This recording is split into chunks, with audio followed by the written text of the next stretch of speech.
Hello and welcome. I know many of you use this video to fall asleep. Before you drift off, I'd love to know where you're listening from. If you enjoy it, don't forget to like and subscribe. Chapter 1. The Rusted Door. The old factory was a place that most people in town avoided, a looming structure of steel and broken glass, sagging under the weight of its age and decay. It had been abandoned for as long as anyone could remember. Its doors and windows were all boarded up, but the stories whispered around the fire pit during lazy summer nights told a different tale. Some said it was haunted. Others swore it was the site of strange experiments. The more daring, or perhaps foolish, claimed it was the perfect spot for an adventure. That was what brought James, Clara, Ethan, and Natalie there, that late autumn afternoon. The four of them had always been close, their bond forged through years of shared secrets and mischief. Today, however, their motives were less innocent. They were no longer just curious teenagers seeking thrills. They were in search of something more, something they couldn't quite name, but knew they were missing.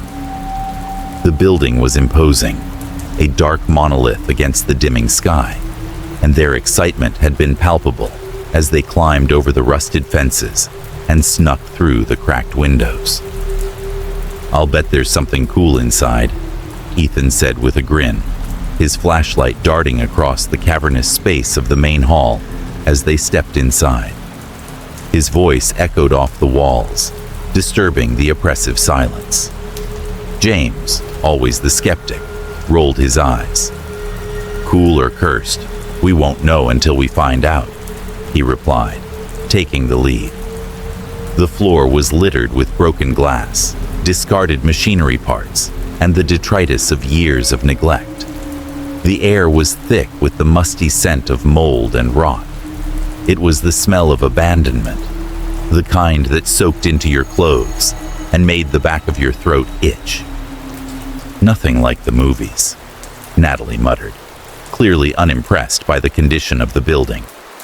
She adjusted the strap of her bag over her shoulder and pulled her coat tighter around her. James nodded, his gaze sweeping over the debris-filled space. "Let's explore the lower levels. I heard the real treasures are in the basement." The group made their way deeper into the factory, traversing narrow, shadowy hallways, their footsteps echoing eerily. Every now and then, Clara would pause, looking back over her shoulder, a sense of unease creeping in. There was something off about the place, something that made her skin prickle. As they turned a corner, Ethan's voice suddenly broke the silence. "Hey, look at this."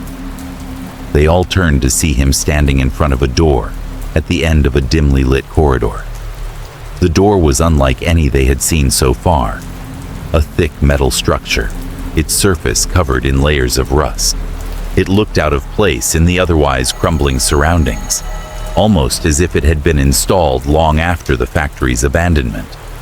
The handle was broken, its jagged edges twisted, but the door itself seemed intact. "Now that's strange," Natalie said, stepping forward and inspecting it closely. "Why would they put a door here? It looks like it leads to nowhere." Clara moved closer, squinting at the door's surface. "Look at this." She ran her fingers over the rust, tracing an odd pattern in the metal. "It's been opened before." James walked over and glanced at the marks she was pointing to. The rust was worn in certain places, and the edges of the door showed signs of repeated movement, as if someone had opened and closed it numerous times over the years. But there was no handle, no sign of a keyhole, just the rusted surface and those strange marks. "This door doesn't belong here," James said with a frown. "It's not even part of the original design. It's like someone put it in as an afterthought." "I say we open it," Ethan declared, his voice filled with the kind of excitement that only came from youthful recklessness. "What's the worst that could happen?" Before anyone could protest, he was already grabbing the twisted handle. It gave way with an eerie squeal, its resistance betraying how long it had been since it had been moved. The group stared at each other for a moment, a silent agreement forming between them. Together, they stepped closer to the door, each of them feeling a pull, an inexplicable curiosity that outweighed any hesitation. With a final push, the door creaked open, revealing what lay beyond. But instead of the darkness they had expected, the room on the other side was lit by a strange, almost unnatural glow. The light seemed to pulse, as if alive. The walls were lined with unfamiliar symbols, and the air inside felt heavier, colder than the rest of the factory. It was as though the temperature had dropped by several degrees in an instant. "This is weird," Clara whispered, her voice tight with unease. The others stood motionless, as if unsure whether to step into the room or close the door and retreat. "Let's just take a look," Ethan said, his curiosity now overtaking any sense of caution. He stepped forward, and the others followed, though none of them were entirely sure why. It was as though the door itself was calling them in, urging them to cross its threshold. As soon as they entered the room, a strange thing happened. The door slammed shut behind them. The sound of metal clanging against metal echoed through the room like a warning. Natalie jumped back, her heart pounding. "What the hell?" James turned, his pulse quickening as he grasped for the door handle, only to find it locked in place, unyielding. "What's going on?" he asked, his voice trembling with confusion and a growing sense of dread. The room, though small, seemed to stretch outward in an unnatural way. The walls closed in on them, but not in a way that made sense. One moment, they seemed to be one shape, and the next, they shifted again, subtly, almost imperceptibly. The temperature continued to drop, and a sense of claustrophobia began to settle in. It was as though the space was alive, watching them, shifting around them, preparing for something. "I don't like this," Natalie murmured, her eyes darting around the room. Her breath came out in visible puffs, despite the fact that none of the others felt cold enough for it to make sense. "Let's go back," Clara suggested, her voice unsteady as she reached for the door handle. But when she touched it, it was as if the door itself had become part of the wall. The handle was no longer functional, the space around it now solid metal. James stepped forward, pressing his ear to the wall in an attempt to make sense of the strange shift in the room. It's not right. This place, this room, it doesn't make any sense." Then, it happened. A low groan echoed from somewhere within the room, like the creaking of an ancient house settling. Only this sound was far deeper, more guttural. It made the hairs on their necks stand on end. "Did you hear that?" Ethan asked, his voice strained. "I heard it," Clara replied, her eyes wide, locking onto the others. "What the hell is going on?" The walls were closing in on them, slowly but surely. The space they had walked into had changed, contorting, shifting, and for the first time, they realized that whatever force was behind it was not just playing with their minds, it was controlling the room itself. And as they struggled to understand what was happening, one thing became clear. The door, the room, the very space they had stepped into. It wasn't just part of the factory. It had its own purpose, and it wasn't about to let them leave. The claustrophobia, the dread, the feeling that they were no longer in control, began to suffocate them. And then, just as they thought it couldn't get worse, the first one of them vanished. Chapter 2. The Infinite Room.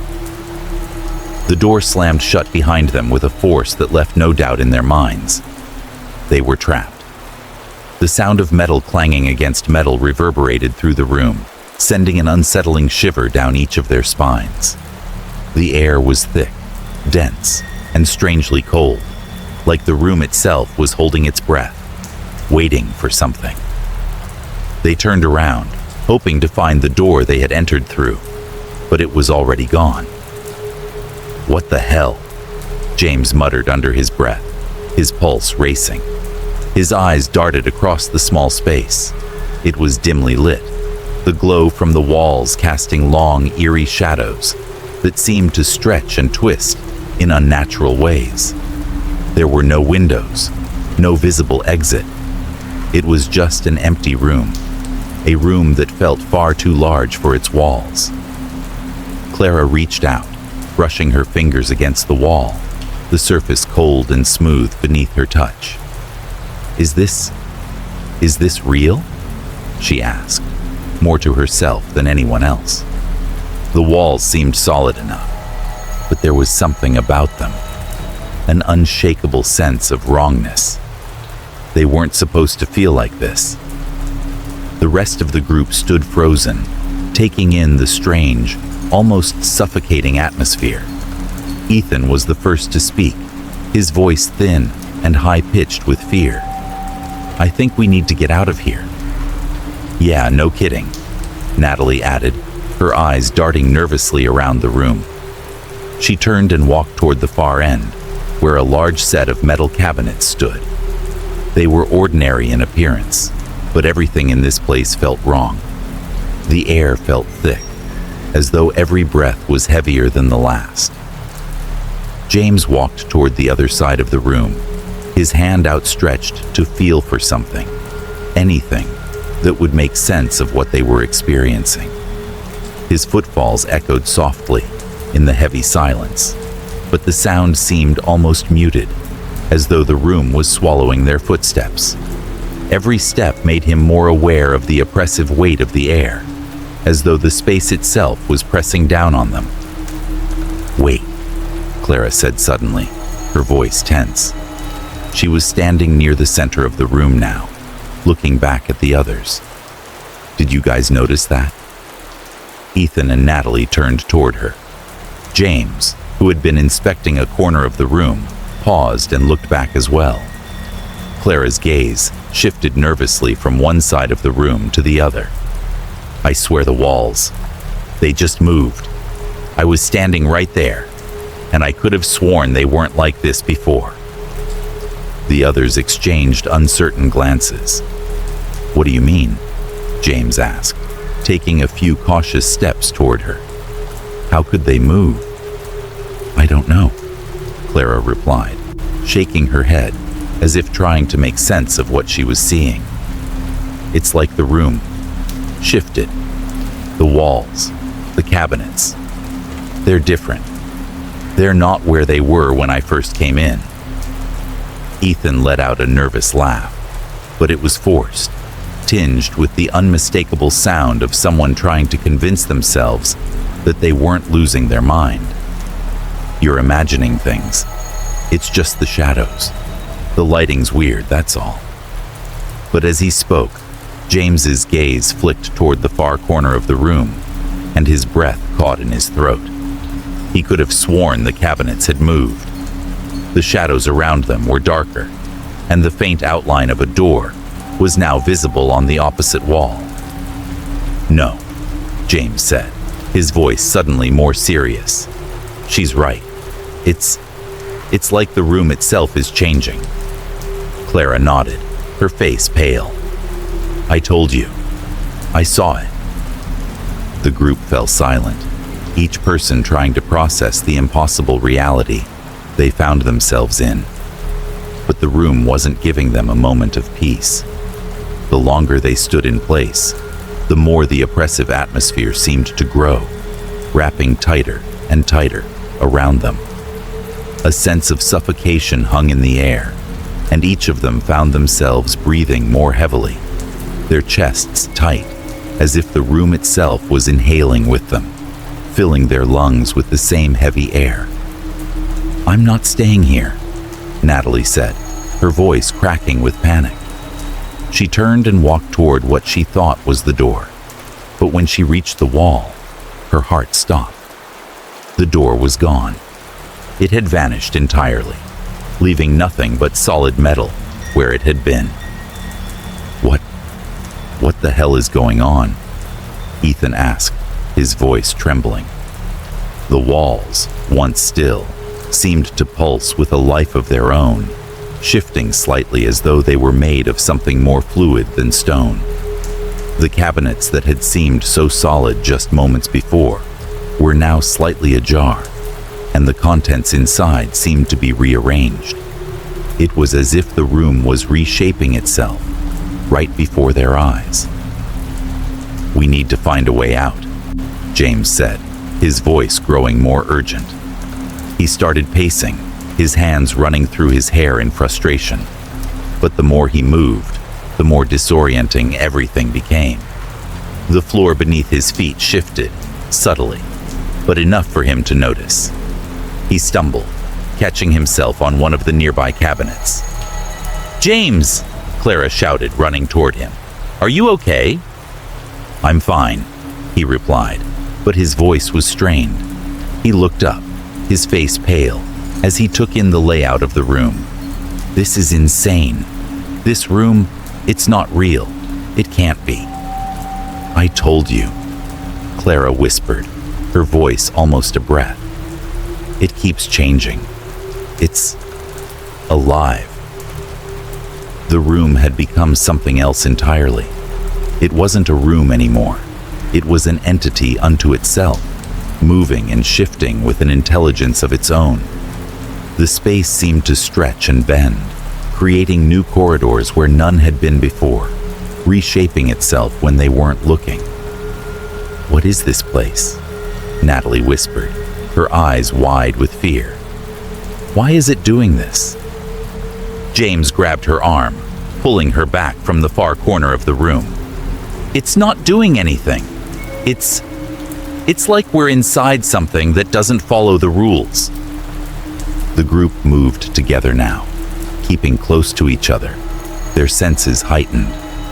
But no matter where they turned, no matter how many steps they took, they could never seem to escape the feeling that the room was closing in on them. It wasn't just the physical walls that were shifting. It was their perception, their very understanding of space, being warped with every passing second. A low groan echoed through the room, a sound that seemed to emanate from the very walls themselves. The heavy air became even thicker, as if the room was holding its breath, waiting for something. And then, just as suddenly as it had started, the walls stopped moving. The room was still, but none of them felt any safer. They had been trapped in this place, and it was far from done with them yet. "We need to get out. Now," James said, his voice low and tight with fear. But as they turned toward what they thought was the door, it was no longer there. The room had changed again, and now they were lost. Chapter 3. The first to vanish. The minutes dragged on like hours. The suffocating air of the room seemed to grow thicker with every passing moment. It was as though time had become fluid, bending and warping, just like the space they found themselves in. The walls, once again, had shifted. The dim glow from the strange symbols on the walls pulsated rhythmically, like a heartbeat that was not their own. Every corner of the room felt like a trap. Every step forward, an uncertain journey into the unknown. James, Clara, Ethan, and Natalie had long abandoned any hopes of understanding the impossible reality they were trapped in. They had tried to find an exit, any exit, time and time again, but each time they thought they were near it, the room had transformed, pulling them further into its grip. No matter which direction they moved, they were no closer to escape.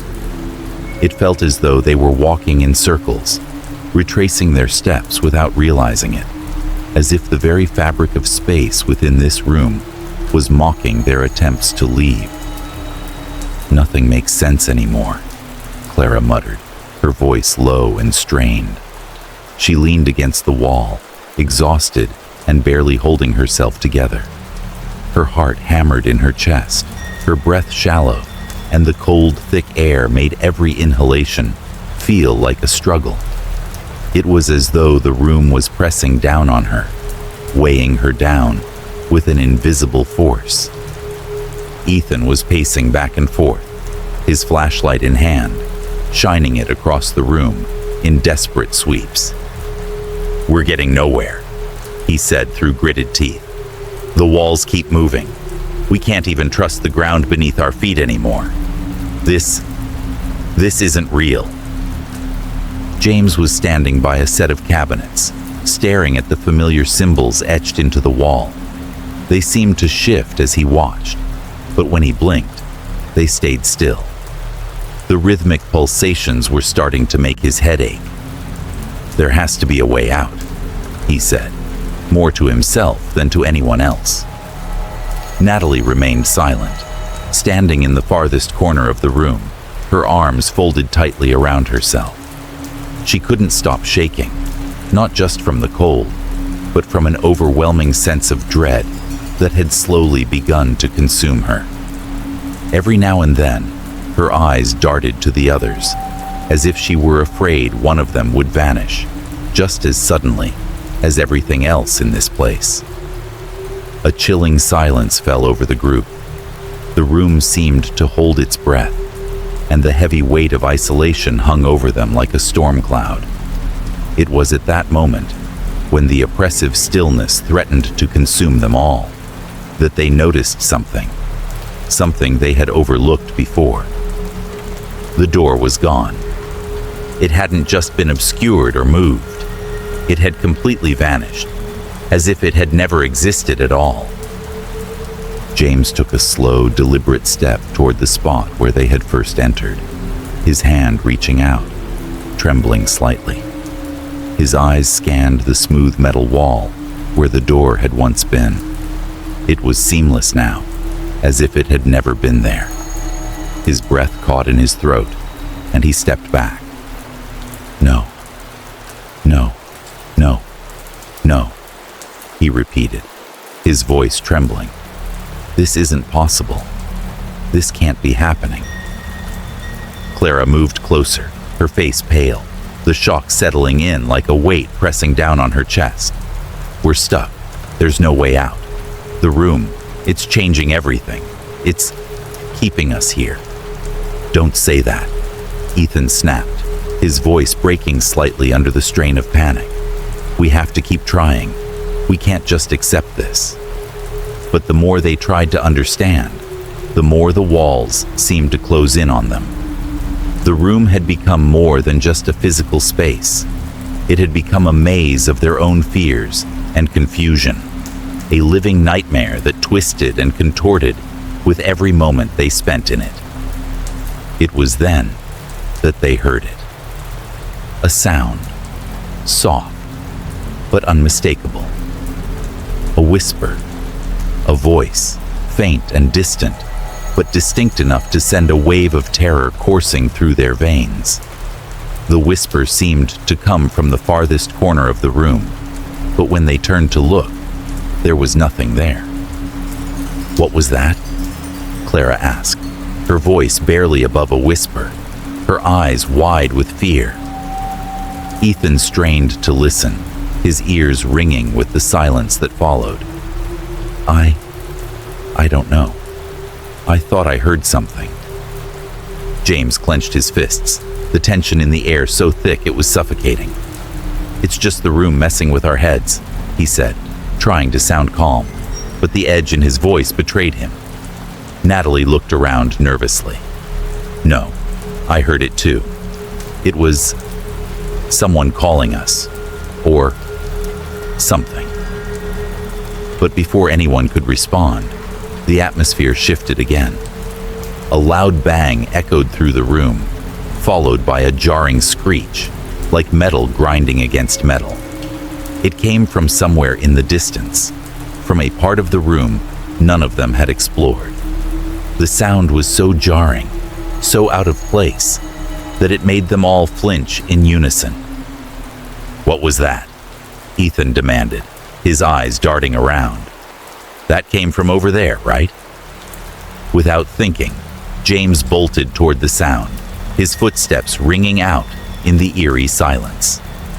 "Stay close," he called over his shoulder, his voice sharp with urgency. The others hesitated, but followed him, instinctively pulling together as they moved toward the source of the noise. The room seemed to stretch before them, and every step they took felt like they were sinking deeper into a dark, ever-shifting pit.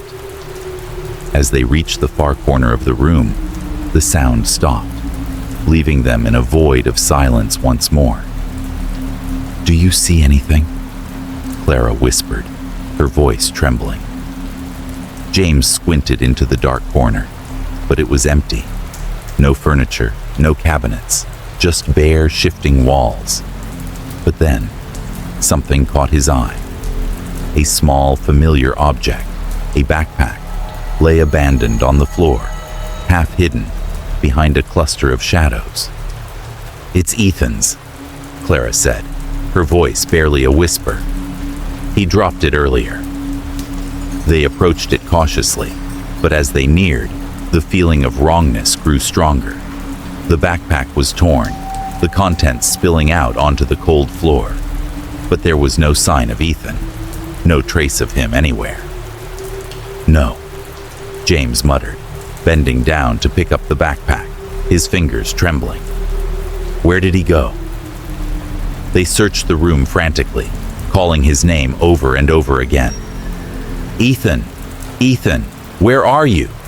Natalie shouted, her voice cracking under the strain of fear. But there was no answer. Not a sound. Not a whisper. And then it hit them. Ethan was gone. Completely, utterly gone. There was no trace of him, no sign of a struggle, no clue as to where he had gone. It was as if he had simply vanished into thin air. Panic surged through the group. "What the hell is happening?" Clara screamed, her voice breaking with terror. "Stay calm," James ordered, but his voice lacked conviction. He knew there was nothing they could do. The room had taken Ethan, just as it had taken the door, just as it had taken their understanding of reality. Terror gripped them, but they had no choice but to keep moving forward.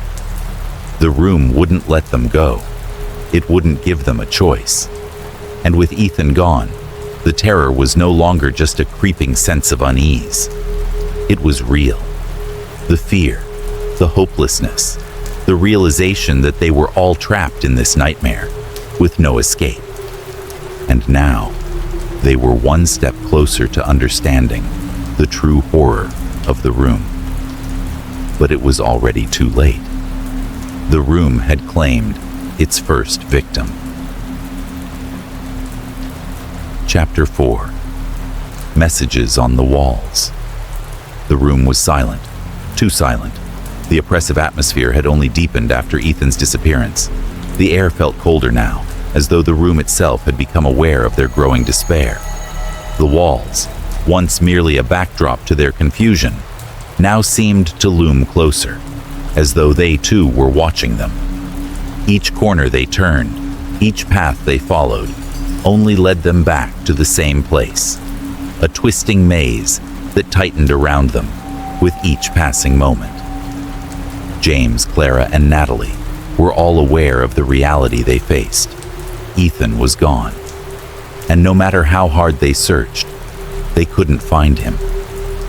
He had vanished without a trace, and the only thing left was his backpack, discarded in the corner like a forgotten relic.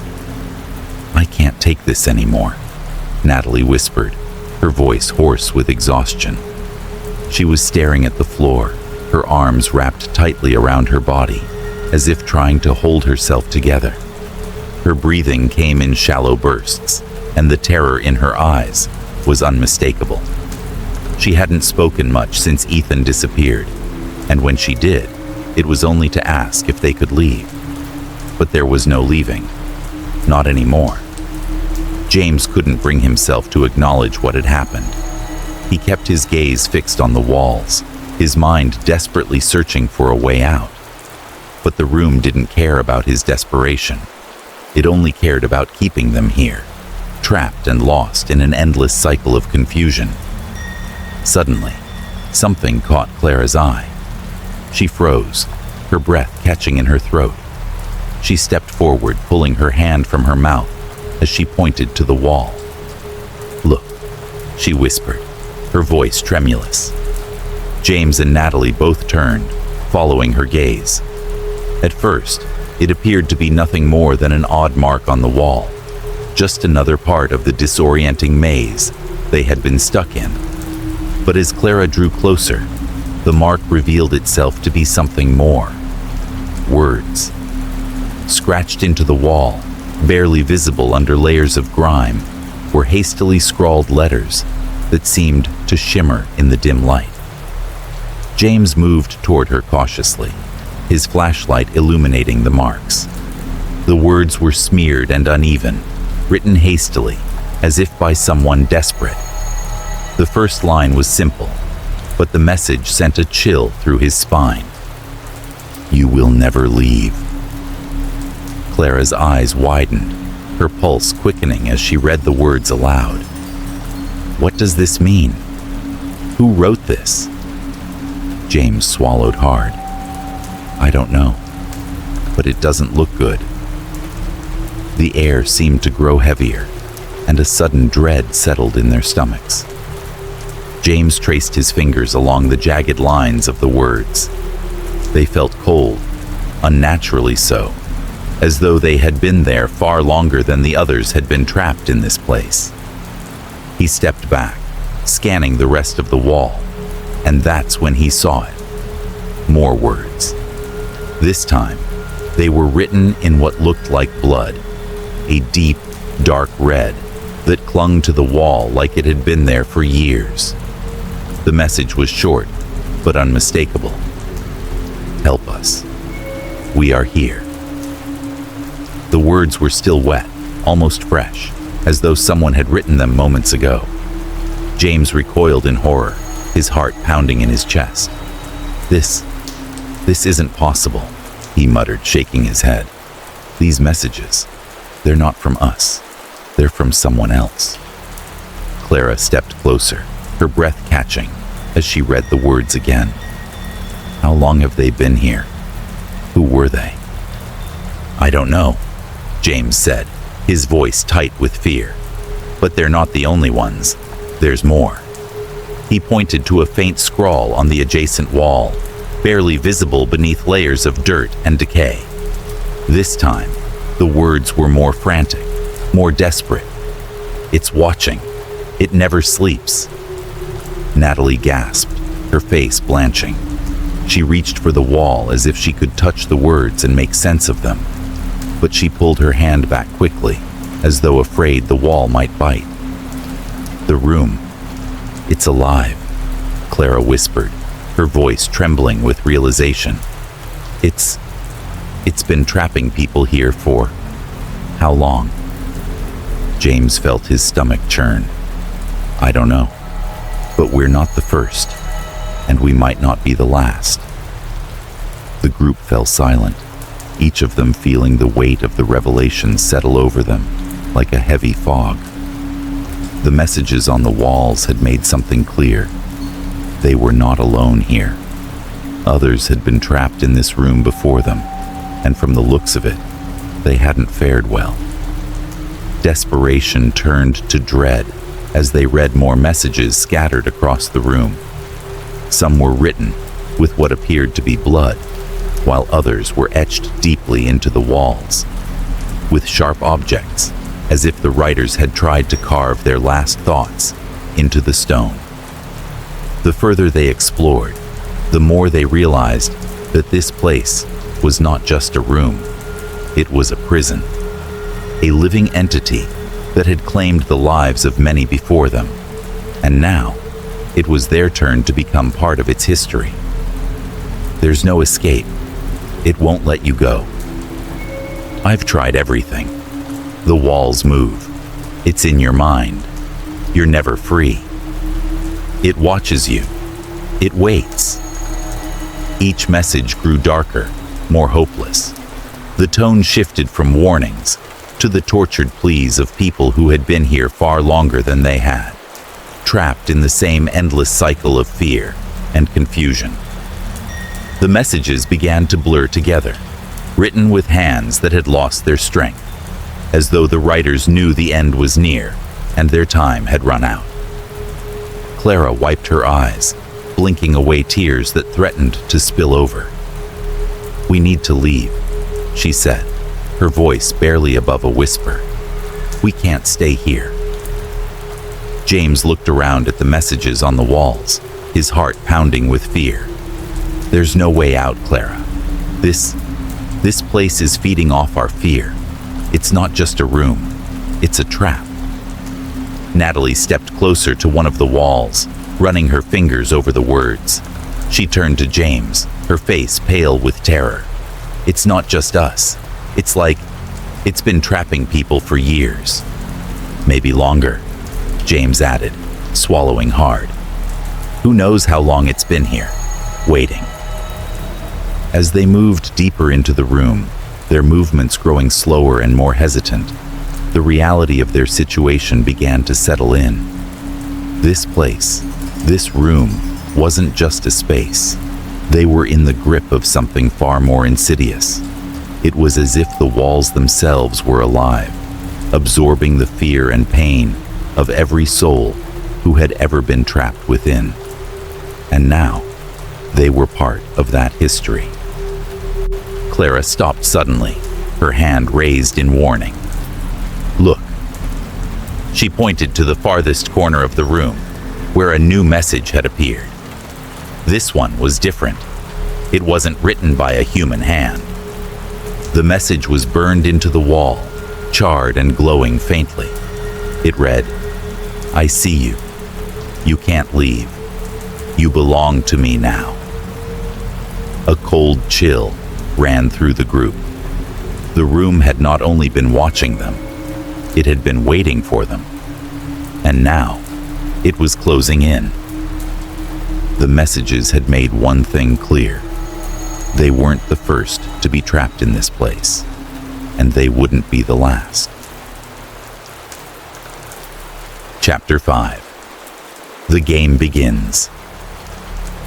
The silence that had descended upon the room was suffocating. After reading the disturbing messages on the walls, the group had grown more aware of the terrifying reality they were trapped in. The walls, the air, the very space around them felt alive, shifting, and watching them with a malevolent presence they couldn't comprehend. But what was worse was the realization that they weren't just lost in a maze. They were being played with. James, Clara, and Natalie huddled together in the center of the room, the oppressive weight of the situation pressing down on them from all sides. They had tried everything to escape, banging on the walls, shouting, searching for a hidden door, but nothing had worked. The door they had entered through had vanished completely, and there was no sign of any other exit. The space around them seemed to fold in on itself, growing tighter and more distorted with each passing minute. It was as if the room was intentionally keeping them inside, toying with them like a predator, playing with its prey. Clara paced nervously, her eyes darting around the room. She couldn't shake the feeling that they were being watched. "We have to get out of here," she muttered, but her words sounded hollow, even to her. They had all said that before, and yet no one had been able to offer a solution. Every corner of the room was unfamiliar, even though they had walked through it countless times. James nodded but didn't respond. His mind was racing. The things they had seen, the messages, the strange shifting of the walls, had proven one thing. This was no ordinary room. Something far beyond their understanding was controlling it. He had felt it in the air, a presence that seemed to shape their every move, anticipate their thoughts, and manipulate the space around them. It wasn't just the room that was alive, it was the very essence of the place. A puppet master pulling the strings, making sure they never found their way out. Natalie stood still in the corner of the room, her hands pressed to her temples, as if trying to block out the oppressive atmosphere. "This isn't real," she whispered, her voice strained. "This can't be real." But deep down, they all knew the truth. It was real. Too real. The strange happenings, the flickering lights, the disorienting shifts in the layout. It was all part of a cruel game, and they were the unwilling players. Suddenly, the air shifted, a subtle change in the atmosphere that sent a wave of unease rippling through the group. They froze, exchanging worried glances. Something was wrong. The room was different. Again. James was the first to notice it. The cabinets, which had been perfectly still moments ago, were now slightly askew, as if they had been moved. He took a step forward and then stopped dead in his tracks. The walls, they were shifting. Slowly, imperceptibly, the walls were moving, rearranging themselves. He could feel his heart pounding in his chest, the blood rushing in his ears. He turned to Clara and Natalie, his voice tight with fear. Look at the walls. They're moving." Clara's eyes widened as she followed his gaze. It was subtle at first, nothing more than a slight displacement of the space around them. But as the seconds ticked by, the walls continued to shift, and with them, the furniture. The chairs and tables seemed to rearrange themselves without any visible cause. A chair that had been near the center of the room now sat against the far wall. The small metal cabinet that had once been tucked away in the corner was now in the center of the floor, its contents spilling out onto the ground. "This is insane," Natalie whispered, her voice trembling. "This can't be happening." But it was. The room was changing, shifting with a deliberate rhythm that they couldn't quite grasp. The floor beneath their feet felt unstable, as if it, too, was part of the twisted game being played on them. The once familiar space had become a labyrinth of disorientation, its layout twisting and warping before their very eyes. Clara stumbled backward, her hand brushing against the wall. It felt wrong, cold and unnatural, like a surface that wasn't meant to exist. "I don't understand," she said, her voice cracking. "Why is it doing this?" "It's trying to confuse us," James said, his voice low but resolute. "It's trying to break us. We have to stay focused, or we'll lose ourselves in here." But even as he spoke, a part of him knew that staying focused might not be enough. This place wasn't just designed to disorient them.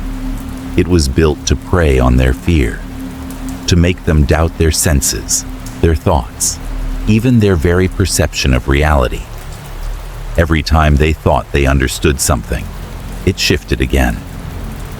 The movement of the furniture stopped suddenly, and the room fell into an eerie silence. But the quiet was short-lived. From somewhere deep within the shifting space, they heard it.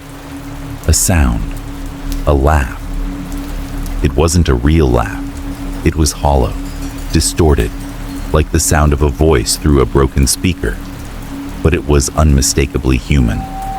A low, mocking chuckle that seemed to come from every direction at once. The sound reverberated through the room, twisting and warping, bouncing off the walls in an unsettling echo. "Did you hear that?" Natalie gasped, her face pale. "What was that?" James clenched his fists, his body tense. "I don't know, but I'm not sticking around to find out." But before he could move, the laughter grew louder, more insistent. It echoed in the space, ringing in their ears like a never-ending nightmare. And then, just as suddenly as it had begun, the sound stopped. "Is it gone?" Clara asked, her voice barely above a whisper. But the room was far from silent. Footsteps. Soft at first, barely audible, but growing louder with every passing second. The unmistakable sound of someone, or something, walking across the floor. The footsteps were slow, deliberate, as though whoever, or whatever, it was, had all the time in the world. But there was something else too. Something they couldn't quite place. The steps didn't sound like human footsteps at all. They were uneven, almost distorted, as if the person making them was dragging their feet across the floor. James's heart skipped a beat. "Who's there?" he called out, his voice steady but edged with panic. No response. The footsteps grew closer, closer, but there was no one in sight. No figure, no shadow, just the sound of the footsteps echoing louder, louder still, until it felt as though the floor itself was alive, breathing with every step. Natalie spun around, her eyes wide with terror. "There's nothing there! There's nothing there!" she shouted. But the footsteps continued, now so close that it felt as though they were right behind them. The air grew colder, and the oppressive weight of the room seemed to press down harder, suffocating them. And then, just when they thought they couldn't bear it any longer, the footsteps stopped. The room was completely still again, but the feeling of something unseen, something watching them, lingered in the air. James's pulse raced. "We need to move, now." But as they turned to leave, they noticed something. The door that had once been gone, the one they had thought had vanished completely, was now back in its place. But it wasn't the same door. This one was different. The metal was scarred, twisted, as though it had been torn apart and put back together by some unseen force. And above it, in jagged blood-red letters, were the words, "The game has just begun." A chill ran down their spines as they realized the truth. They weren't just trapped in the room. They were part of a game controlled by something far beyond their understanding, and they had no idea how to win. Chapter 6. The Disappearance of Another Friend.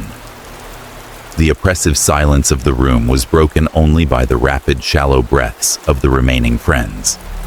James, Clara, and Natalie stood frozen in place, their eyes wide with horror. The laughter, the footsteps, and the cryptic messages. They had all been unnerving, but the disappearance of Ethan had shattered their sense of reality. The feeling of being watched had only grown stronger, as if the walls themselves were breathing with them, closing in tighter with every passing moment. Now, as they turned to face the void left by Ethan's absence, the room felt more alien than ever. What was once a distorted and unsettling space had become a living nightmare, its cruel twists and turns pulling them deeper into its grip. The walls no longer felt like simple structures. They were alive, pulsating with a dark, unseen force that watched their every move. There was no escape. No matter how hard they tried to break through the confines of the room, it seemed to tighten around them, feeding on their fear. "We have to find him," Clara said, her voice trembling as she stepped forward, her feet unsteady on the shifting ground. Her eyes darted across the room, searching for any sign of Ethan. "He has to be here. He's got to be somewhere." James nodded, his jaw clenched tight. His mind was reeling, trying to make sense of what had happened, but nothing made sense anymore. The walls were no longer static. They had changed, again. The air was heavy with the scent of decay, and the metallic tang of something unnatural clung to the walls.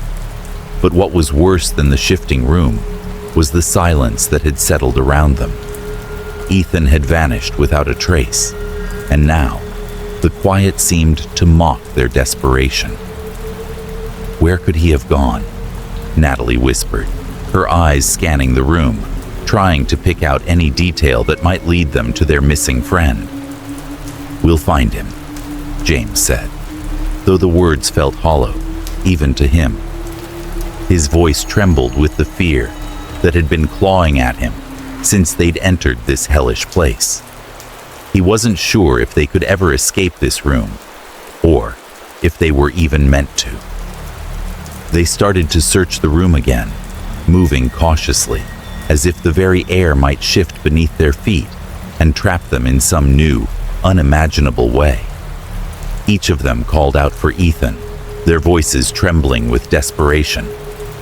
"Ethan, where are you?" Clara shouted, her voice bouncing off the walls. But there was no answer, only the deafening silence.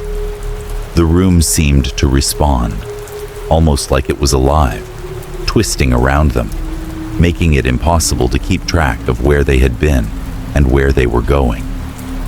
Every time they turned a corner, the room had changed. The door, the one that had reappeared only moments ago, was gone again, leaving only a smooth expanse of metal in its place.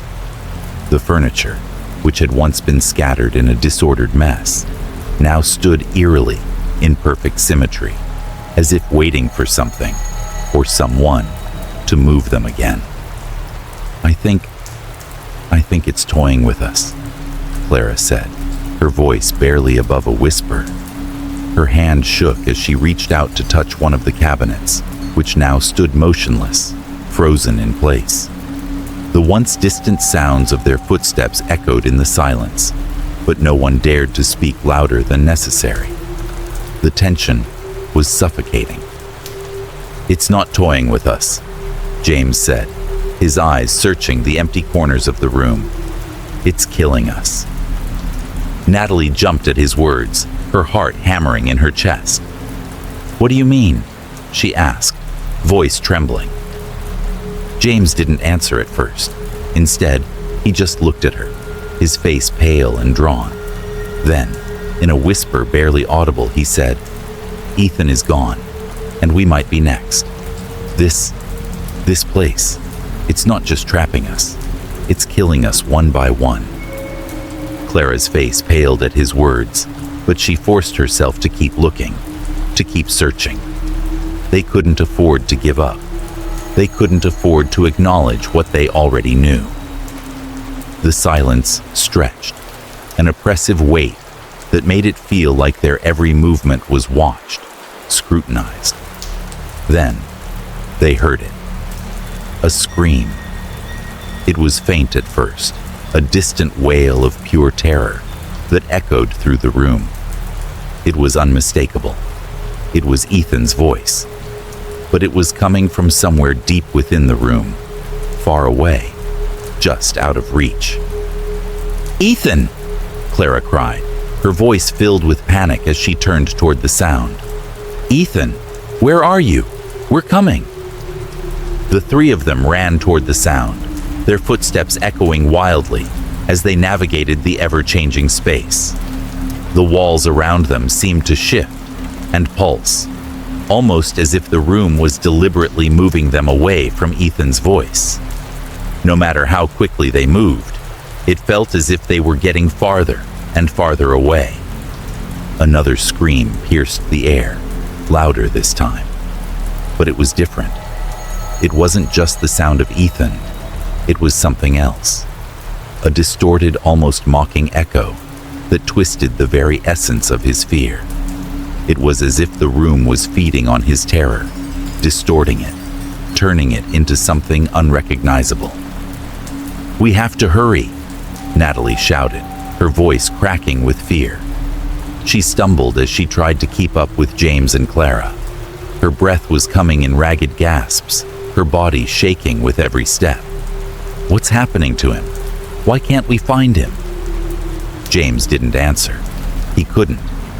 The room had changed again, and the walls were closing in on them. The once wide expanse of space had shrunk to an almost claustrophobic size. The corners of the room, which had once seemed far away, now felt impossibly close. There was no escape. The screams grew louder, but it wasn't Ethan anymore. It was something else, something deeper, more guttural. The walls trembled, and the very air around them seemed to distort, as if the room itself was mocking their search. The sound of footsteps, those same distorted footsteps, echoed once more, but now they were coming toward them.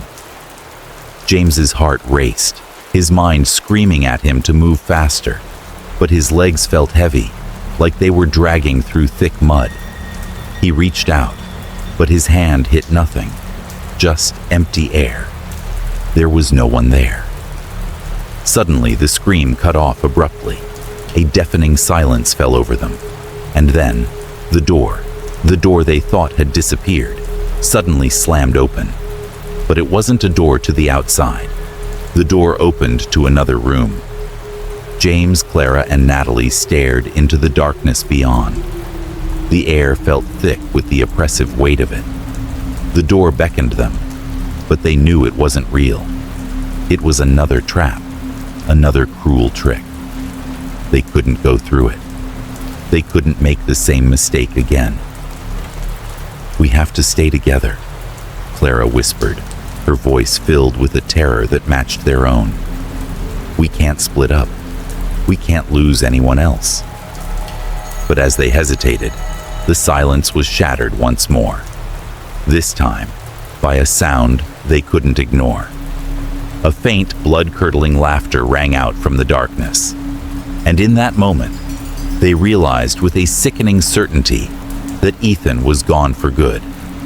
The room had claimed him, and now it was coming for them. Chapter 7. The Truth Behind the Door. The room had become unbearable. Each minute that passed felt like an eternity, each breath more suffocating than the last. The air was thick with dread, the walls seemingly closing in on the last remnants of hope they had left. Clara, James, and Natalie had lost track of time entirely. Days, hours, minutes. They no longer made sense in this place. All that was left was the endless, oppressive darkness, and the growing realization that they were being hunted by something they couldn't understand. Their friend Ethan was gone, his screams fading into the twisted air of the room, and now they were on the brink of losing themselves as well. It was Clara who first noticed it, a small, seemingly insignificant detail among the madness. As they stumbled through the shifting space, her foot caught on something half buried in the corner of the room. She bent down, brushing aside the debris, revealing a dusty old book. Its leather cover was cracked with age, and the edges of its pages were yellowed and frayed. There was no title on the cover, nothing to indicate its purpose, but Clara instinctively knew it was important. She picked it up, feeling the cold weight of it in her hands, and turned to her friends. "Look at this," she said, her voice shaking. James and Natalie both turned to look, their faces a mixture of exhaustion and curiosity. They didn't know what to expect anymore. Nothing seemed real. But Clara's discovery felt different. The book almost seemed to call out to them, offering a glimmer of hope in an otherwise hopeless place. James stepped forward, his eyes narrowing as he looked at the book in Clara's hands. "What is it?" he asked, his voice hoarse. "I don't know," Clara whispered, her fingers tracing the worn edges of the book. "But it's our only chance, isn't it?" Natalie looked around nervously, glancing over her shoulder as if the room itself might be watching them. "We can't keep running around. We need to understand what's happening. What's keeping us here?" Clara opened the book carefully, the pages crackling with age as she flipped through them. The text was handwritten, the ink faded but still legible. The words were strange, filled with symbols and phrases that made little sense to her. But as her eyes scanned the pages, something began to shift within her. She could feel it, the sensation that the book was leading her to something much darker, something far more sinister than they could have imagined. James leaned over her shoulder, his breath quickening as he read over her shoulder. "What's it saying?" he asked, his voice a whisper. Clara read aloud, her voice shaky but determined. "The room is not just a place, it is a vessel for the darkness that binds all who enter." She paused, feeling a chill crawl up her spine. The words were unsettling, but they only scratched the surface of the book's true meaning. Those trapped within its walls are part of a grand design, a design that has claimed the lives of many before them. They are not merely lost, they are chosen. The room seemed to grow even colder, the oppressive atmosphere pressing in on them like a weight. The walls, once shifting and malleable, now seemed more solid, as though they had heard the words and were reacting to them. Natalie's voice broke through the silence. "Chosen? What does that mean?" Clara continued reading, her eyes scanning the next passage. "The room is the epicenter of a series of rituals, ancient and dark. Those who enter are not just trapped. They are part of a twisted experiment, a test of fear and madness. The walls themselves are alive, shaped by the will of an unseen force, an entity that feeds on the despair of its victims." The words echoed in their minds, reverberating with a sickening clarity. James felt a cold sweat form on his brow. This place, it's not just a building. It's something far older, something designed to keep people trapped. It's feeding off us. Clara looked up from the book, her face pale, her hands trembling as she turned the pages faster now, desperate for answers. "It says here that the door we found, the one that keeps disappearing, is not a door at all. It is an illusion, crafted by the room itself to lead its victims into deeper madness. It is not meant to be opened, for there is no escape from what it offers. It is a test, a final act of surrender to the darkness that resides within." The words hit them like a punch to the gut. The door, which they had so desperately clung to as a possible way out, was nothing more than a cruel trick. The room had been toying with them all along, offering false hope, just to dash it away at the last possible moment. It wasn't a door, it was a lure, a false escape designed to pull them deeper into its nightmarish embrace. "But what about us?" Natalie whispered, her voice barely audible. "Why are we here? What does it want with us?" Clara's eyes flicked to the next page. "The room chooses those who have known fear, those who are vulnerable, whose minds are ripe for breaking. It gathers them together and tests them, bending them to its will until they are nothing more than shadows of their former selves. In the end, the room consumes them all, one by one, until there is no trace left but their screams, echoing in the walls." The final words seemed to burn themselves into Clara's mind. The room wasn't just a prison. It was a living, breathing entity, one that had been feeding off their fear from the moment they entered. The more they fought to escape, the stronger it became. The door was never meant to be a way out. It was just another part of the room's twisted design.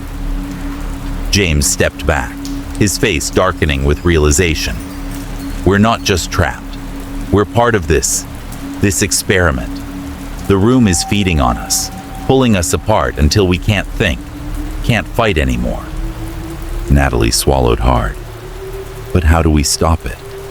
How do we get out of here?" Clara's gaze lingered on the page in front of her, her fingers trembling over the words. I don't know, but we need to understand what we're dealing with if we have any hope of escaping, if there's even a chance. The book seemed to offer them no answers beyond the dark, oppressive truth it had revealed. The walls seemed to hum with an unseen force, the air growing thick with tension, as if the room itself was aware of the knowledge they had uncovered. But as Clara closed the book with a heavy sigh, a grim understanding settled over them. The truth was undeniable. The room was not just a place. It was a living force, a darkness that preyed on the souls of those trapped within it. The door, the shifting walls, the illusions, they were all part of a game, a test that they were not meant to survive. The room had claimed them, and unless they found a way to fight back, it would continue to feed on their fear, devouring them one by one. And with each passing second, the walls seemed to grow closer, their final, inevitable doom drawing ever nearer. Chapter 8. The Return of the Missing. The air had never felt colder, nor the room more suffocating. It was as though the walls had grown thicker, pressing in on them with a heaviness that made each breath feel like an effort. James, Clara, and Natalie had learned to move cautiously, every step heavy with the weight of their fear, every glance filled with the dread of the unknown. They had seen things, heard things, that no one should ever have to witness. But the worst part was that they could no longer trust their own senses. Ethan's disappearance had been the breaking point. His screams echoed in their minds, even though they had never found him. The walls seemed to pulse with a cruel rhythm, and every turn they took only brought them deeper into a twisted labyrinth that stretched on forever. It was no longer just a room. It was an entity, a living nightmare that consumed everything around them. But now, something else was happening. Clara was the first to notice it, the first to feel the air shift. She was standing by the far wall, her gaze flickering nervously from corner to corner. The room had seemed still for a few moments, quiet, almost unnervingly so. But now the shadows on the walls seemed to move of their own accord. She blinked, and in the corner of her eye, she saw it. A figure, standing motionless, just beyond the reach of her flashlight. "Did you see that?" Clara whispered, her voice trembling as she turned to James and Natalie, who had been standing close by. James frowned, his heart skipping a beat. "See what?" he asked, his voice strained. He'd been on edge ever since Ethan had vanished, every movement in the room making him jump. Clara pointed, but when they looked, the figure was gone. There was something there. Someone. She paused, her voice caught in her throat. It looked like Ethan. Natalie stiffened, her eyes scanning the shadows. "You're seeing things, Clara. It's just the room messing with us again." But Clara wasn't so sure. She had seen the figure clearly, a shadowy silhouette standing still in the corner, too tall, too familiar. It had looked like Ethan, but something was off about it. Her pulse quickened as she glanced around again, her eyes darting across the room. Then she saw it again. This time, the figure was closer, almost as if it had moved. But when she squinted, it was hard to tell. It was there, but not quite there. A distortion in the space itself. "I saw it again," Clara said, her voice barely above a whisper. She reached for James's arm, the touch making him flinch. "Something's wrong. That's not Ethan. That's..." She stopped herself, unable to finish the sentence. James looked at her, eyes wide with concern. "We need to move. This place is messing with our heads." But as he turned to lead them in a new direction, he froze, A new figure had appeared in the distance, standing where the door once had been. It was faint at first, barely discernible from the shadows. But then, it came into focus, and James's blood ran cold. There, standing in the doorway, was Ethan, or at least, it looked like him.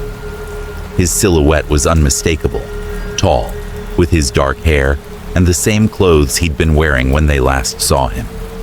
But his eyes were wide, too wide, like they had been stretched out, vacant and hollow. His mouth hung open, but no sound came from it. He didn't move, didn't blink. He just stared. "Ethan?" Clara gasped, her hand trembling as she stepped toward the figure. The air seemed to grow thicker, heavier, as if the space itself was shrinking. The temperature dropped suddenly, and they could see their breath in the cold, sharp air. But as Clara took another step, the figure of Ethan shifted, its form rippling like smoke. His face, twisted, his features distorting into something unrecognizable, and the grotesque mockery of a smile stretched across his face. It was the same smile, but not. It was wrong. It was a dark, unnatural thing that filled the room with an overwhelming sense of dread. "Ethan!" Clara cried, but the figure didn't respond. It only watched them with those hollow eyes, its expression frozen in a grotesque mockery of their friend. James stepped forward, his heart pounding in his chest. "Stay back," he warned Clara, his voice firm. "It's not him. That's not Ethan." But Clara didn't listen. She stepped closer, her hand reaching out for the distorted version of their friend, her fingers trembling. "Ethan, please. It's me, Clara. Come back." As her hand neared the figure, the smile on its face grew wider, more monstrous, and in the blink of an eye, it was gone, vanishing into the shadows. The room went silent again, and the figure was gone, leaving only the lingering feeling of something dark, something watching. Clara froze, her hand still outstretched in the empty air. It was him. It had to be, she whispered. But even as she said it, she knew it wasn't true. It couldn't have been. The room was alive.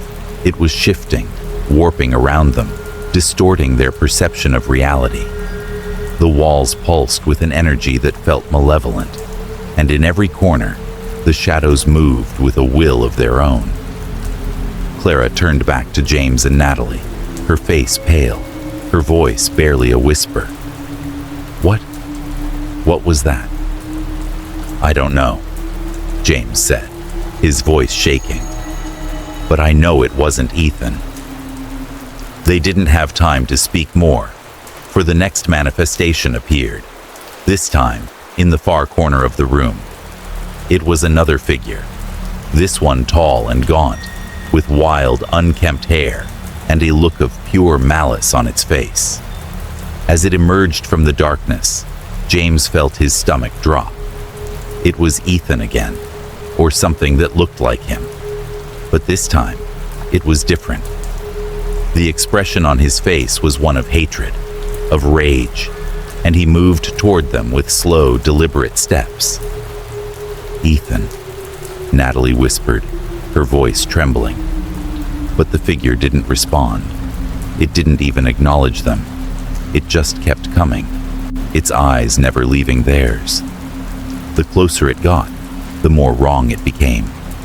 The figure of Ethan grew more distorted, its skin contorting, its features twisting into something unnatural. It was no longer their friend. This was something else, something dark and twisted, a mockery of what had once been. James took a step back, his hand instinctively reaching for the flashlight in his pocket. "It's not him," he shouted. "It's not Ethan anymore." The figure stopped, its eyes glowing with an unnatural light. It tilted its head at an impossible angle, its lips curling into a cruel smile. Suddenly, The figure of Ethan lunged forward, its mouth opening wide to reveal jagged, broken teeth. The sound that came from its throat wasn't a scream. It was something much worse. A guttural, inhuman noise that reverberated through the room, like the sound of bones grinding together. Clara and Natalie screamed in unison, but before they could move, the figure of Ethan lunged again. But this time it was gone in an instant, vanishing back into the shadows from which it had come. The room was silent again, but it was a silence that pressed down on them with an unbearable weight. What the hell was that? Natalie gasped, her voice shaking as she tried to steady herself. James swallowed hard, his eyes scanning the room for any sign of movement. That wasn't Ethan. That was something else. Something trying to break us. Clara's breath came in shallow gasps, her eyes wide with terror. But why are they back? Why are they showing themselves like this? James looked at her, his face grim.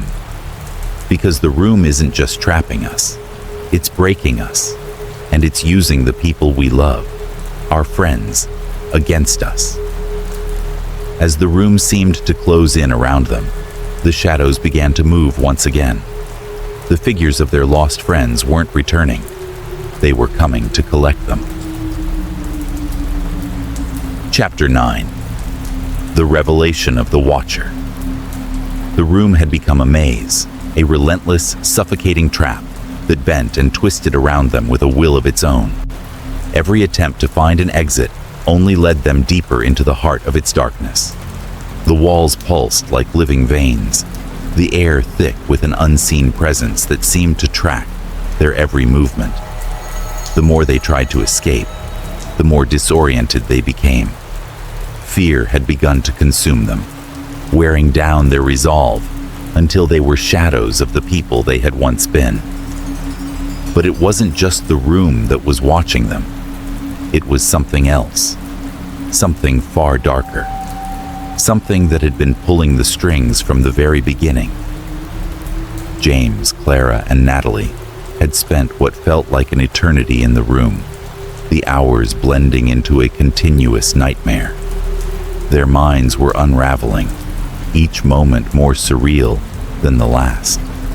They had seen their friends disappear, heard their voices echoing from the walls, and witnessed the disturbing manifestations of their lost companions, twisted into grotesque versions of themselves.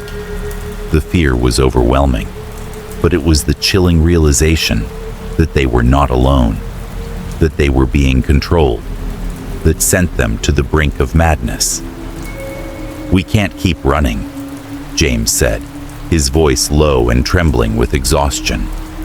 He leaned against one of the shifting walls, his hand pressed to his forehead, as if trying to block out the oncoming panic. His eyes darted around the room, the shadows stretching unnaturally in the dim light. "We need to face whatever's behind this." Clara looked at him, her expression pale and drawn. She was exhausted, her mind racing with the same questions that had plagued them all. What was this place?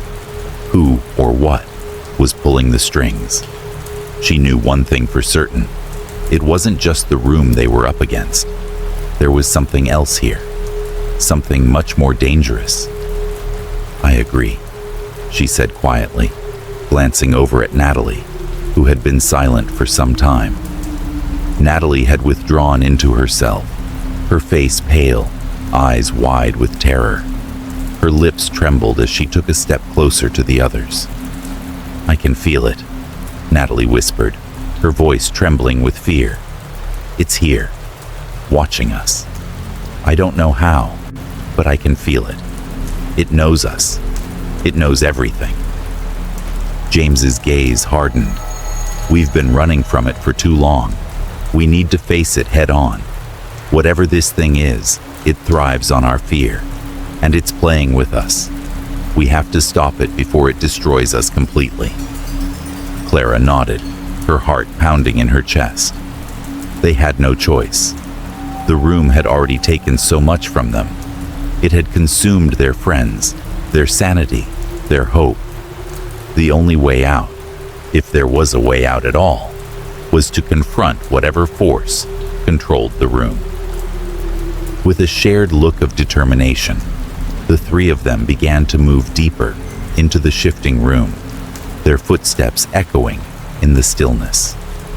The air grew colder as they walked, the shadows seeming to lengthen and twist in response to their movements. It felt as though the room itself was alive, watching them, waiting for them to make a mistake. But there was no turning back now. As they reached the center of the room, the temperature dropped sharply. A thick, oppressive darkness gathered around them, and for a moment, it felt as though the walls themselves were closing in. They stopped, their breaths shallow, their bodies tense with anticipation. And then, it appeared. At first, it was a shadow, a dark, shifting mass that seemed to move at the edge of their vision, always just out of reach. But as they watched, it began to take shape, coalescing into something more defined. A figure, tall and towering, its form shrouded in a darkness that seemed to devour the light around it. Its eyes glowed with an unnatural light, cold and unblinking, fixed on them with an intensity that made their hearts race. The entity stepped forward, its presence filling the room, as though it were the very air around them. The floor beneath their feet seemed to tremble, the walls warping in response to its movement. Its form was nebulous, shifting in and out of focus, as though it were not bound by the same laws of reality that governed them. It knew them. It knew everything about them. Every fear, every doubt, every moment of weakness. It had been watching them from the very beginning, pulling the strings, orchestrating every nightmare they had experienced. James's voice was barely a whisper. "Who are you? What are you?" The entity didn't respond with words. Instead, it seemed to smile, a twisted, cruel grin that stretched across the darkness of its face. Its mouth opened, but no sound came from it. The silence was deafening. And yet, in the silence, they could hear it. Its voice, not in words, but in their minds, a whisper that crawled under their skin.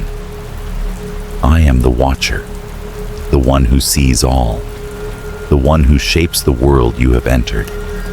You are nothing but pawns in my game, lost and alone, struggling against the inevitable." The words echoed in their minds, their meaning sinking deep into their bones. The room was no accident. The entity had created it, designed it as a trap, a prison where it could feed on their fear, their desperation. It had been watching them all along, guiding them, controlling them, playing with them like puppets. Clara's breath hitched. "You've been watching us the whole time?" The entity's eyes gleamed, the light within them intensifying. "From the moment you entered this place, you were mine. Your every move, every thought, every decision has been part of my design. You are here because I allowed it. And now, there is no escape." James clenched his fists, his heart pounding in his chest. He could feel the weight of the entity's gaze pressing down on him, suffocating him with its power. "What do you want from us? Why are you doing this?" The entity's form seemed to ripple, its presence expanding as it spoke, its voice reverberating through their minds. "You are nothing. You are insignificant in the grand design, but you are also part of it. You are the fuel that keeps this place alive. Your fear feeds me, strengthens me, and when you are broken, when you have lost everything, when you finally accept the inevitable, I will consume you, all of you." A cold wave of terror washed over them, and for a moment, it felt as though the room was pressing in on them, squeezing the air from their lungs. The entity was right. It knew their every fear, their every weakness. It had been toying with them, leading them deeper into despair. They had been running, searching for a way out, but it had all been part of its plan. They were never going to escape. But then, something shifted. Clara, her hands trembling, stepped forward. "No," she said, her voice shaking but steady. "You don't control us. We're not your pawns.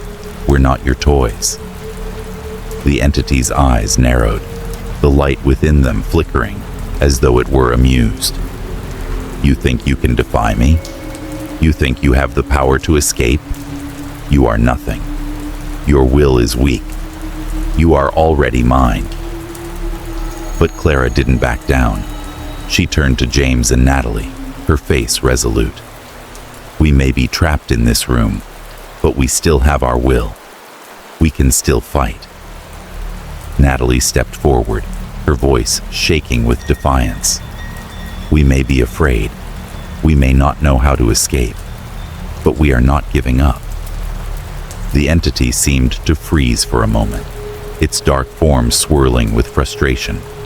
Then, it spoke again, its voice filled with dark amusement. "So be it. You will learn in time that your resistance is futile. But if you wish to continue the game, I will grant you that.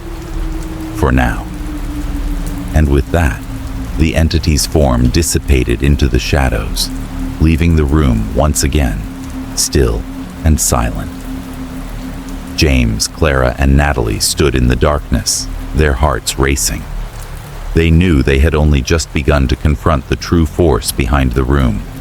It was powerful, relentless, and it would stop at nothing to break them. But they had made a choice. They weren't going to give up. Not yet. They had one last chance.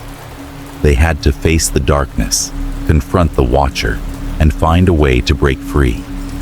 Or they would be consumed by it forever. Chapter 10. Escape or Damnation. The room had become their prison, its dark, shifting walls pressing in with an intensity they couldn't ignore. After everything they had witnessed, every distorted version of their friends, every terrifying manifestation, they knew one truth. There was no easy way out. The very fabric of the room seemed to bend around them, warping their perception of space and time, drawing them deeper into its clutches. Every step felt like a gamble, and every breath was heavier than the last. The entity, the Watcher, had made it clear. It wasn't just the room that they were up against. It was something far older, far more powerful. It had fed on their fear, their desperation, and now it was toying with them, using their minds against them. They had come face to face with it, had heard its mocking voice, and realized the horrible truth. The room was not just a place. It was alive, and it controlled everything, pulling the strings of their existence like puppets. But despite the fear, despite the overwhelming sense of hopelessness, there was still a flicker of something inside them, a defiance, a refusal to give in.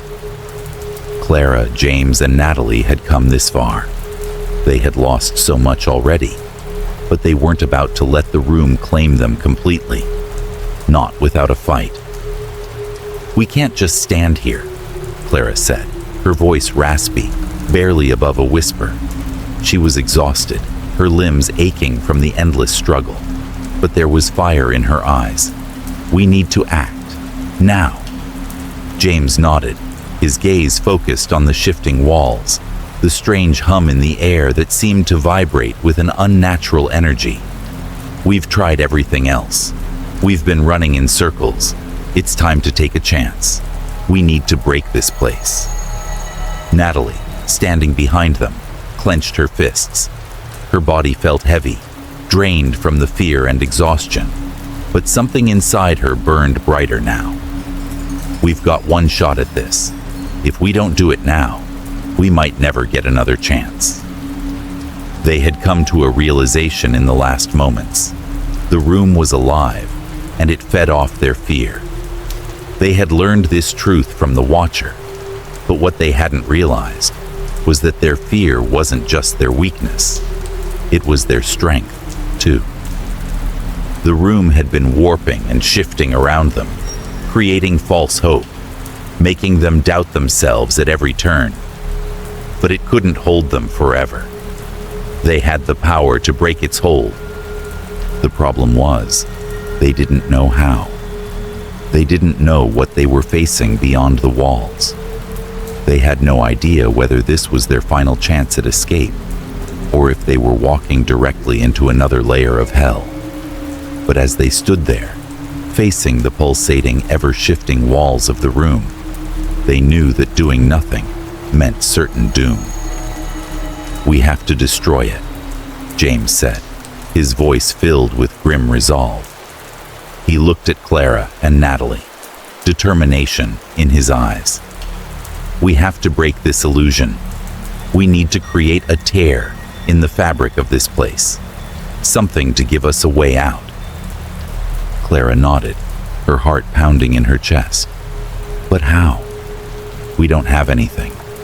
We don't even know how this place works." James glanced at the shifting walls, at the door that had appeared and disappeared at will, mocking them each time they thought they had found their way out. "We've learned enough. The room is controlled by something beyond our understanding, but it's still bound by rules. If we can't escape the way we came in, then we have to create our own exit, a rift in reality itself." Natalie's breath hitched, the fear rising again, but she pushed it down. "How do we do that?" James stepped forward, his eyes scanning the walls. "We need to use everything we've learned. The room feeds on our fear, but it also feeds on our will. It can't control us unless we let it. We can use that to our advantage." Clara took a deep breath, closing her eyes for a moment to steady herself. When she opened them again, they were filled with resolve. "We have to do it together. Whatever happens, we do it as one. We break through the wall, break through this nightmare." The three of them stepped forward, closer to the center of the room, where the air felt thick with tension, a pulse that seemed to match their heartbeats. The shadows around them seemed to writhe, watching, waiting. But the entity wasn't there anymore, not in a visible form, yet they knew it was still watching. They could feel its presence, the cold eyes of the Watcher, just beyond the veil. "On three," James said, his voice quiet but firm. "We focus, we break through. 1, 2. Before he could say 3, the room suddenly seemed to shift. The walls tilted, the floor dropped out beneath their feet, and for a moment, they were falling, plunging into a void of nothingness. But it wasn't real. The walls snapped back into place just as quickly as they had shifted, as though the room had decided to throw one last trick at them. Clara gritted her teeth and stepped forward again. She stretched out her hands toward the shifting walls, feeling the pulse of energy, the tug of the room's malevolent force. She didn't understand how it worked, but in that moment, she didn't care. She could feel the power surging through her, the fear, the anger, the desperation, and with it, something else. A flicker of control, a chance. Together, they reached out. Their fingers brushed against the walls, and with a deep guttural scream that came from the pit of their souls, they pushed. The energy in the air thickened, crackling with raw power, the very fabric of the room trembling in response. For a moment, it seemed like nothing had happened. The walls remained unyielding, the door still locked in its place. But then, a sound, a crack, resonated through the room, and the walls shuddered. They could feel it, the shift in reality. A tear was forming, a fracture in the illusion. The door, the one that had taunted them for so long, began to open. It wasn't like any door they had seen before. It was nothing more than a sliver, an opening in the air itself. But as it widened, they could feel the pull, the promise of freedom on the other side, the unknown. They rushed toward it, but as they neared the door, they froze. On the other side was nothing but darkness. It wasn't an empty room or a familiar landscape. It was an abyss, an endless void that stretched on forever. There was no telling what lay beyond it. Was it freedom? Or was it just another cycle of torment? A never-ending return to the nightmare they had just begun to escape. They hesitated. Clara looked at James and Natalie, fear and uncertainty flickering in her eyes. Do we go? Do we step through? James stepped forward, his expression unreadable. We don't have a choice. We can't stay here. But even as he said it, a part of him wondered if they were making a terrible mistake. What if the room was designed to pull them into this final moment of desperation, only to consume them one last time? What if the door was just another illusion, another trick to break them? But there was no time to think. The door was open. The darkness beyond it beckoned. Clara took a step forward, and then another. She didn't look back. Neither did James or Natalie. And as they stepped through, the door slammed shut behind them, leaving no trace of their existence in the room. The story ends in uncertainty. The door, the escape, the unknown, they all remain a mystery. Did they find freedom? Or did they step into another cycle of suffering? The only thing certain is that the room and the force behind it would continue to watch, waiting for the next souls to enter its grasp. Some escaped, some didn't. The rest is left in the shadows. Chapter 1. The Legend of the Smiling Man. The sun was setting, casting a warm amber glow across the small town of Aberwood. It was a quiet evening, the kind of night where everything seemed calm, yet there was an underlying sense of unease in the air. A group of teenagers sat together at the local park, clustered around a weathered wooden bench. They had been friends for years, their bond solidified by their shared sense of adventure. But tonight was different. Tonight, the air was thick with something darker, something that made their usual banter sound hollow. Among them were 4 friends: Matt, the skeptical leader of the group; Sarah, the brave and outspoken one; Lily, the quiet observer with an eerie sense of intuition; and Jack, the joker, always quick with a laugh, but often hiding his deeper fears behind humor. The town of Aberwood was small, nestled deep in the woods, far from the bustle of city life. The kind of place where everyone knew everyone's business, and strange occurrences were often brushed aside as mere superstition. But that night, the group of friends found themselves talking about something that had haunted the town's history for generations: the abandoned mansion at the end of Main Street. "The Smiling Man's house," Matt said, his voice low as he threw a glance over his shoulder. They had all heard the stories, but it had been years since any of them really believed the rumors. At least, that's what they told themselves. "Do you honestly believe in all that?" Jack asked, his tone laced with sarcasm. He tossed a small rock across the park, watching it skitter along the cracked concrete. "A haunted house? A creepy guy who smiles in every photo? It's just another dumb ghost story." "Jack's right," Sarah chimed in, crossing her arms. "We've lived here our whole lives, and not once has anyone even seen this so-called Smiling Man. It's just some dumb legend the old folks like to tell, to keep us kids in line.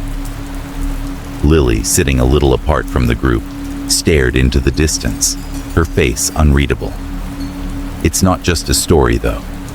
I've heard it from people who swear they've seen things in that house.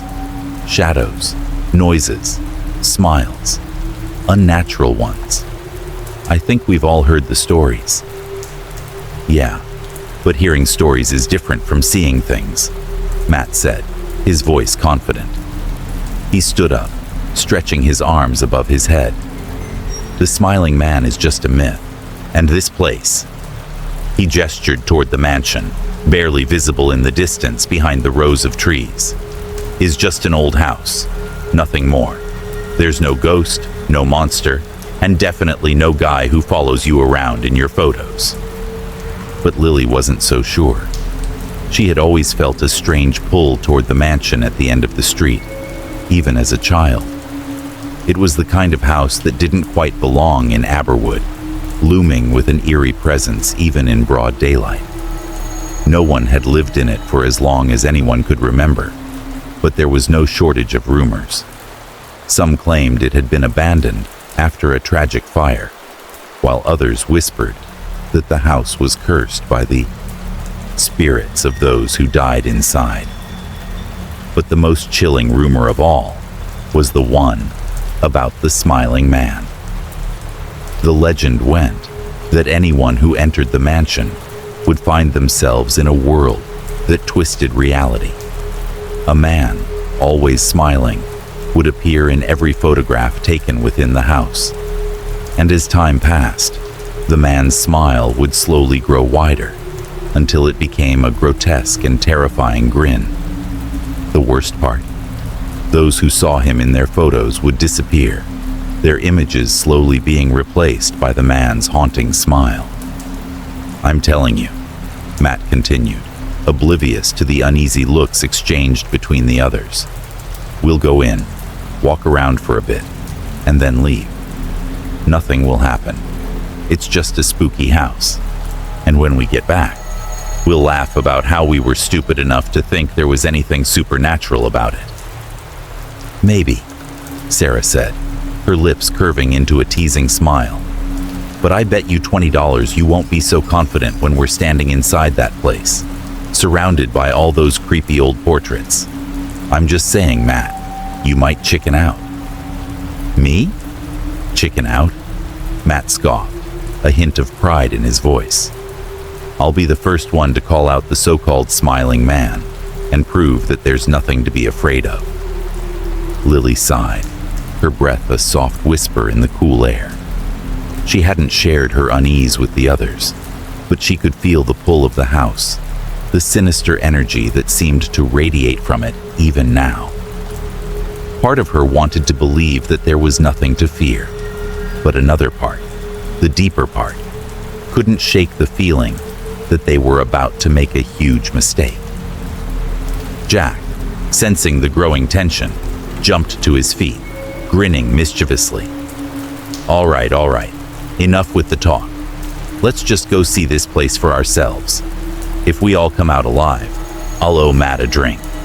If we don't, I guess we'll all just end up as part of the legend. Deal, Matt agreed quickly, eager to prove his point.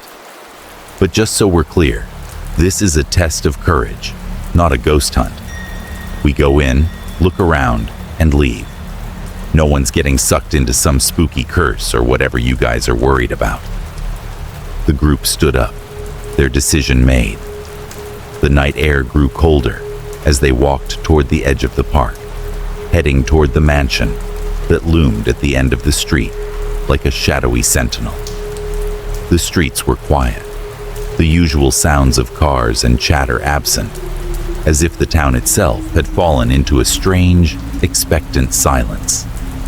As they approached the old iron gates of the mansion, they could feel a strange tension, like something was waiting for them. See?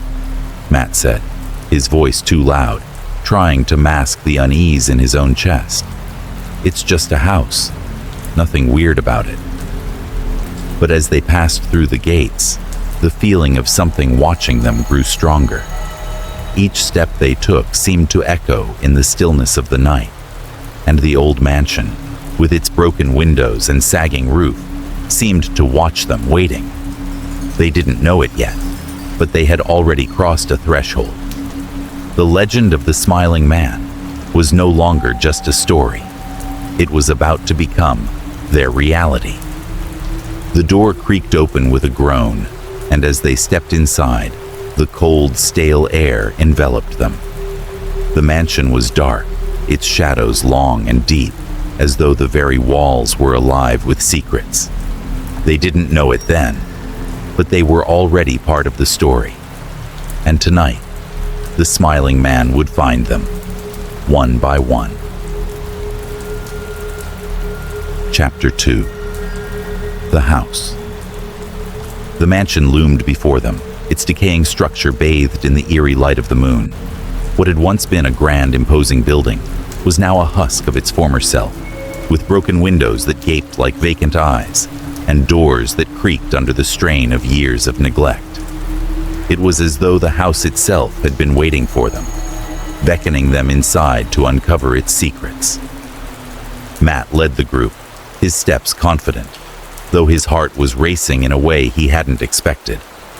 The house looked exactly as he had imagined, old, abandoned, and utterly unremarkable.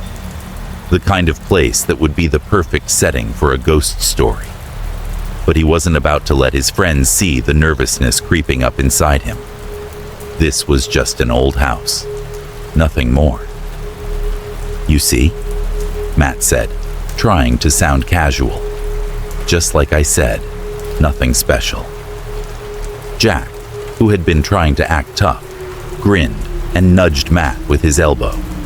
"Yeah, I've seen scarier stuff at Halloween parties." Sarah, ever the skeptic, nodded along, though her eyes scanned the mansion warily. "It's just creepy because it's old. Look at the place. It's falling apart. There's nothing to be afraid of." Lily, trailing behind the group, felt an inexplicable tension. She didn't say anything, but her senses were on edge, her skin prickling. Something about the house felt off, as though the air itself was thick with memories long buried. As they pushed the old iron gate open, it groaned in protest, echoing through the still night air. The rusted hinges shuddered with every movement, sending a wave of unease through the group. They stepped through the gate, onto the overgrown path that led up to the mansion's front door. A chill ran down their spines as the cold air wrapped around them, but none of them dared to acknowledge it. The door to the mansion was half open, as if it had been waiting for their arrival. With a collective breath, they entered. The first thing they noticed was the smell. It wasn't the damp, earthy scent of a house left to the elements. No, this was something older, fouler. The kind of musty odor that clung to old things, things that had been untouched for years. Dust hung thick in the air, settling in the corners and on the furniture that still remained. "Nice place," Jack said sarcastically, breaking the silence. "Really gets the whole abandoned vibe right." Matt flashed a tight smile and began to lead the group into the hallway. The sound of their footsteps echoed, unnervingly loud, in the vast, empty space. The floorboards creaked under their weight as they walked deeper into the house, their shoes scraping against the old wood. As they ventured further in, the mansion revealed itself. The walls were covered in faded wallpaper, its once vibrant colors now faded into a dull, sickly hue. Cobwebs clung to the corners of the room like forgotten memories, and remnants of old furniture, long abandoned, sat covered with dusty sheets. An antique chair stood in one corner, its velvet fabric torn and frayed, while a cracked mirror reflected only the empty room behind them. The furniture seemed so out of place, as though it had been frozen in time. Relics of a past life, abandoned in a hurry. "This is a joke, right?" Jack muttered, eyeing the worn-out sofa. Who leaves their furniture behind like this? It's like they just disappeared. I'm sure there's a logical explanation, Sarah said, but even her voice wavered slightly as she glanced around. The air in the house seemed unnaturally still. It was as if the house was holding its breath, waiting for something. The light from their flashlights flickered, casting long shadows across the walls, and the deeper they went into the house, the more the oppressive silence seemed to press in on them. They moved cautiously from room to room. A large chandelier hung from the ceiling, its crystals dulled by dust. The windows were covered with grime, blocking out most of the moonlight, but faint beams of light still found their way through, illuminating the forgotten relics of a time long past. The faint sound of a distant wind rattling the old windows was the only thing that broke the silence, but even that felt like an intrusion. "I bet there's something cool in the attic," Jack said with a grin, breaking the tension. "Old trunks, maybe some old clothes. There's got to be something good up there." "I don't know, Jack," Matt replied, still walking ahead. "We should check out the first floor before we get any ideas." But Jack had already started heading toward the stairs. "You guys can check out the boring stuff. I'm going up." With a sigh, Sarah followed, her footsteps hesitant. "We're going to regret this. I know it." They reached the stairs, the wood groaning under their combined weight as they made their way to the second floor. It was darker up here. The shadows seemed to swallow them whole, and the silence, too, felt heavier. As they ascended the stairs, a subtle sound caught Lily's attention. It was faint at first, a soft rustling sound, like the whisper of fabric. Her heart skipped a beat, and she froze for a moment, staring into the dark hallway ahead. The others didn't seem to notice, their attention fixed on the old rooms they were about to explore. "What is it, Lily?" Sarah asked, noticing her hesitation. Lily shook her head, dismissing her unease. "Nothing. It's nothing." But the sound didn't stop. It seemed to come from somewhere deep within the house. A subtle, almost imperceptible sound, like someone breathing softly in the dark. They continued into the hallway, and the air grew colder, the shadows deeper. The temperature seemed to drop as they entered one of the bedrooms. The bed frame was still intact, but the mattress had long since been ravaged by time. A large, ornate mirror hung crookedly on the wall, its glass fogged with age. Dust covered every surface, the room untouched for what seemed like decades. Then, just as they were about to move on, it happened. A soft, shuffling noise came from the corner of the room, a sound that made their blood run cold. It wasn't the wind, it wasn't their footsteps, it was something else. Something watching them.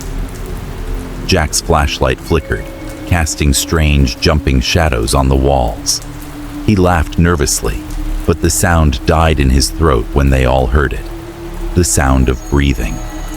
Deep, labored breaths, as if someone, or something, was standing in the darkness, watching them.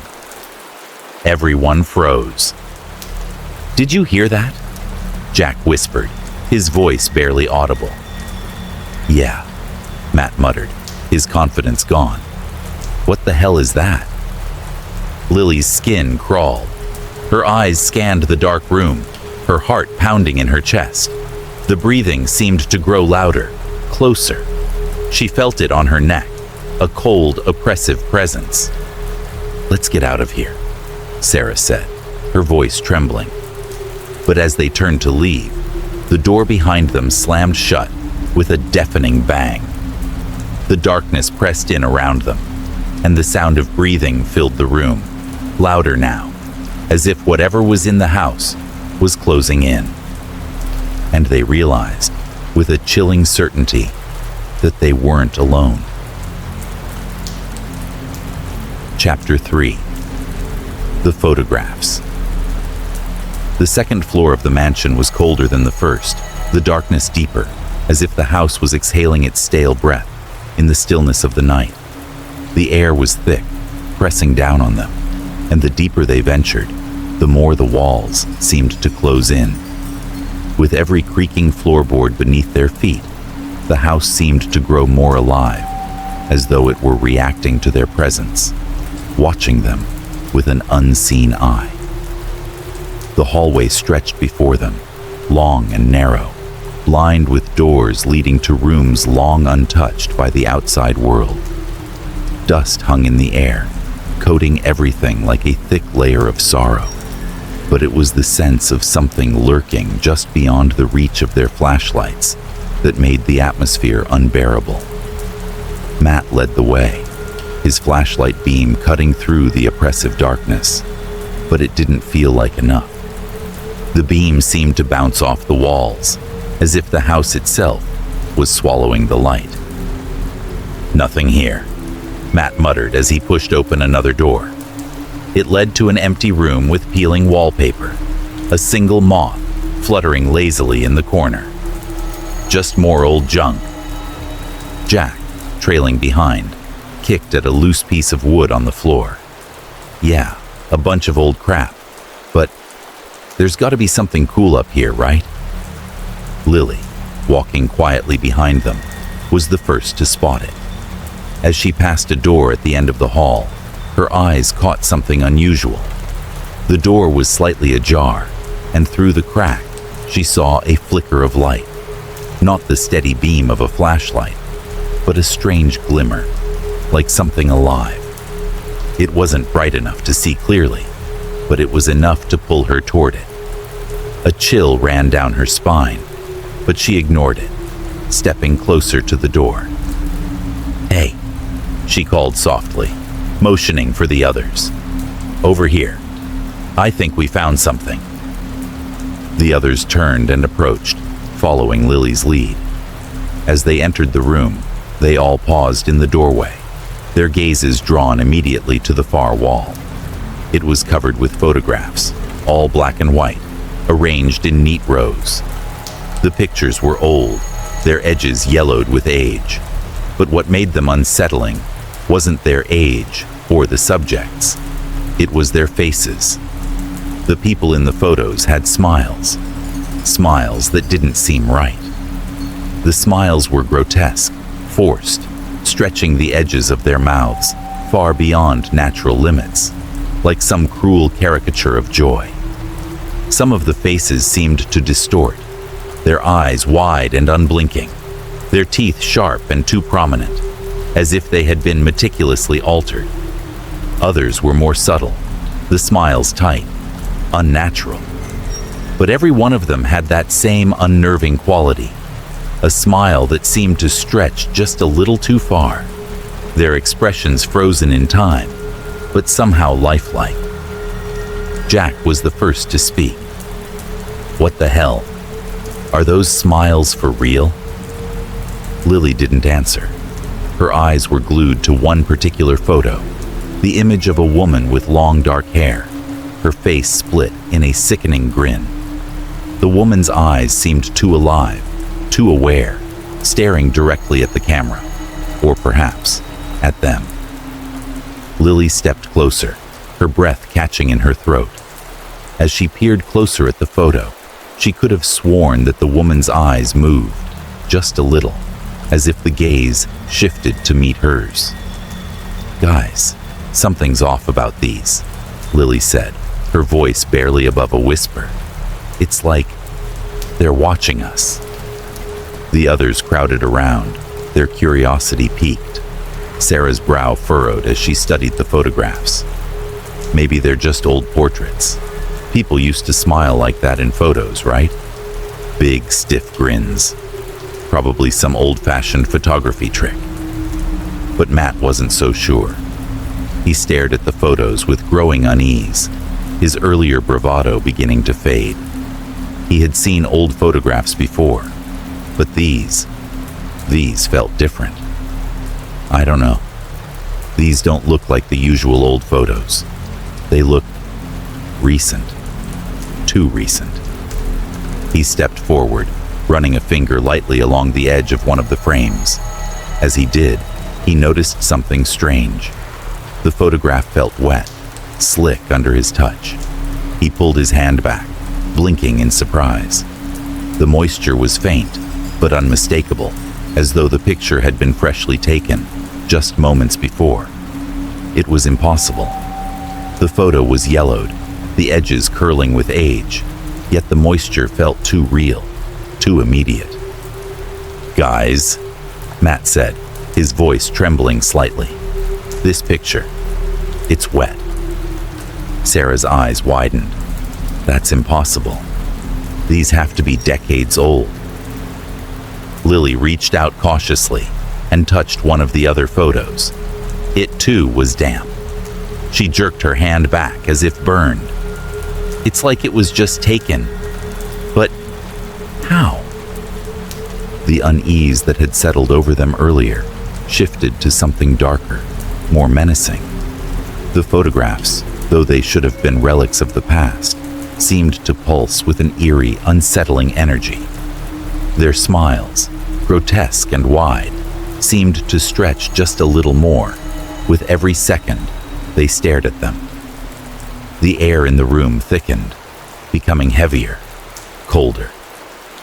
Jack's hand trembled as he reached for one of the frames. Weird. This is some twisted prank. Maybe someone came in here recently, set all this up. Matt didn't reply. He was staring at a different photograph now, one that was closer to his own age. A young man stood in the photo, his face twisted into a grotesque grin. The man's eyes locked directly with Matt's, and for a moment, Matt thought he saw the faintest shift, the man's smile widening, stretching even further. His stomach churned. He could feel his pulse quicken. "No, this doesn't feel right," Matt muttered, his voice almost lost in the thick silence of the room. "These aren't just old pictures. These are..." His voice faltered. He didn't want to say it aloud, but they all felt it. These were alive. Sarah looked at him, a concerned frown crossing her face. "Matt, what are you talking about?" But before he could answer, Lily gasped. She took a step back, her eyes widening in terror. "Look," she said, pointing at the far side of the room. A new photo had appeared, seemingly out of nowhere. It was placed on the wall in front of them, another black and white image. But this time, it wasn't one of the old, distorted faces. It was their own. The five of them stood frozen, staring at the image in shock. It was a photo of them, standing in the very room where they now stood. But their smiles, they were wrong, twisted, just like the others. Their eyes were wide, their teeth bared in a grotesque parody of happiness. And there, in the background, almost obscured by their bodies, was a figure they hadn't seen before. The man. The one with the smile. His face was shadowed, his smile disturbingly wide and distorted, his eyes hidden in darkness, but it was unmistakable. He was there, watching them. A cold shiver ran down their spines. The room, the air, the walls, everything felt suddenly suffocating. They were no longer alone. "Let's get out of here," Sarah said, her voice trembling with fear. But as they turned to leave, the door slammed shut with a deafening crash. The room seemed to close in on them, the air heavy with an oppressive, suffocating force. And that smile, that grotesque, ever-widening smile, lingered in their minds, following them as they tried to escape, as though it were about to swallow them whole. Chapter 4. The First Encounter. The mansion had begun to feel less like a place of discovery and more like a labyrinth of unease. The longer they stayed, the more suffocating the air became. It wasn't just the decay or the damp smell of rot that hung thick in the house. It was something else, something intangible. The longer they explored, the more they felt watched, though there was no one to be seen. The second floor was eerily silent, and the group moved through it with a sense of growing tension. They had left the room with the photographs, but the unease they'd felt in there lingered. The pictures still haunted them, their twisted smiles and the chilling sensation of the unseen figure standing behind them. But they were determined to push forward. They were explorers, after all. Nothing could really hurt them, right? So, what now? Jack asked, trying to break the growing silence. His voice was forced, his usual bravado lacking. He wasn't scared, not yet, but the silence was starting to get to him. Do we keep looking around? Matt looked at him, then at the others. We should keep going. Let's see if we can find any more clues about what's really going on here. They moved deeper into the dark corridor. The flickering beams of their flashlights cast long shadows, stretching and warping as they passed. The house was so quiet that every sound felt amplified. The faint creaking of the floorboards, the rustle of their clothes, the breath of someone just a little too close. Despite the tension, they tried to make light of it. Jack was the first to crack a joke, nervously laughing as he bumped into an old coat rack in the corner. "Careful there, Jack," Sarah teased. "Don't want to be taken by the smiling man." But even her voice faltered slightly as she spoke. The house didn't just feel abandoned, it felt alive, as if it were waiting for something to happen, for someone to make a mistake. Lily walked ahead of the group, her eyes scanning the room, her senses on high alert. She couldn't shake the feeling that something was off. The house felt like it was breathing with them, its wooden beams creaking, its walls whispering. She stopped suddenly, the hairs on her neck standing up. "Did you hear that?" she asked, her voice low and tense. She turned toward the others, but they had heard it too. It was a sound, faint but distinct, a soft shuffle, like footsteps moving just out of sight. Jack snorted nervously. "It's just the house settling. Probably rats or something." "I don't know," Lily murmured, her eyes darting toward the hallway. Her flashlight flickered again, causing her heart to skip a beat. She glanced quickly behind her, catching Matt's eye. Matt was about to respond when something caught his attention. A shadow. It appeared at the far end of the hallway, just beyond the reach of the flashlight. At first, he thought it was just a trick of the light, but as he squinted, he saw it more clearly. It was a figure, a dark silhouette standing motionless in the far corner of the hall. For a brief moment, he could have sworn it was smiling. A cold chill swept through him.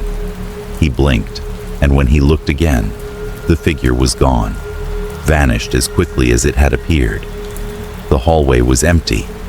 There was no one there. "Did anyone else see that?" Matt asked, his voice shaky. "See what?" Jack replied, his tone laced with impatience. "I swear I saw someone, just standing there." Lily's eyes widened, and she took a cautious step forward. "I felt it too. Something was there, just out of sight." Sarah shook her head, though her face had lost its usual bravado. "You're both freaking yourselves out. It's just an old house, guys. Shadows, weird noises. It happens."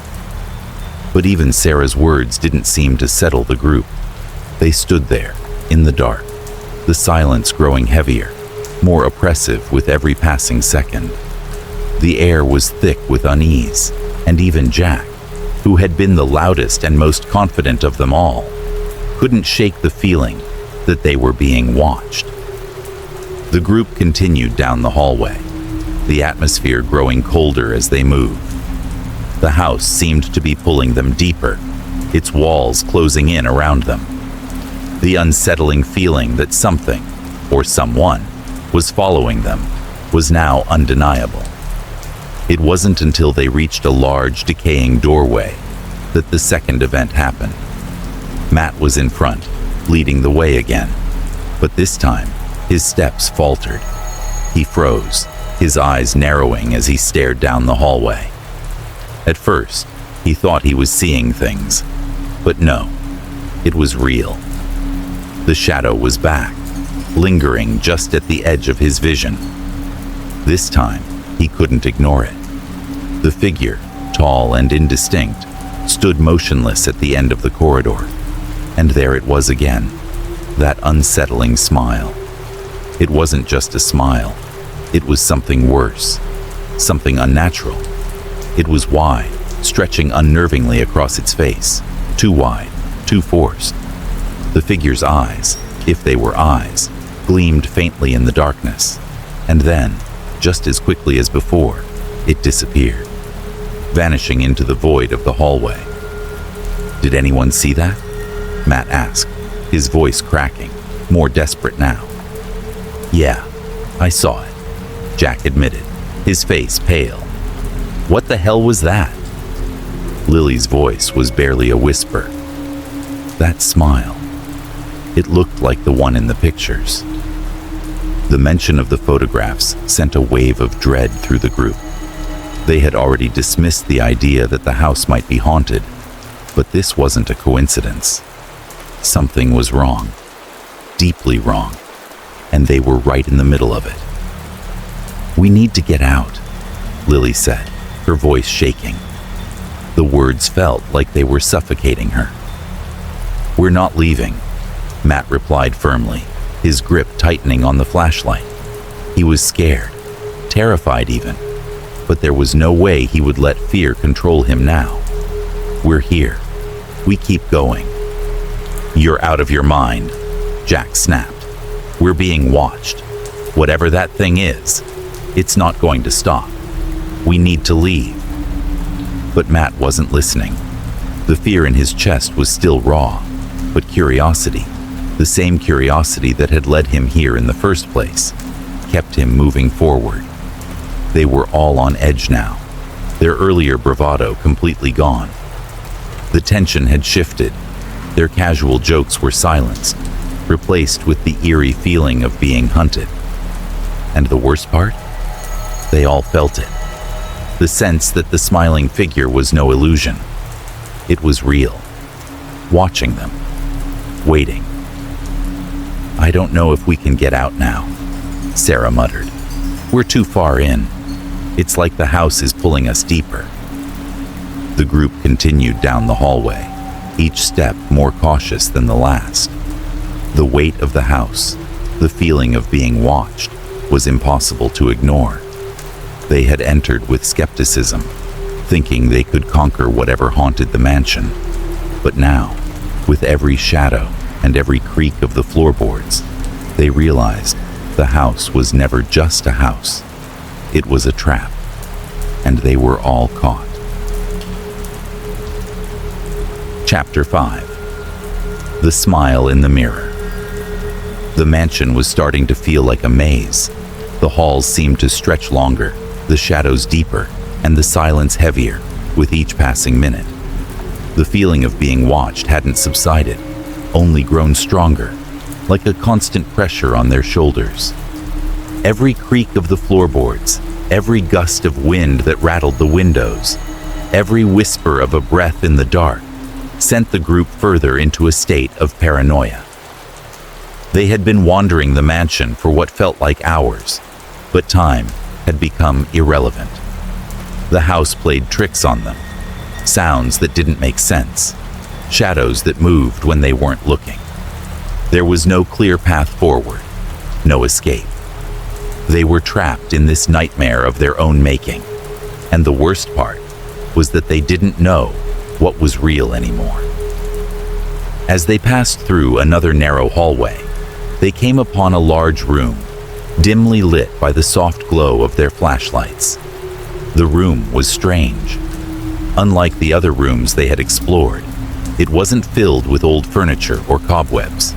Instead, it was empty, save for one thing: a massive ornate mirror that hung against the far wall.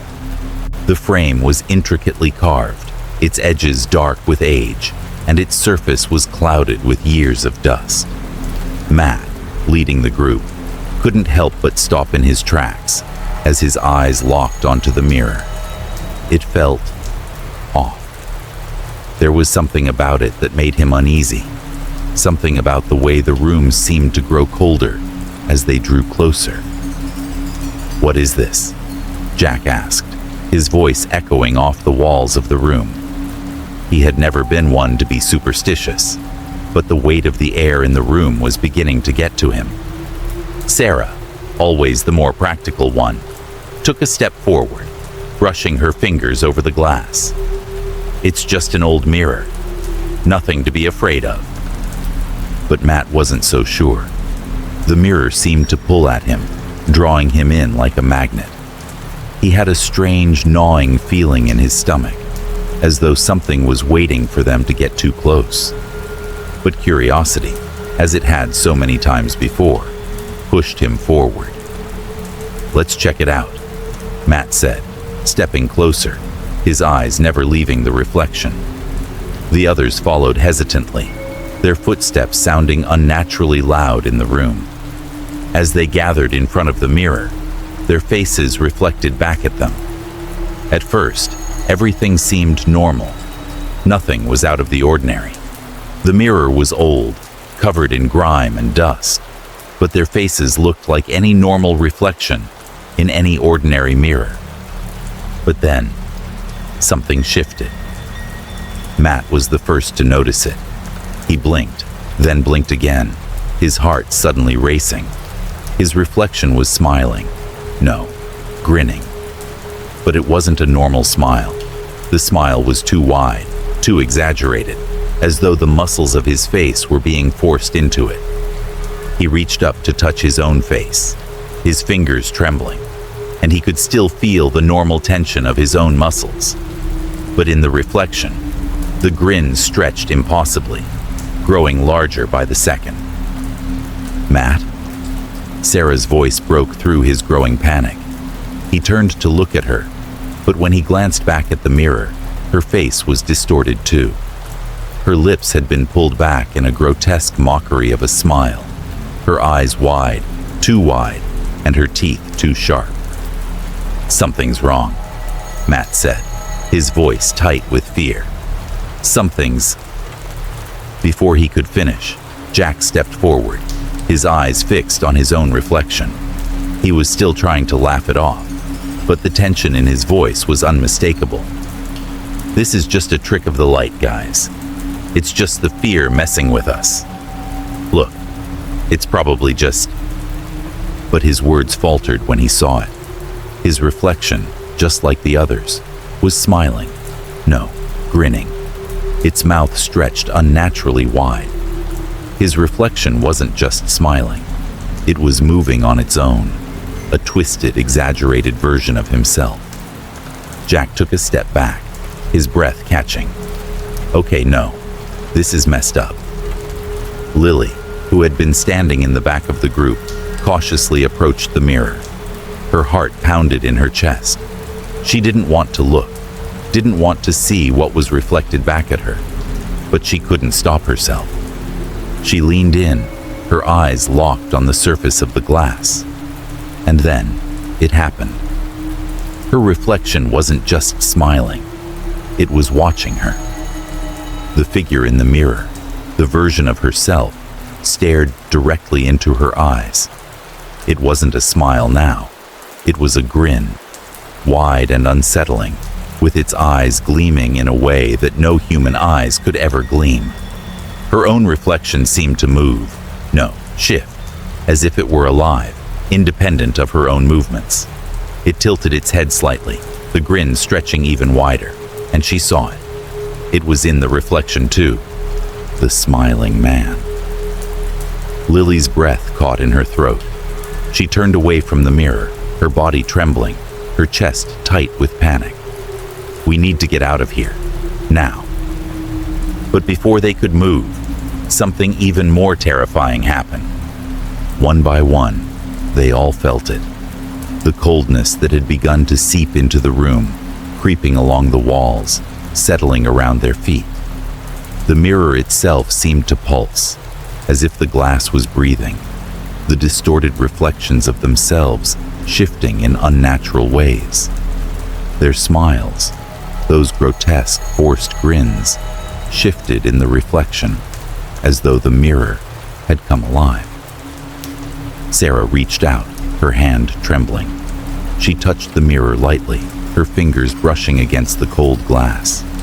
The moment her skin made contact, something jolted. The reflection didn't just move, it jerked, as if it were alive, as though it was responding to her touch. The grin in the reflection stretched wider still, the edges of the smile warping, pulling in ways that no face should ever bend. And then it happened. The smiling man's figure, which had been lurking in the background of their reflections, moved forward in the glass, stepping closer, its smile growing impossibly wider. It leaned in closer to the group, its face now a distorted blur of teeth and shadow. They could feel its presence, cold and suffocating. The air around them thickened, pressing down on them like an invisible weight. I don't want to look, Jack said, his voice trembling, his eyes locked on the floor. What is that thing? Lily couldn't bring herself to look away. She was transfixed by the figure in the mirror. The smiling man was there, its grin widening further, stretching impossibly across its face. And it was moving, reaching for them. Something shifted in the reflection, something subtle, yet undeniably real, as if it had crossed the threshold from mirror to reality. "Move!" Matt shouted, his voice raw with panic. But before they could make a single move, the glass seemed to ripple, distorting their reflections even further. The smiles became grotesque masks, each face contorting into a more horrific expression. And through the glass, the smiling man reached out, just inches from their faces. Suddenly, the air around them seemed to snap. The mirror returned to normal, calm and still. The smiling man was gone. The faces of the group were reflected again, as they should be, shaken, confused, but normal. But they knew it wasn't over. The mirror was no longer just a reflection. It had shown them something real, something they couldn't explain, something they couldn't escape. "Let's get out of here," Sarah whispered, her voice hoarse. And though they didn't speak it aloud, they all knew that they weren't alone in the mansion. Not anymore. Chapter 6. The Smiling Man. The house had changed. It had become something else, something alive, something hungry. The once creaking walls now hummed, with a low, almost imperceptible vibration, a pulse that seemed to echo through the entire mansion. The temperature had dropped drastically, so much so that their breath came out in visible clouds of cold air. What had started as a dark, abandoned building was now a prison, and they were trapped inside. "Matt." Jack's voice was barely a whisper, filled with a kind of disbelief that made his words sound like a confession. He turned to look at his friend, his face pale, his eyes wide. "Do you hear that?" Matt didn't answer right away. He was too focused on the hall in front of him, the darkness creeping up like a living thing. It was as if the very walls of the mansion were drawing in closer, suffocating them with each breath. The house had changed, yes, but something else was different. The very air was thick, heavy with dread. "I hear it," Matt said slowly, his voice cracking. The others looked at him, and though none of them spoke, they all knew exactly what he was referring to. The laughter. It wasn't the kind of laughter that might come from a good-natured joke. It wasn't the kind of laughter that might echo from a living person. No, this laughter was hollow, cold. It seemed to come from all directions at once, soft at first, like a whisper, and then growing louder, fuller, until it seemed to fill the entire house. It was the laughter of the smiling man. Lily turned toward the sound, her eyes darting around the dark hallway, but there was nothing there. Nothing except the flickering light from their flashlights, casting strange, dancing shadows on the walls. But the laughter, it kept growing louder, growing more insistent. "What is that? Who's doing that?" Sarah whispered, her voice trembling. "I don't know," Matt replied, shaking his head. "But it's not coming from anywhere. It's like it's in the house itself." The house groaned, its wooden beams creaking as though it were waking from a long slumber. For a moment, the lights flickered, then went out completely. The darkness enveloped them, and the laughter continued, louder now, ringing in their ears. The air felt thick, like a living presence was surrounding them, squeezing the very breath from their lungs. It was then that they saw it. At the far end of the hallway, standing in the shadows, was a figure. At first, it looked like a trick of the light, just a vague shape, an outline. But as they stared, they could see it more clearly. The figure was tall, too tall, and its face was obscured in darkness. But the thing that stood out, the thing that made their blood run cold, was the smile. A smile that stretched impossibly wide, too wide to be human. It was grotesque, like the smile of someone who had been forced to wear it, someone whose face was locked in an expression of joy that was anything but joyful. Its eyes were dark, hollow, empty, nothing but black voids where a person's soul should have been. But the smile, it was all-consuming, the kind of smile that made you question reality itself. The smiling man. The laughter swelled, filling the hallway now, becoming a cacophony that rattled their bones. The figure didn't move, not at first. It just stood there, watching them, its smile never changing, never faltering. It was as though it was waiting for them to move, waiting for them to take that first step toward it. I don't think it's real," Jack said, his voice shaky. "It can't be real." But even as he said the words, he knew they weren't true. The air felt too thick, too real, and the smiling man was too present, too tangible. They were no longer in control. They were no longer the ones making the decisions. "Matt, what do we do?" Lily whispered, her voice barely audible. She was trembling now, her eyes locked on the figure in front of them. She wanted to run, but something kept her rooted to the spot. She couldn't take her eyes off the smiling man, as though the very act of looking away would invite something worse. The figure took a slow step forward. The floor beneath them creaked in response, and the lights flickered back on. Just for a second, but it was enough to reveal the full horror of the creature standing before them. Its smile was impossibly wide, stretching across its face like a grotesque, unfinished mask. The emptiness in its eyes was overwhelming, like staring into the black void of space. And then, the house changed again. The walls began to shift, distorting and warping as though they were made of paper. The air felt heavy, thick with something malicious, something ancient. The mansion was alive, twisting itself around them, trapping them in its nightmare. Doors slammed shut, windows rattled, and the sound of the smiling man's laughter grew louder, louder than their own heartbeat, louder than the sound of their own thoughts. The smiling man took another step forward, its smile widening even more, its face contorting in ways that defied logic. It was as though the creature was made of shadows, its form flickering between the real and the unreal. And yet, the feeling of its presence was undeniable. "Get away from him!" Sarah screamed, stepping forward, her voice desperate. "We need to get out of here." But the house was no longer offering them an escape.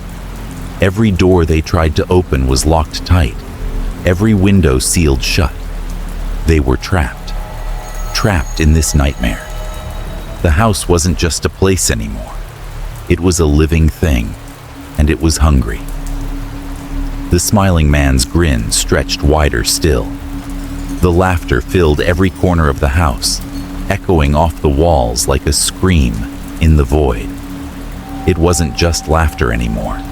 It was a voice that seemed to speak without words, one that was full of malice, one that only wanted to see them broken. "You can't leave," the voice whispered, though no one saw the smiling man's mouth move. The realization hit them like a ton of bricks. The smiling man wasn't a figure from a legend. He was real.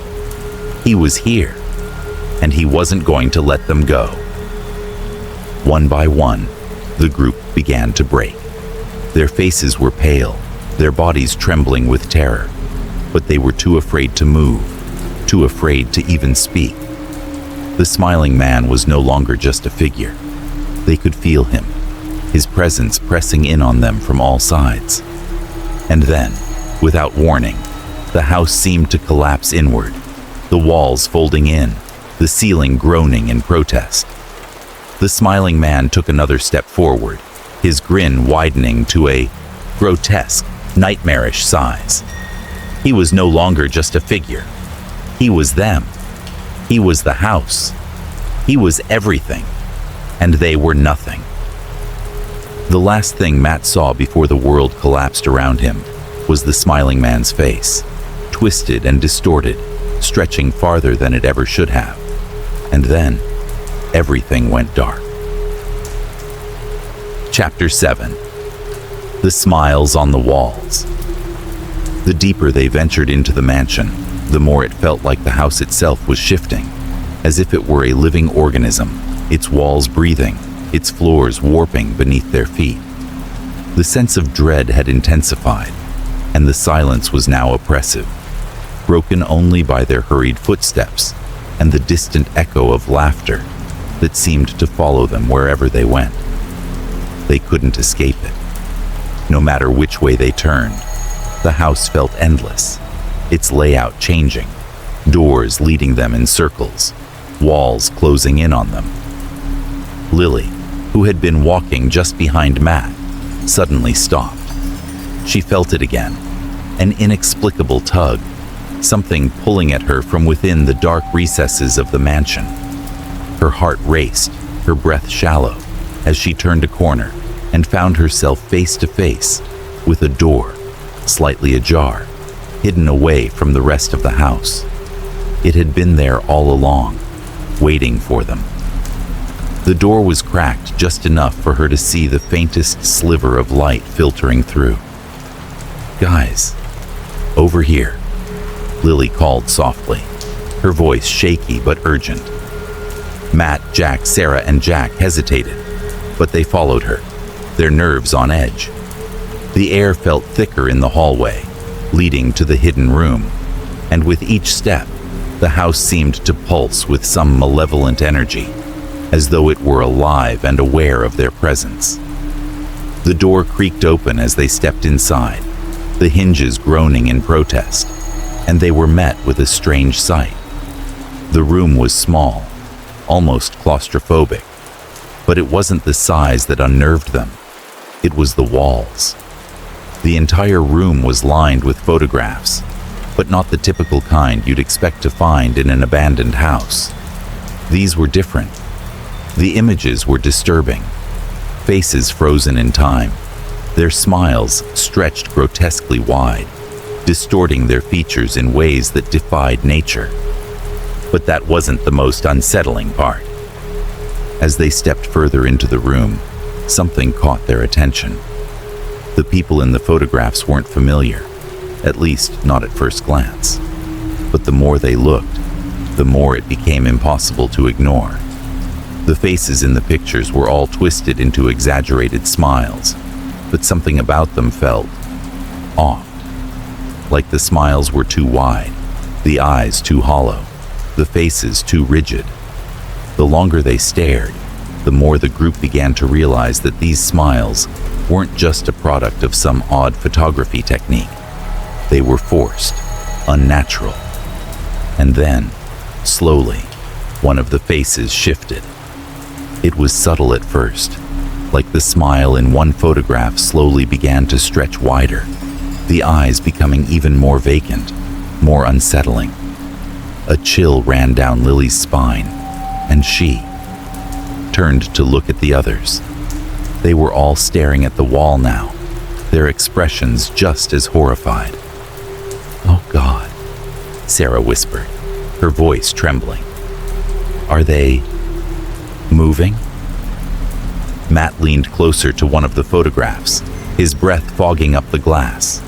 His hands were shaking, his mind struggling to comprehend what he was seeing. This isn't possible," he muttered, his voice hoarse. "They're changing. The faces, they're changing." Indeed, the photographs weren't static. The faces in the images had started to distort, the smiles becoming more twisted, the eyes growing darker. The faces, once so perfectly captured in time, seemed to shift and contort with an unnatural fluidity. And as they watched, it became even more apparent. Some of the smiles seemed to resemble the ones on their own faces. "Wait," Jack said suddenly, his voice sharp with panic. "That one? It looks like me." The others turned to him. Jack was staring at one photograph in particular, where a man with dark hair and a wide, forced grin stared back at him. The face was eerily similar to his own, but the smile was stretched too wide, too exaggerated. It was like something was pulling at his face, distorting his features. Lily turned to look at another photograph, and her stomach dropped. The woman in the picture had a grin so wide it seemed impossible. But the more she stared at it, the more she could see it. The face was becoming familiar. The eyes, her own eyes. The smile was stretching outward, just like the others, just like hers. No, Lily breathed. She stumbled back, her heart racing, her chest tightening. That's me. That's my smile." A wave of unease washed over them all, their bodies frozen in place as they tried to comprehend the horrifying reality unfolding before their eyes. Each of them turned to their own reflections in the photographs, and they saw it. The same distortion, the same stretched smiles, faces, once their own, now twisted and warped with the same unnatural grin that had haunted them throughout the mansion. "What the hell is going on?" Jack gasped, his voice barely above a whisper. "Why are our faces in these photos?" The room began to feel smaller, tighter, as if the walls were closing in on them. The house itself felt alive, shifting around them, its weight pressing down on their shoulders. Their breath quickened, and the laughter, the same hollow, echoing laughter, continued to reverberate in the air. "Is this it? Are we becoming a part of this place?" Sarah asked, her voice shaking with terror. "Is this what happens to everyone who comes here? We're becoming part of these pictures." Matt looked around at the group, his face pale. His eyes darted between the photographs, and it was impossible to ignore the horrible truth. They were being pulled into the houses. Nightmare. One by one, the faces in the pictures were transforming into their own. The smiles growing wider, more distorted, their eyes vacant, soulless. The room felt colder, the air thicker, the darkness more oppressive.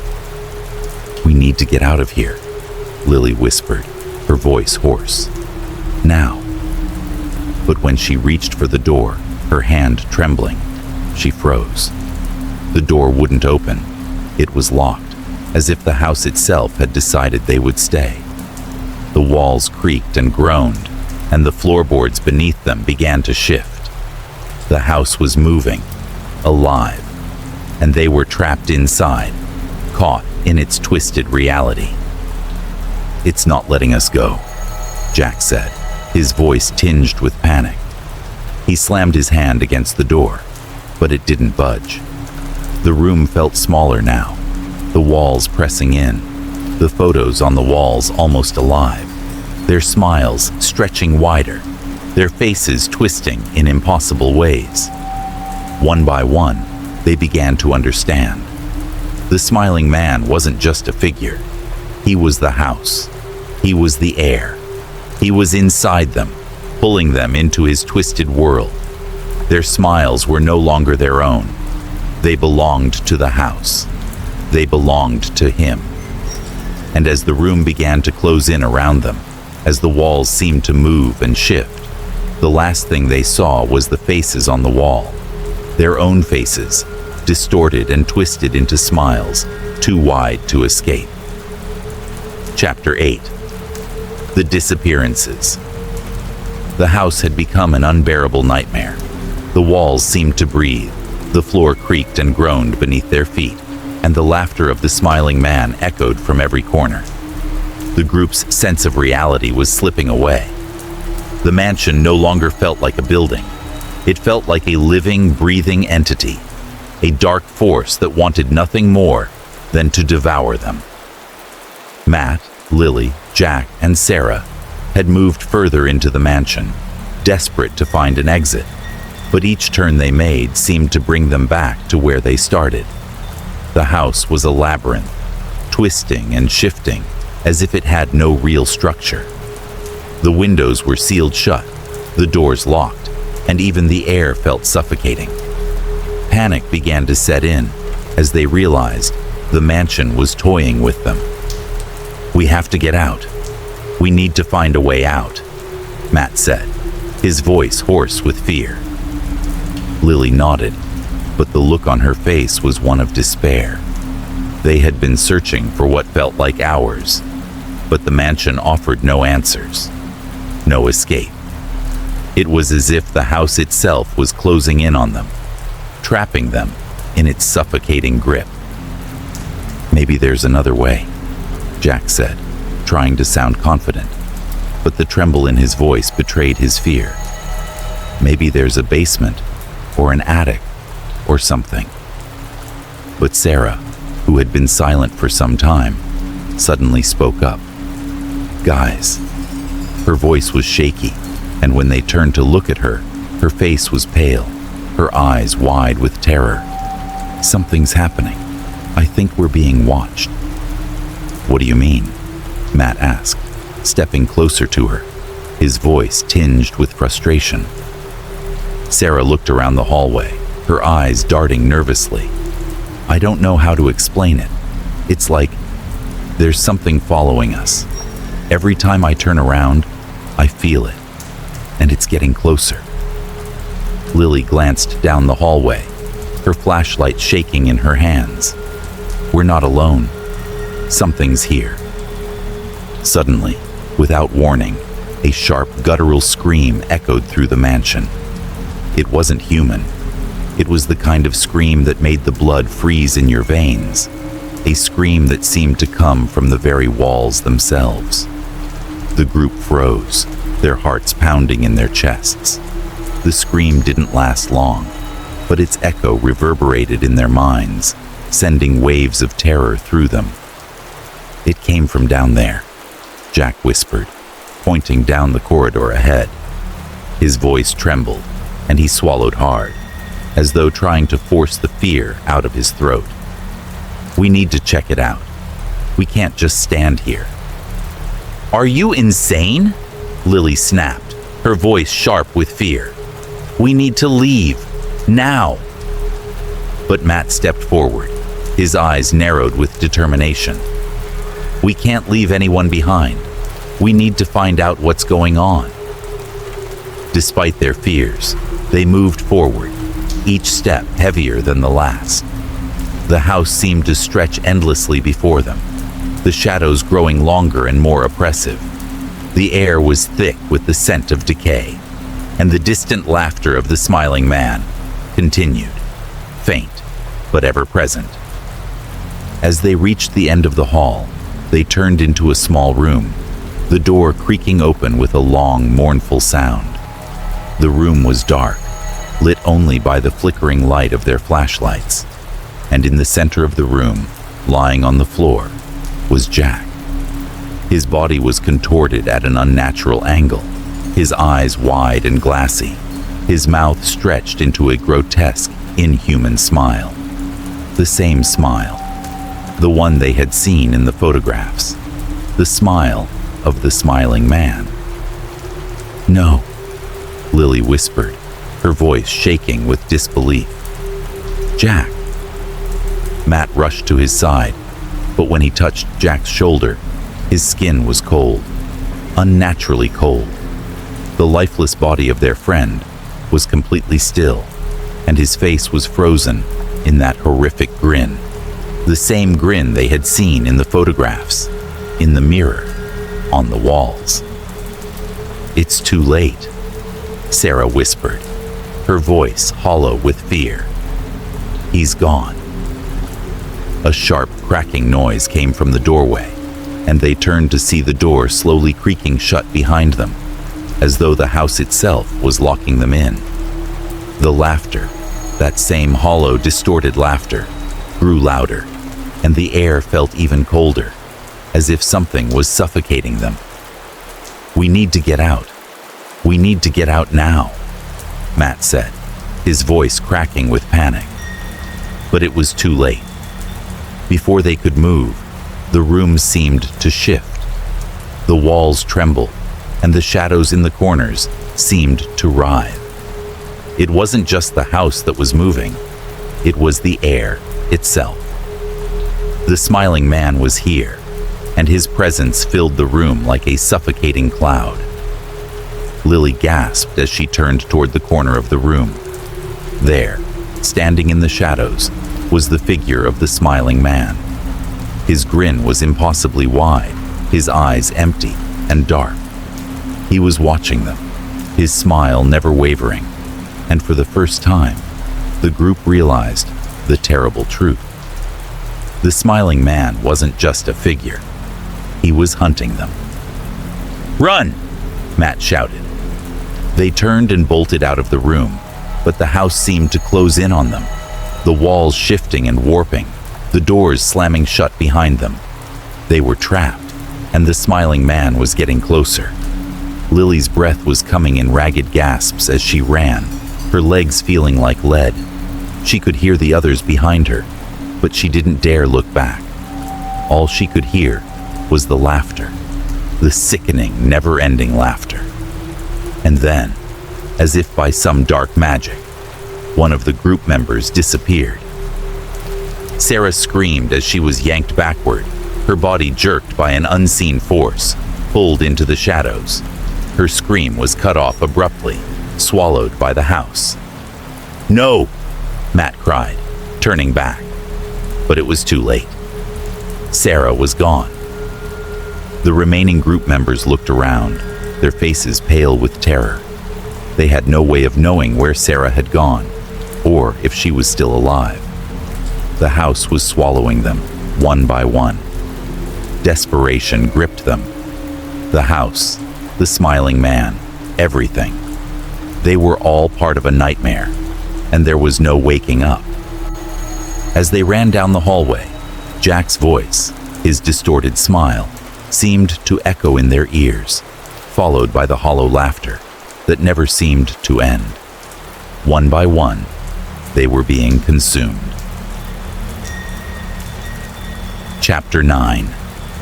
The Last Face. The once quiet mansion now seemed to pulsate with life. Its creaking walls groaned, as though the house itself was aware of their every move, closing in around the group with a suffocating presence. What was once an ordinary building now felt like a labyrinth, each hallway winding deeper into the suffocating darkness, each door leading only to more torment. The laughter, the ever-present hollow laughter of the smiling man, had become louder, more pervasive. It echoed in the corners of their minds, making it impossible to escape. Matt, Lily, and Jack were the last of the group. The others, Sarah, Jack, the second one, and of course the first victim, had vanished, leaving no trace behind but the lingering sense of their absence. With every step, the fear crept deeper into their bones, and the feeling of being watched never wavered. The house was alive, and it wanted them to know it. They hadn't spoken much in the past few hours. Words felt meaningless now. All that was left was the cold, suffocating silence, punctuated only by the sound of their own frantic breathing and the relentless laughter echoing through the walls.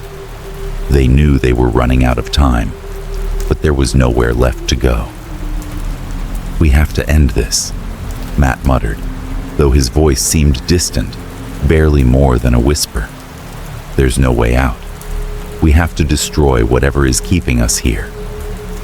Lily didn't answer. Her mind was consumed with one horrifying thought. What if they had already lost? What if they had already become part of this nightmare, just like the others? The house, it seemed, was a prison, and they were its prisoners. The three of them had spent the last hour in silence, trying to figure out what to do next. Their escape attempts had failed at every turn. Each door they tried to open led to another dead end, another impossible path. The house was twisting, reshaping itself, keeping them trapped. Then, as if the mansion was offering one final twisted clue, they stumbled across something new. It was an old room, tucked away at the back of the house, hidden from view by thick layers of dust and decay. They hadn't noticed it before, but now it stood in front of them, its door slightly ajar. The faintest sliver of light shone through, illuminating the edges of a large frame on the wall. Lily was the first to step inside. Her heart was racing, and her fingers trembled as she brushed aside the layers of dust on the floor. The room was cold, colder than any place they had been in the house, and the air smelled stale and sour. But it wasn't the room itself that caught her attention. It was what was hanging on the wall. A photograph. The frame was large, its edges darkened with age, but it was the picture inside that froze her in place. At first glance, it looked like any other photograph, old, faded, its colors muted by time. But as Lily stepped closer, her blood ran cold. She knew those faces. It was them, the group.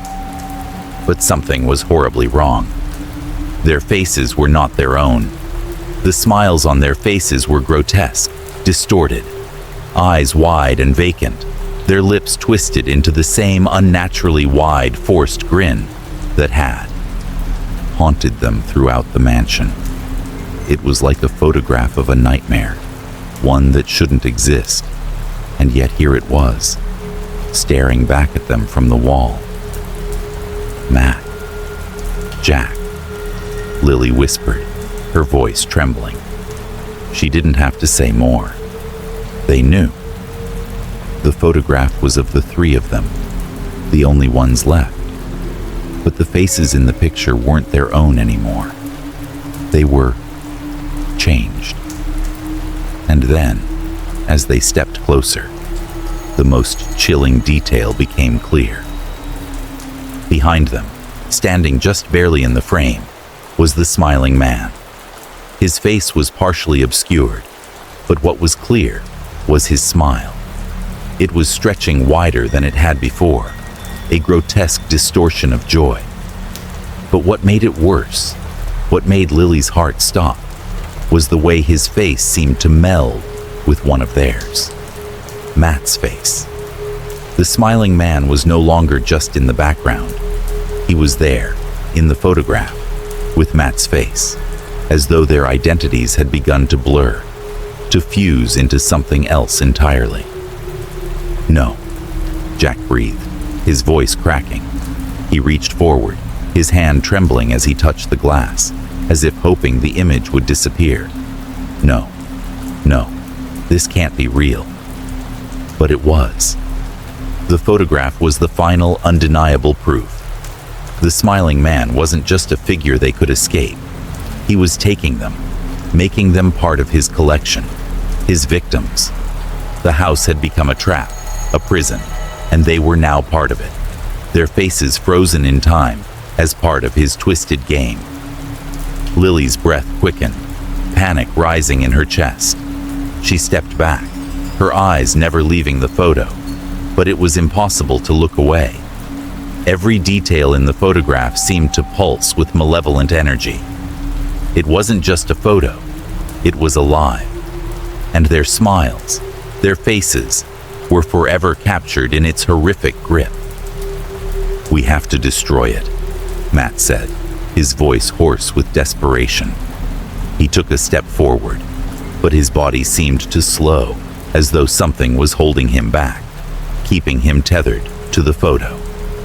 "We can't let it keep us here." He reached for the frame, his fingers brushing against the cold glass. But as his fingers touched the photograph, a shock of cold raced up his arm, making his body stiffen, locking him in place. The laughter of the smiling man intensified, the sound vibrating through the walls, echoing in their minds, drowning out all rational thought. "We can't destroy it. It's too late." Lily's voice was broken, her heart sinking. "We've already become part of the house. This is it. This is how it ends." "No, I won't."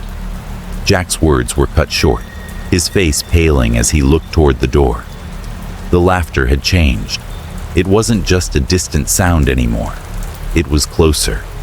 The house was alive, and it was drawing them in. Desperation gripped them as they turned toward the door. They tried to move, but it was too late. The room seemed to close in on them, the walls pressing against them, the floor shifting beneath their feet. Their bodies froze, their eyes locked on the photograph. The last reminder of what they had been, now distorted into something unrecognizable. And then, with a final soul-shattering grin, the smiling man stepped forward, his figure merging with theirs. They were part of the collection now, and the house, with all its twisted secrets, claimed its final victory. Chapter 10. The Last Photograph. The house was silent now. The heavy air had become still, the once oppressive hum of its ancient walls now absent, leaving nothing but the lingering presence of something wrong. The mansion, with all its twisted corridors and dark secrets, had claimed its final victim. Matt, Lily, and Jack were gone, taken by the smiling man, transformed into mere fragments of a twisted reality. Their faces, once so full of life, were now trapped in the frame of a photograph that had become a part of the mansion's dark collection. The smiling man had won. The house had devoured them, taking them as its own, leaving only an empty shell behind. For a while, there was nothing but silence. The mansion stood as it always had, watching and waiting. It was a place of perpetual hunger, a place where time didn't seem to move forward, but only in circles. A place where the souls of the curious would be trapped forever, their names and faces slowly fading from the memory of the world. But nothing in this place lasted forever. Several days passed. The village that lay at the base of the hill had moved on, its people forgetting, or perhaps choosing to forget, the strange happenings that had once surrounded the old mansion. The legends of the smiling man were just that, legends. Faint whispers passed among the older villagers, but the younger generation never paid them much attention. The mansion was forgotten, a relic of a past better left untouched. But then, on a crisp autumn afternoon, a new group of teenagers, eager to prove their courage and explore the forbidden, made their way up the winding path that led to the house. Unlike the previous group, they were unaware of the horrors that had unfolded there. They were simply looking for adventure, fueled by nothing more than youthful curiosity and the thrill of the unknown. They had heard the stories, everyone had, but they were determined to see the mansion for themselves. The house, with its cracked windows and decaying walls, stood as a silent sentinel in the distance, its dark presence looming. As they approached, the door creaked open, as though it was welcoming them inside. They hesitated at first, exchanging nervous glances, but their resolve was strong. With a shared nod, they entered. The house was as they had expected, dusty, abandoned, and eerie. The air was thick with the smell of decay, and the faint sound of creaking floorboards echoed throughout. But they were undeterred. The thrill of the unknown was stronger than the fear that clung to the edges of their minds. They began to explore the rooms, their flashlights cutting through the darkness, illuminating old furniture, cobwebs, and crumbling walls. They laughed nervously at their own unease, trying to keep the atmosphere light, even as they sensed that something was amiss. It wasn't long before they stumbled upon the photograph. It was tucked away in a hidden corner of the house, a small room that seemed untouched by time. The picture was unlike any they had seen before. It was old, faded, its frame tarnished with age. But what made it strange was the image itself. There, standing in front of the grand staircase, were the 5 of them, smiling. But not just smiling. The smiles were distorted, stretched unnaturally wide, and their eyes, vacant, empty, stared out from the photo as though they were trapped, unable to escape. Behind them, standing just barely in the frame, was a figure. It was hard to make out at first, but as they stepped closer, it became undeniable. It was the smiling man. His figure was partially obscured in shadow, his grin wide and disturbing. He stood just behind the group, his face almost fusing with one of the teenagers, a boy with dark hair, his face twisted into the same grotesque, forced grin that they had seen before. The photo was wrong. It wasn't just a photograph. It was alive. The faces were not their own, not entirely. The smiles, they looked like something more, something unreal, as if the picture itself had captured their essence and warped it into something horrifying. "Oh my God," one of the boys whispered, stepping back in shock.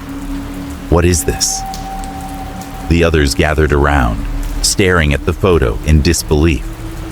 They had heard the stories, the ones about the smiling man, the mansion that trapped its victims, but they never thought it would be real. They never thought they would become part of it. "This can't be happening," another girl said, her voice shaking. "This isn't real. It can't be." But the photograph, in all its twisted detail, was proof of something they couldn't deny. "We need to get out of here," one of the boys said, his voice urgent, but the fear was evident in his eyes. They all knew what was happening, what this photograph meant. It was a warning. It was a promise. The smiling man had claimed them. They had become a part of his collection. But even as they turned to leave, the house didn't let them go. The door that had been open just moments ago was now shut tight. They pushed against it, their fear growing with every second, but it wouldn't budge. The house was closing in on them. And then, in the deepest corner of the room, they heard the familiar sound of laughter. The same hollow, mocking laughter that had haunted every moment of the previous group's journey. It grew louder, closer. The walls seemed to pulse, the air becoming thick with the stench of decay. It was as if the house itself was alive, breathing, and the smiling man was moving through it, stalking them. The final realization hit them like a wave. They weren't just trapped in the house. They had become a part of it. The mansion claimed all who entered, and they were no exception. One by one, they turned to face the photograph, only to see the faces of the previous group, their own distorted reflections, smiling back at them. The smiling man's grin stretched wider, and in that moment, they knew. They were no longer in control. They were part of the cycle now. The house had claimed them. The cycle would begin again, and the mansion, with its insatiable hunger, would never stop. It would always call to the curious, the brave, and the foolish, and it would always claim them, one by one. Chapter 1. The Echo of the Wheel. The moon hung heavy in the midnight sky, casting an eerie glow over the abandoned amusement park. The once vibrant colors of the rides had long since faded, and the remnants of a forgotten joy now stood as a decaying testament to time. Among the crumbling attractions, one structure remained strangely untouched, a giant Ferris wheel that loomed above the park like a silent sentinel.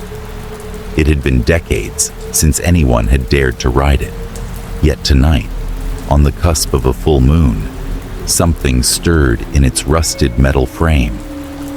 In a small, cluttered office at the edge of town, Clara Moreno sat hunched over her desk, scrolling through an email that had just arrived.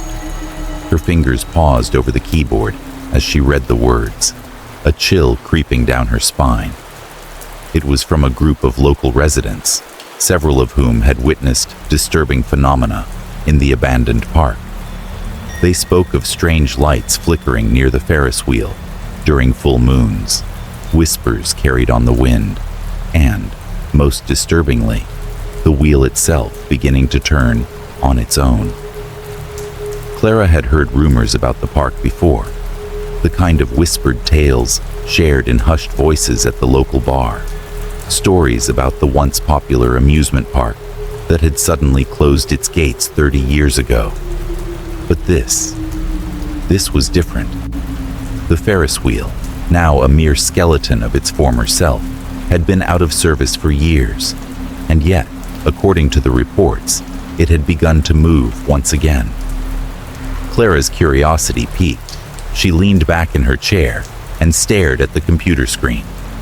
The message was detailed, recounting experiences from those who had ventured close to the park during the night. People claimed to hear laughter echoing through the empty grounds, the distant sounds of music and carnival games that had long been silenced. But it was the Ferris wheel that seemed to be at the heart of the mystery. The witnesses were convinced the wheel wasn't just moving by the wind. No, they believed something, or someone, was turning it. And every time it moved, they saw something even more unsettling. Faces, distorted and pale, pressed against the glass of the Ferris wheel cabins. Faces of people who had vanished years ago. Clara had made a name for herself as one of the best paranormal investigators in the region. Her expertise in the unexplained, along with her unwavering belief that the world held more than the eye could see, had brought her to cases across the country. But she had never encountered anything quite like this. The idea of a haunted amusement park wasn't new, but the specific claim of the Ferris wheel moving, seemingly with a life of its own, caught her attention. As she read further, Clara's mind began to churn with possibilities. Ghosts of the past, a lingering curse, or perhaps something far more sinister was at play. She knew one thing for sure. She had to see it for herself. This wasn't just another ghost story. It was a riddle, and she was determined to uncover the truth. The next morning, Clara packed her equipment: cameras, EVP recorders, thermal sensors, and a variety of other gadgets she had come to rely on in her line of work, and made her way to the town at the outskirts of the park. The locals were hesitant to speak with her, some warning her to stay away, while others spoke in low voices of strange happenings they'd witnessed over the years. As Clara made her way through the town, she couldn't help but notice the unease that clung to the air, like the heavy fog that rolled in from the river at dusk. The park itself was located on the outskirts of town, shrouded by overgrown trees and a tall, decaying fence that had once kept the public out. Now, it stood as a forgotten monument to a bygone era. The gates were rusted shut, but Clara was no stranger to breaking and entering when necessary. She found a small gap in the chain-link fence, squeezed through, and stepped onto the old, cracked pavement of what was once a bustling carnival. The smell of stale popcorn and old cotton candy lingered in the air, mixed with the damp scent of mildew and decay. Broken carnival stalls, their painted faces now faded and peeling, lined the path leading to the central hub of the park. There, towering over everything else, was the Ferris wheel, a skeletal giant that loomed over the grounds like a forgotten sentinel. Clara's footsteps echoed as she approached, the wind rustling through the tattered remains of the park's signage. She could feel the weight of the place, the oppressive silence that hung in the air. It was as if the park itself was holding its breath, waiting for something, waiting for her.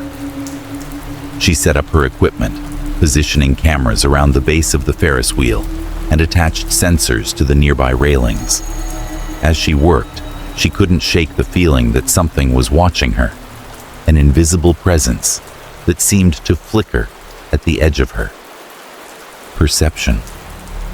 The hairs on the back of her neck stood up, and she paused, scanning the surroundings. But all she saw was the empty park, with its overgrown pathways and rusting rides. As the sun dipped below the horizon, Clara prepared for the long night ahead. She knew the wheel wouldn't begin to move until the full moon was high in the sky, but there was an unmistakable tension in the air, a stillness that felt unnatural. She waited, her mind racing with questions. What was it that had brought the wheel back to life? Was it truly a ghostly presence, or was there a more rational explanation? Then, as if to answer her, the moon began its ascent into the sky, casting a pale light over the desolate park. Clara adjusted her cameras and settled in for the wait. Hours passed in complete silence, save for the occasional rustling of leaves. The Ferris wheel, however, remained motionless. But just as Clara began to think the night would pass without incident, a strange sound pierced the silence. A creaking, faint at first, but growing louder with each passing moment. It was the Ferris wheel. Clara's breath caught in her throat as the wheel began to turn, slowly at first, its rusted gears grinding against one another with a sound that was almost too unnatural to believe. The cabins jerked as they began to move, rotating in slow, deliberate circles. Clara's heart pounded in her chest as she watched in disbelief, her camera capturing every moment. And then, she saw it. A face, pressed against the glass of one of the cabins, pale, contorted, and impossibly familiar. The face of a man who had been missing for over a decade. Clara's pulse quickened, the weight of the revelation sinking in. This was no ordinary haunting.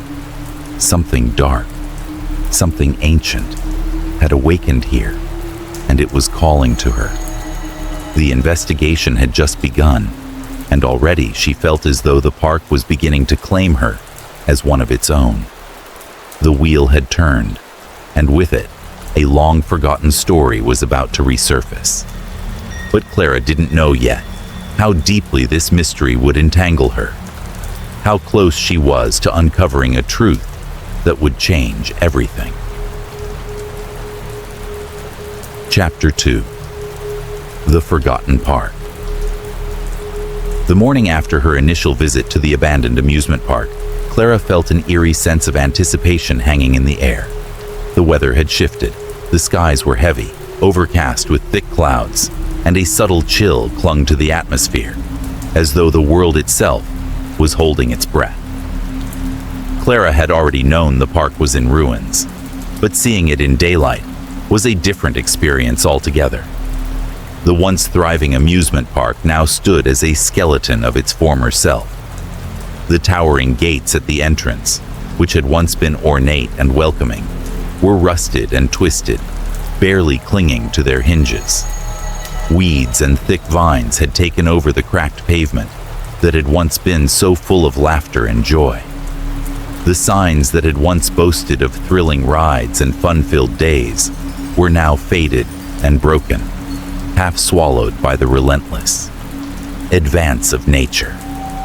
The remnants of the carnival booths, with their peeling paint and rusted metal frames, lay strewn across the grounds like forgotten memories. Clara took a deep breath, her boots crunching on the gravel as she walked further into the park. She had come to investigate the mysterious Ferris wheel that had begun to move again after so many years. But as she passed the crumbling carnival games and defunct food stalls, a strange weight settled on her shoulders. It was as though the very land around her held the residue of years of untold secrets.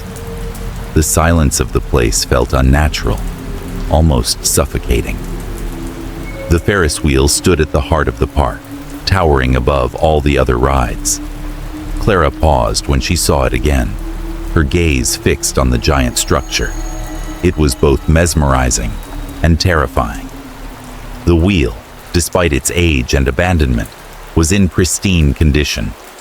The cabins, once colorful and inviting, now looked like dark, empty eyes staring out from the wheel's metal frame. There was no rust, no wear and tear, nothing to suggest that it had been left to rot like the rest of the park.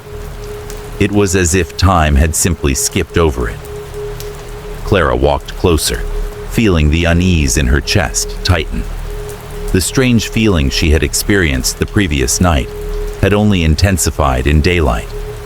It wasn't just the park's eerie atmosphere that unsettled her. It was something deeper. A presence, lurking just beyond her perception, watching her every move.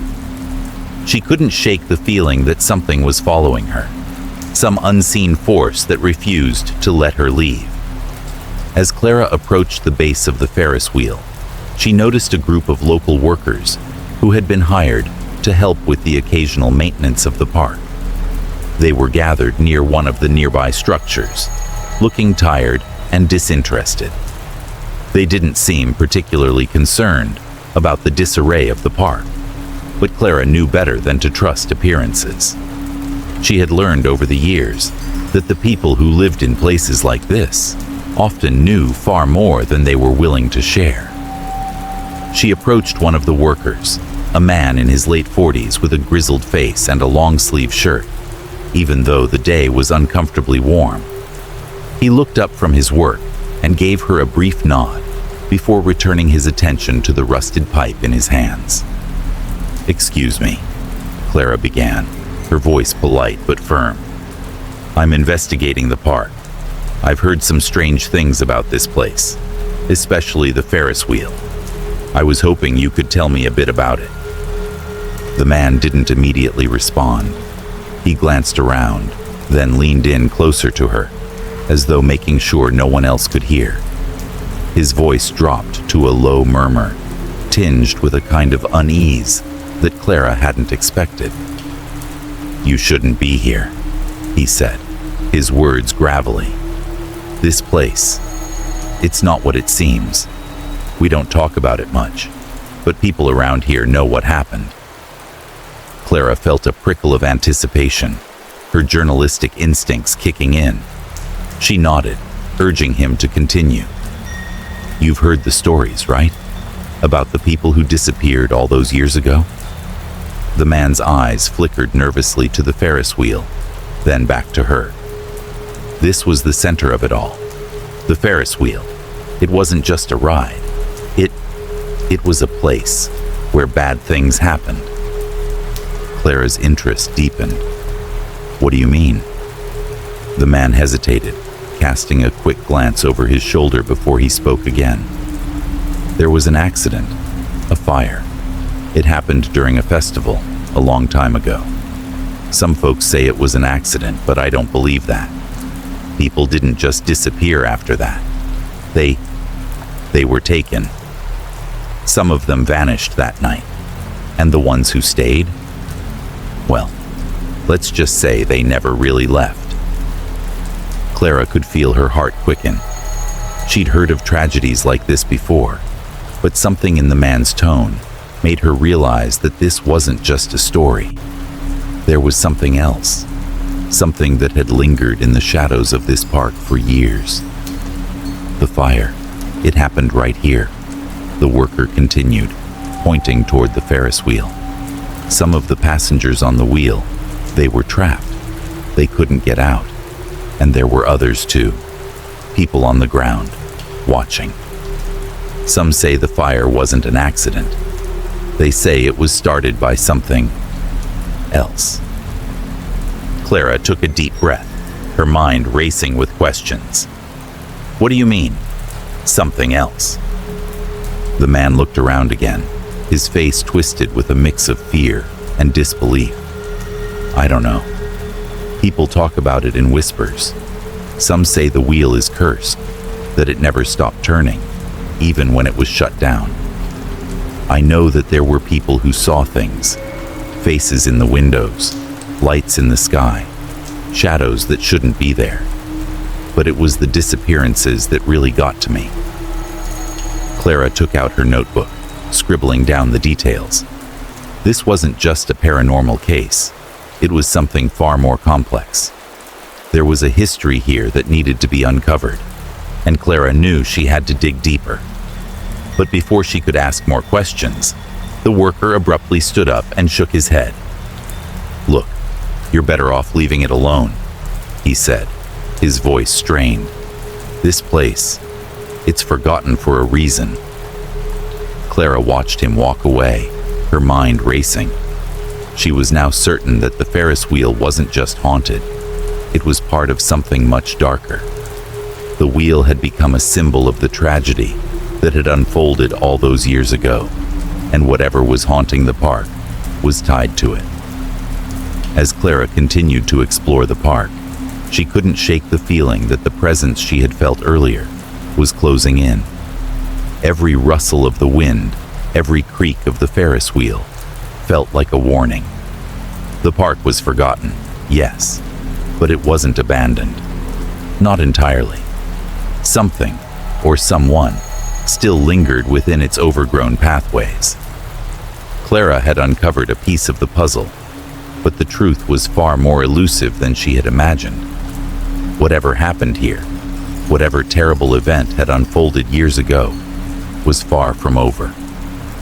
The Ferris wheel wasn't just a relic of the past. It was the key to unlocking a mystery that had been buried for far too long. As she walked away from the worker, her mind was made up. She would return when night fell. The investigation was only beginning, and she knew that the wheel had more secrets to reveal. Chapter 3. First Encounters. The night had fallen over the forgotten park, bringing with it a cold, unsettling silence. The air was thick with anticipation, as if the entire space was holding its breath, waiting for something to happen. Clara Moreno stood just outside the rusted gates of the Ferris wheel, her gaze fixed on the towering structure before her. It was no longer just a relic of a bygone era. It had become the focal point of her investigation. The wheel had moved on its own once, But tonight, Clara was determined to find out why. She took a deep breath and stepped forward, the ground beneath her boots crunching in the stillness. The wheel stood like a giant in the center of the park, its metal skeleton bathed in the pale light of the full moon. From where she stood, Clara could see the faint glow of the cabins, each suspended in midair, motionless, yet somehow alive with a strange energy. There was something unnerving about the way they hung there, as if they were waiting for her to make the first move. Clara had set up her cameras and sensors around the park earlier, hoping to capture any unusual activity. But now, as she stood at the base of the Ferris wheel, she knew it was time to take a more direct approach. She had read the reports from locals who claimed to have seen strange things, and she had heard the whispers of those who spoke of the souls trapped within the wheel.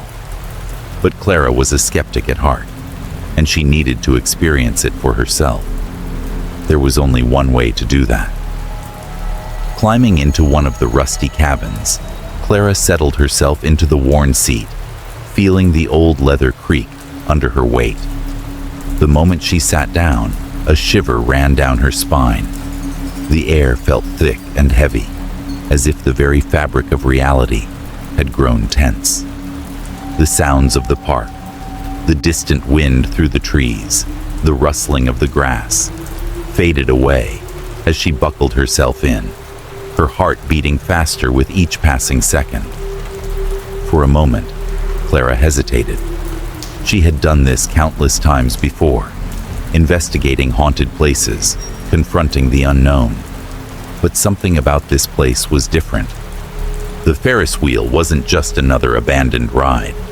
It was tied to something ancient, something dark, and Clara could feel its pull, like an invisible force tugging at her from within. With a deep breath, she reached for the lever to start the wheel. Her hands trembled slightly as she pulled it down, and the old gears groaned to life with a jarring screech. The wheel began to turn, slowly at first, its cabins creaking in protest. Clara's breath quickened as the ride picked up speed, the sensation of rising higher and higher, becoming both thrilling and terrifying. The view from the top of the Ferris wheel was breathtaking, and for a moment, Clara allowed herself to forget the sinister atmosphere that surrounded her. The lights from the distant town glowed like tiny stars in the distance, and the moon hung low in the sky, casting long shadows across the park. For a fleeting moment, she felt as though she were simply enjoying the night air, the wind in her hair, the solitude of the moment. But then, as the wheel began its descent, Clara felt a sudden shift. The air around her grew colder, and a strange sensation of pressure seemed to close in. She glanced around, her eyes scanning the shadows, searching for the source of the unease that had begun to settle in her chest. At first, she saw nothing, just the empty cabins, swaying gently in the night air. But as the wheel continued to turn, Clara's gaze was drawn to the windows of the cabin across from hers. There, pressed against the glass, was a face. Clara's breath caught in her throat. The face was distorted, its features twisted in a grotesque mask of anguish and terror. The skin was pale, almost sickly, and the eyes, wide, glassy, stared back at her, unblinking. For a moment, Clara thought it was a trick of the light, a shadow cast by the moon, or perhaps a reflection from the cabin window. But then, the face moved. It pressed harder against the glass, as though trying to reach out, to communicate. Clara's heart pounded in her chest, and her fingers tightened around the railing of the cabin. She knew she had to stay calm. She had faced the supernatural before, but this was different. This wasn't some lingering ghost, some restless spirit. This was something else entirely. The wheel turned again, and the face was gone. Clara blinked, trying to clear her mind, but when she looked back, The cabin opposite hers was empty. She tried to rationalize what she had seen. Maybe it had been a shadow, a trick of her imagination, or even a reflection. But deep down, Clara knew what she had seen, what she had felt. Her hands were shaking as the wheel continued to turn, slowly gaining speed. Clara's mind raced, but she forced herself to focus.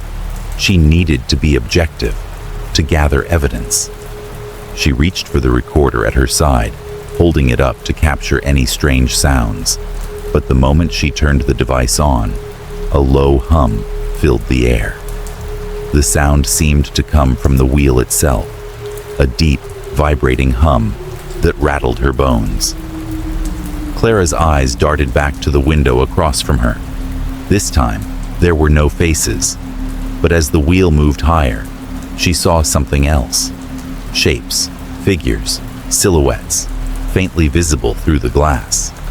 At first, they were fleeting, barely discernible, but as the wheel reached the top once more, the figures became clearer. There were people. No, not people. Shapes of people. Trapped in the cabins, their faces contorted in silent screams. She gasped, her hand reaching for the seat beneath her as the wheel began to slow.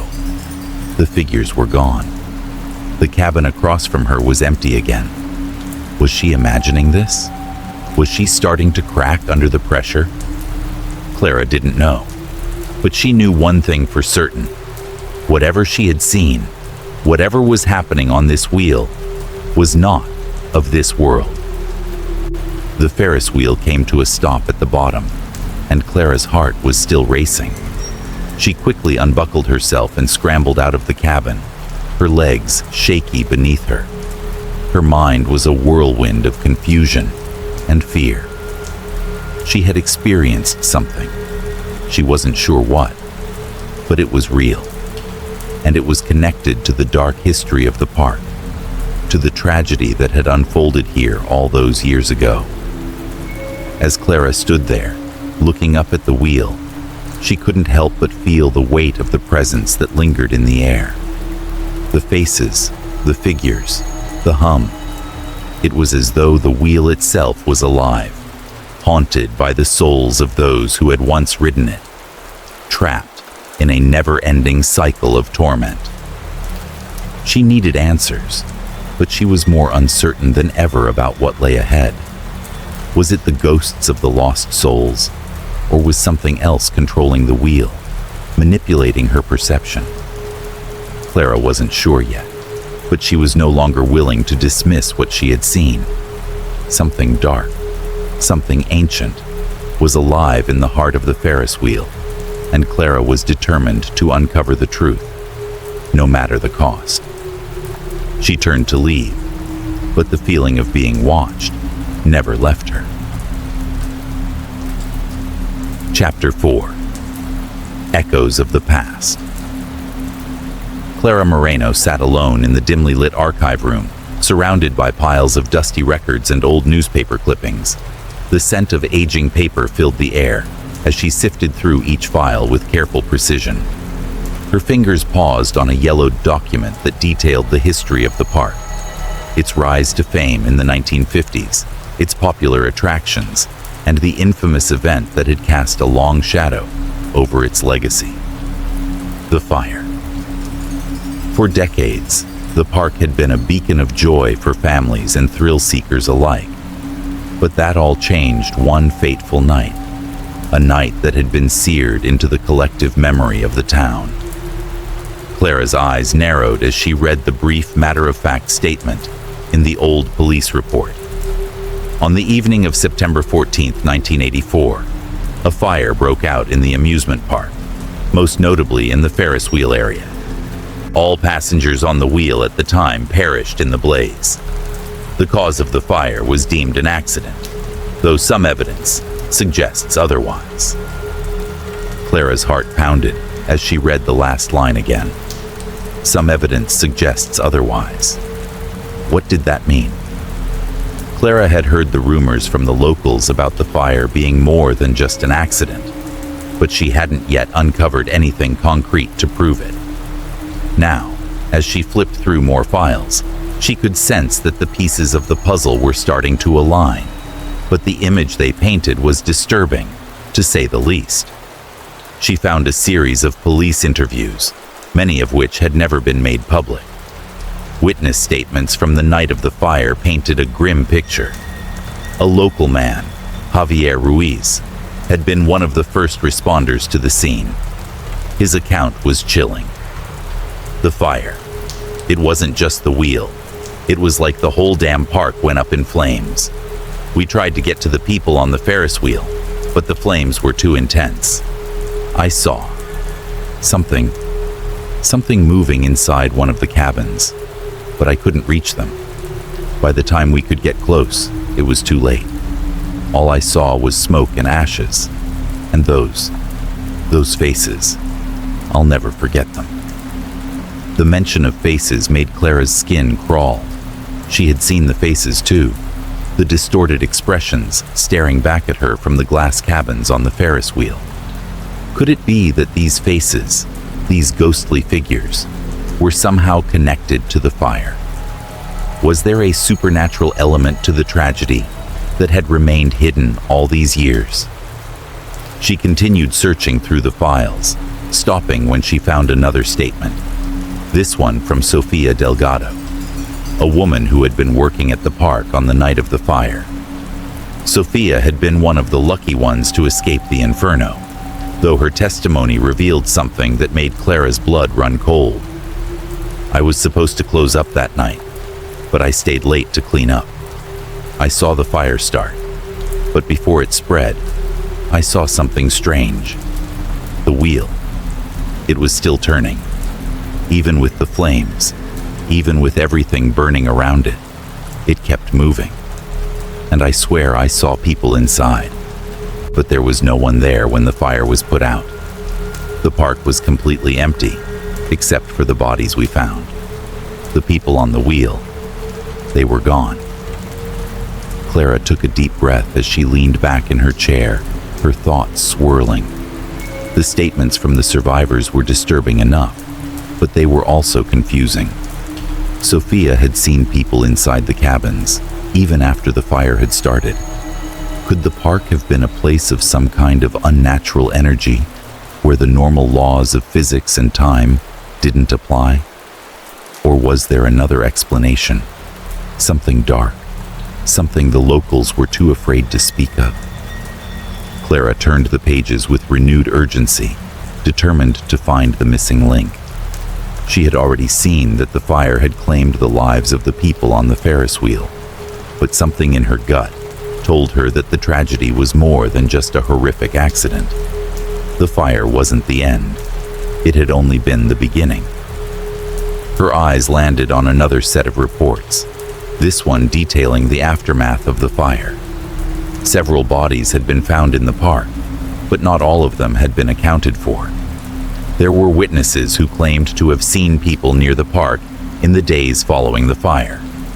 People who shouldn't have been alive. People who appeared to be disoriented, confused, as though they had been in some kind of trance. One report stood out from the others. It was a testimony from a young woman named Elena Vargas, who had been at the park the night of the fire. She had been standing near the entrance, just outside the line of sight of the Ferris wheel. She claimed that she had seen something impossible. "I saw them," Elena had said in her interview. "I saw people in the windows of the cabins, but it wasn't just that. They were reaching out to me, trying to scream, but there was no sound. And when I tried to run, I felt like something was pulling me back. I don't know if it was the fire or the wheel itself, but I couldn't leave, not until it was over. And then, everything was gone." Clara leaned forward, her mind racing. Elena's testimony was filled with fear and confusion. Was it possible that the spirits of the people who had died in the fire were trapped on the Ferris wheel, unable to move on? Could their souls still be bound to the park, still seeking something. Clara remembered the faces she had seen in the cabins, faces that had seemed desperate, pleading. Were they trying to communicate with her? Were they trying to warn her? The more Clara dug into the history of the park, the more it became clear that there were layers of darkness buried beneath the surface.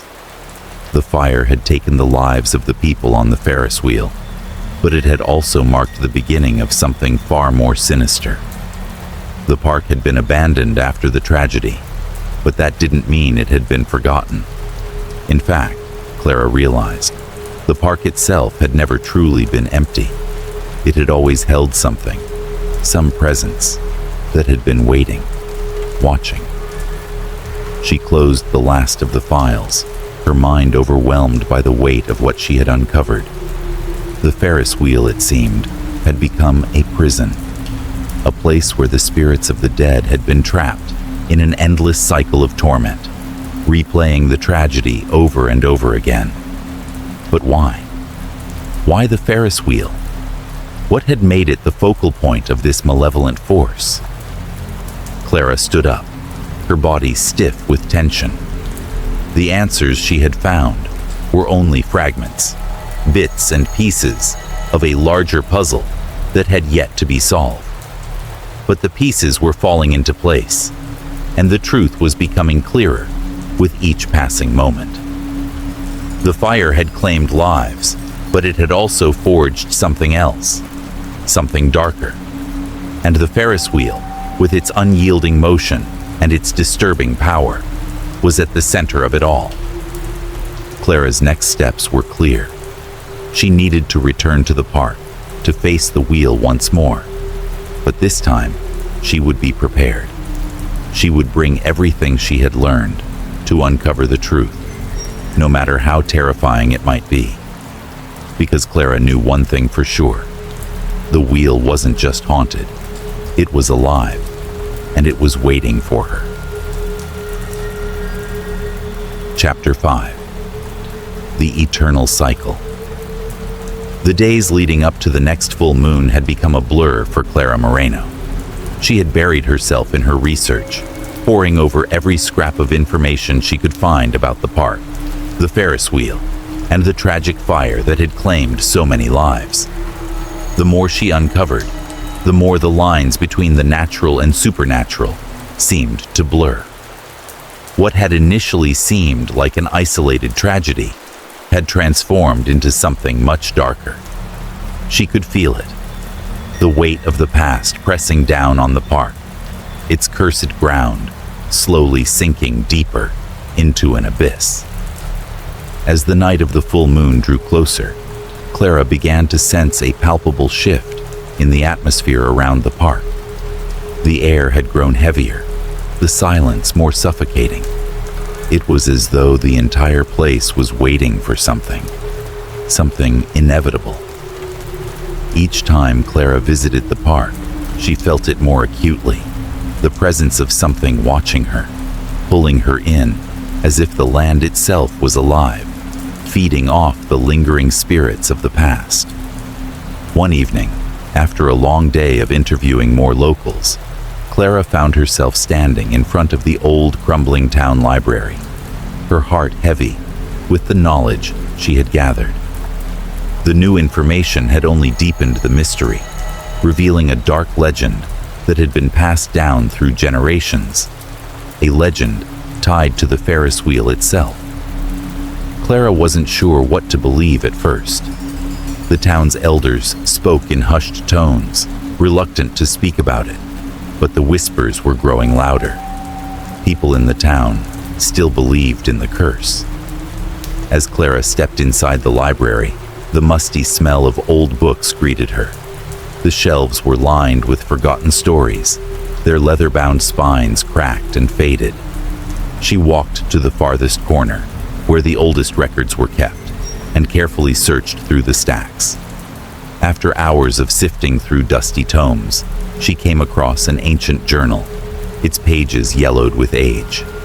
It belonged to Don Ernesto Salazar, a former town historian, and one of the few people alive who had witnessed the tragic events of the fire.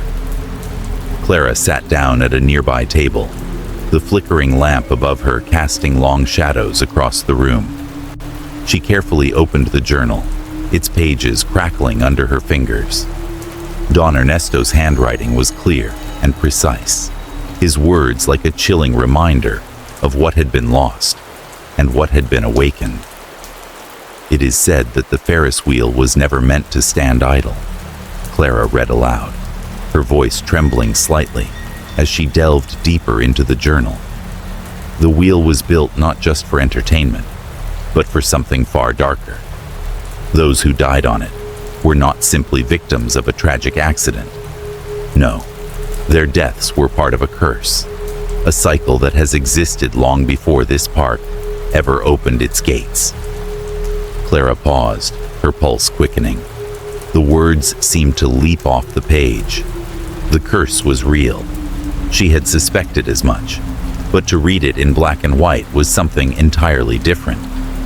She continued reading, her eyes scanning the page eagerly. Legend tells that those who die on the Ferris wheel, trapped in its mechanical embrace, are not allowed to rest. Their souls are bound to the wheel, forced to ride it again and again, over and over, until the cycle is completed.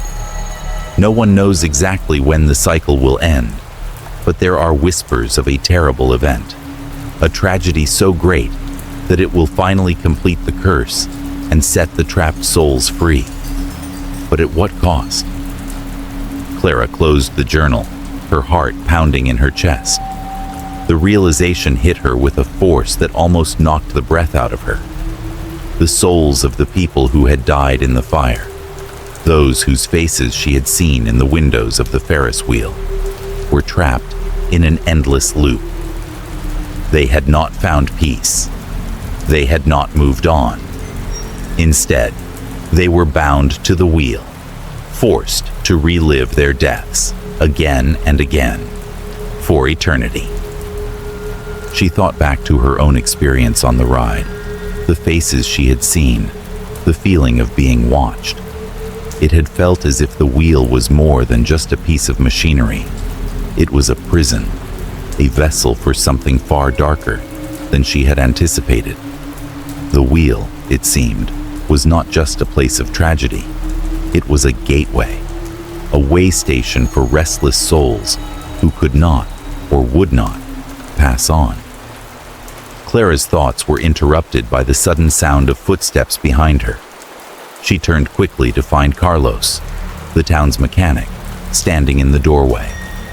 He was an older man, grizzled and weathered by years of hard work. But there was something about his eyes, something haunted, that told Clara he knew far more than he was letting on.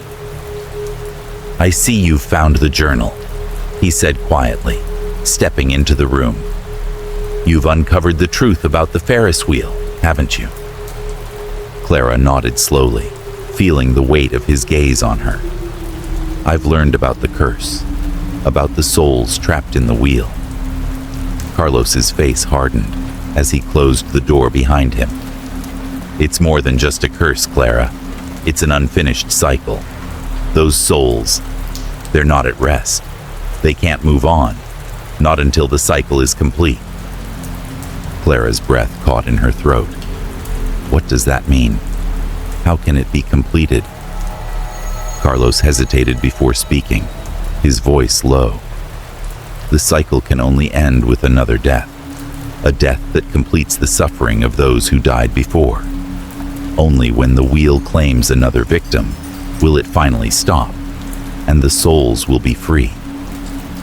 Clara recoiled, her stomach twisting with dread. "Are you saying the wheel needs another sacrifice?" Carlos nodded grimly. The curse was born from a tragedy, a ritual gone wrong, and the Ferris wheel became a vessel for the souls of the victims. Over the years, the wheel has been calling out to anyone brave enough to ride it, luring them in, feeding off their fear and their sorrow. The souls trapped on that wheel, they're restless, angry. They want revenge. and they'll keep drawing people in, one by one, until the cycle is complete. Clara's mind raced. She had come here seeking answers, but now the answers seemed even more terrifying than she could have imagined. The Ferris wheel wasn't just haunted, it was a machine of vengeance, driven by the souls of the lost, their anger building with every passing year. And now, it seemed, they were reaching out to her. The full moon was only days away. Clara could feel the darkness drawing closer, the air growing heavier with every passing moment. The park, it seemed, was being absorbed by something dark, something ancient. It wasn't just the Ferris wheel that was cursed. The entire park was suffused with the energy of the trapped souls, feeding off the pain and the suffering of those who had died in the fire. It was as if the park itself was alive, consumed by the cycle of death and rebirth that it had fostered for so many years. "I have to stop it," Clara whispered to herself. She had come here to uncover the truth, to find answers. But now, the truth had revealed itself in the most terrifying way possible. The souls of the dead were not just looking for rest, they were looking for vengeance. And Clara, it seemed, was their next target. As the full moon drew closer, Clara knew that time was running out.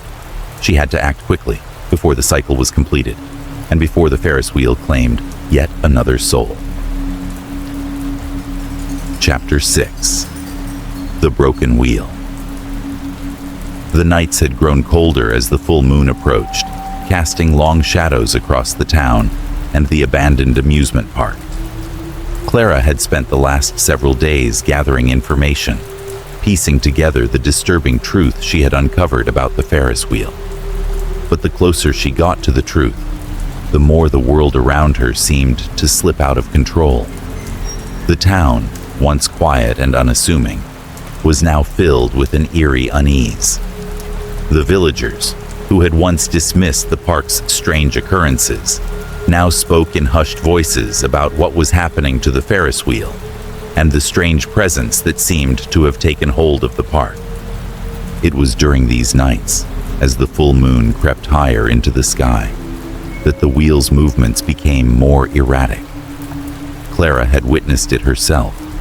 When the moon was full, the Ferris wheel began to turn faster, its massive frame creaking and groaning as if it were alive. The once peaceful rotation had become violent, unpredictable. It jerked in unnatural bursts of speed, spinning wildly in a way that defied the laws of mechanics. The broken gears and rusted metal should have prevented such motion, but the wheel continued, fueled by something unseen, something powerful. Clara knew that the spirits trapped within the wheel, the souls of the fire's victims, were at work, but now she understood that they were no longer passive.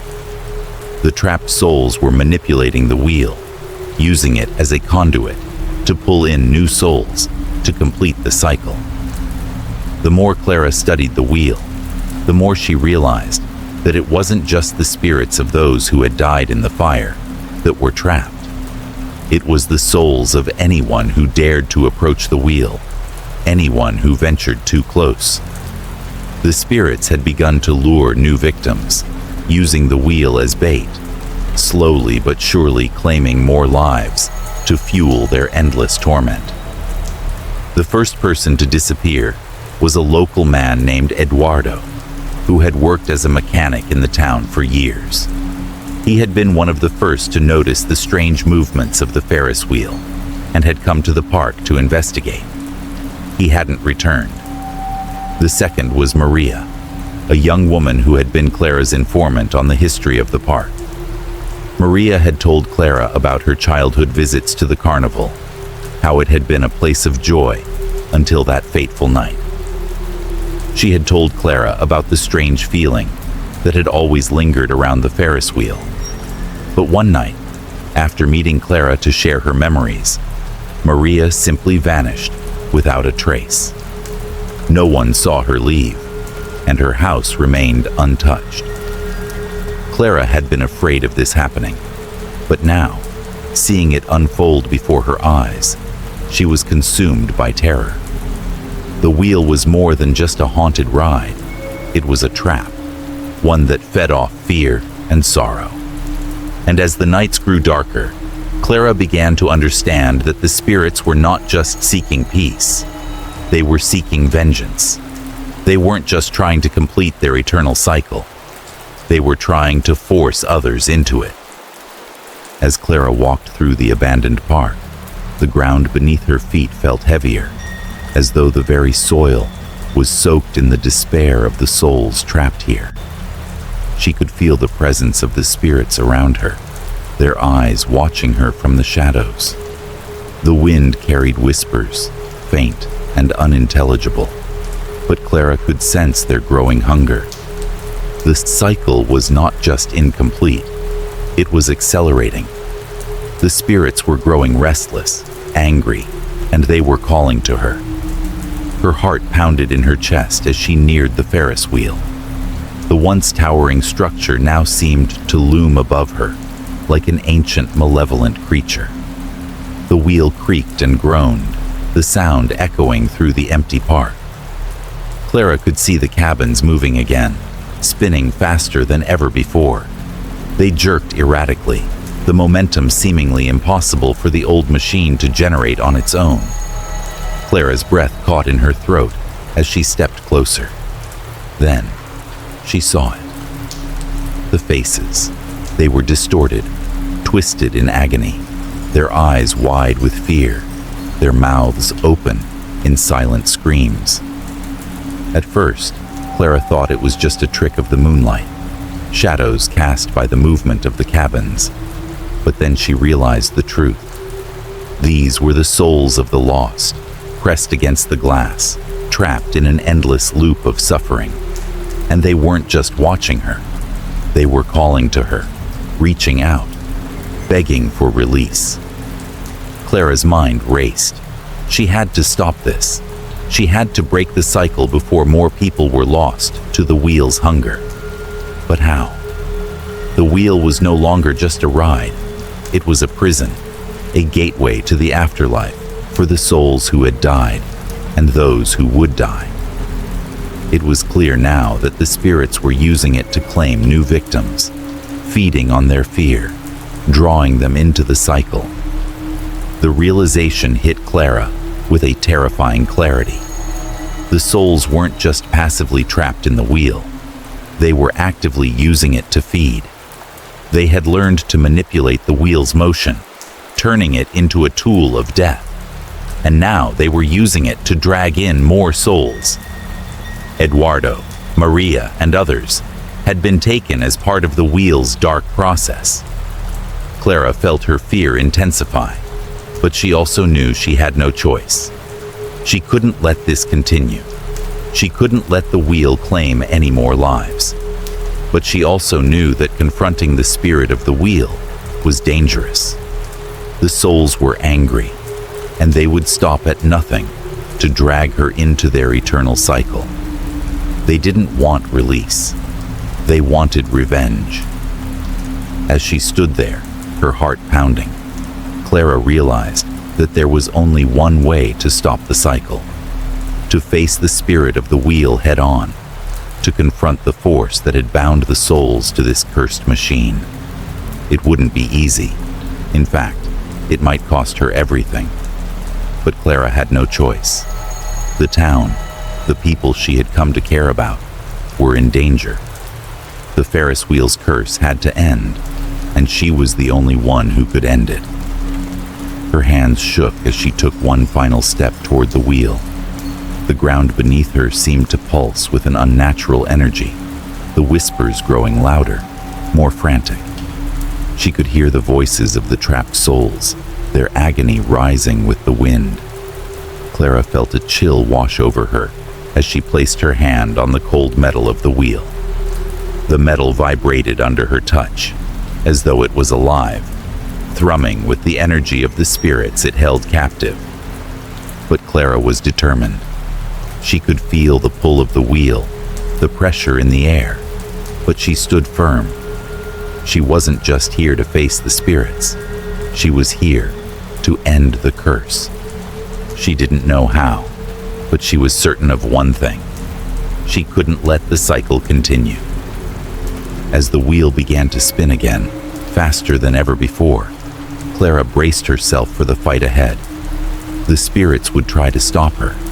They would try to drag her in, to claim her, as they had claimed so many others. But Clara wasn't afraid anymore. She had come too far to turn back. She had to finish what she had started. The wheel turned, and so did her resolve. The curse would end tonight, one way or another. Chapter 7. The Call of Darkness. Clara sat at the edge of the rickety table in the dimly lit room of the Old Town Library, the faint hum of the fluorescent lights buzzing overhead. The pages of her notes were scattered across the table in disarray, the weight of the investigation pressing heavily upon her shoulders. The pieces of the puzzle were finally coming together, but they painted a picture that was more terrifying than she had imagined. She had uncovered the curse of the Ferris wheel, the souls trapped within it, and the anger of those lost in the flames. Yet, something still felt off, an unsettling feeling that she couldn't shake. There were secrets left untouched, pieces still missing from the dark history of the park. It was then that the phone on the corner of the table rang, its shrill tone cutting through the heavy silence. Clara froze for a moment, startled by the sudden interruption. It was late, far later than she usually received calls. With a slow, deliberate motion, she reached for the receiver and pressed it to her ear. "Clara Moreno?" a gravelly voice asked from the other end. Clara's heart skipped a beat. The voice was raspy, tinged with age and exhaustion, but it carried with it an undeniable weight, an urgency that made her listen closely. "Yes," she replied, her voice steady, despite the growing sense of unease creeping up her spine. "This is Clara. Who's calling?" The man on the other end sighed deeply, as if gathering strength before speaking again. "My name is Hector. I've heard about what you've been digging into, about the Ferris wheel and the curse that haunts the park. You need to listen to me, Clara. You need to hear the truth about what happened." Clara felt a chill run through her. She had spent days speaking to locals, gathering information, but she had never encountered anyone named Hector before. Yet, something in his voice told her this wasn't just another random caller. This man knew something important. "I don't have much time to explain," Hector continued, his voice growing more strained. "I was there, 40 years ago. I was one of the few who survived the fire. I saw it with my own eyes, and I've kept the secret all these years. But it's time for you to know the truth. The curse on that Ferris wheel, the one you're investigating, it's not just a result of some accident. It's much older, much darker than you can imagine." Clara leaned forward, the hairs on the back of her neck standing on end. "What do you mean? What really happened? What did you see?" There was a long pause on the other end of the line, and for a moment, Clara wondered if Hector had hung up. But then his voice came back, low and filled with regret. "They weren't just victims of a fire, Clara," he said, his voice barely above a whisper. "The fire was part of a ritual that was meant to bind something dark to the wheel. The owners of the park, they weren't just businessmen. They were part of something ancient, something evil." Clara's pulse quickened, her mind racing with the implications of his words. Ritual? Evil? She had heard rumors of strange happenings surrounding the park, but this was far beyond anything she had suspected. Hector's voice grew stronger as he continued. The park wasn't just a place for amusement. It was a gateway, a place of power, and the Ferris wheel was at its center. The ritual was supposed to seal a pact, a binding between the living and the dead, with the Ferris wheel as the key. But something went wrong that night. The fire. It was meant to be part of the ritual, to act as a sacrifice, to bring the wheel to life. But the ritual wasn't completed, and that's why the curse was born. Clara's thoughts spun in a chaotic whirl. A ritual? A gateway? She had suspected the curse of the wheel was more than just a coincidence. But hearing this from someone who had lived through it, the survivor of the fire, sent a new shiver down her spine. "Why haven't you told anyone this before?" Clara asked, her voice sharp with suspicion. "Why wait until now?" "I didn't want to believe it," Hector replied, his voice breaking. "After the fire, I tried to forget. I told myself it was just an accident, that it was over, but it wasn't. I could feel it, even all these years later. The wheel, it never stopped turning. It was like it was waiting for someone to finish what was started." Clara closed her eyes for a moment, her mind reeling. She had felt it too, the pull of the Ferris wheel, the way it seemed to call out to her, the way the souls trapped within it reached for her. Now, it all made a terrible kind of sense. The wheel wasn't just a victim of some tragic accident. It had been the focal point of something far darker, a pact made by those who had built the park. And that pact had never been completed. The curse had remained, festering, drawing in more souls as it continued its endless cycle. "Do you have any idea how to stop it?" Clara asked, her voice now urgent. She couldn't afford to waste time. Too many people had already vanished. Too many had been pulled into the wheel's grasp. She needed answers, and she needed them fast. Hector hesitated, the silence stretching painfully across the line. Finally, he spoke again, his voice low and filled with a sense of dread. "I don't know if it can be stopped, but I know what you need to do. You have to go to the wheel, Clara. You have to confront it. Confront whatever is controlling it. You have to finish what they started, or else it will never end. The curse. It's tied to the wheel. It needs a sacrifice to complete the ritual." Clara's stomach twisted at the words. Sacrifice? The idea of offering herself, or anyone else, to the wheel in order to end the curse seemed impossible, but she knew it was the only way. The souls trapped inside were demanding it, and with every passing moment, the wheel was growing more violent, more unpredictable. The town was on the verge of being consumed by the darkness that had been unleashed. "I don't know if I can do this," Clara said softly, her resolve beginning to crack. "How can I stop something like this? How can I stop a curse that has lasted for so long?" "I don't have the answers, Clara," Hector replied, his voice heavy with sorrow. "But you're the only one who can.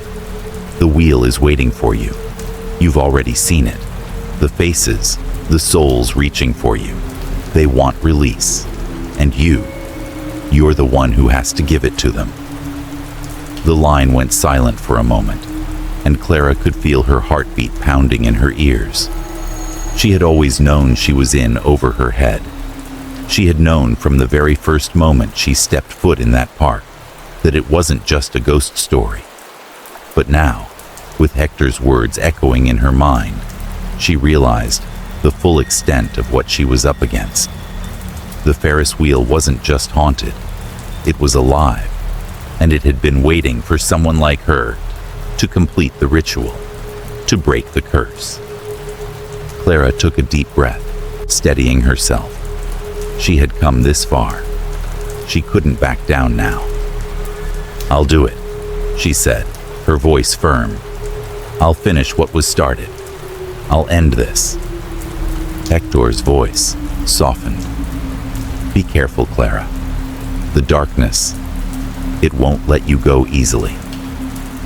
As the line went dead, Clara sat in the silence, her mind racing with the enormity of what lay ahead. She had no idea what she would face at the Ferris wheel, no idea what kind of darkness she would have to confront. But one thing was certain. She was no longer just investigating a haunted park. She was about to confront the very source of the curse, and there was no turning back. The call of darkness had been answered. Chapter 8. The Trap of the Wheel. Clara stood at the edge of the forgotten amusement park once again, the full moon casting an eerie glow over the landscape. The cold night air wrapped around her like a cloak, pressing in on her with an almost suffocating weight. It felt as though the entire world had grown still, waiting for the inevitable. The Ferris wheel loomed before her, its skeletal structure towering against the night sky, casting long shadows that seemed to stretch toward her, like the arms of something ancient and hungry. This time, Clara wasn't here to observe. She wasn't here to gather information or speculate about what had happened. No, this time, Clara was here to end it. The curse, the souls trapped within the wheel, the endless cycle of torment and despair that had plagued this park for decades. She had learned everything she could, and now she was ready to face the truth. She was determined to break the cycle. As she made her way toward the Ferris wheel, Clara's heart raced. Every step felt heavy, as if the very ground beneath her feet was sinking, pulling her closer to something dark, something that had been waiting for her. The wheel was the center of it all, the heart of the curse, and Clara knew that until she confronted it directly, there would be no peace for the souls trapped within it. The spirits, the lost souls that had tried to reach her, that had called out to her. They were all waiting for her to finish what had been started. She paused for a moment, standing at the base of the wheel, her breath visible in the cold air. The metal groaned above her, as if the wheel itself recognized her presence.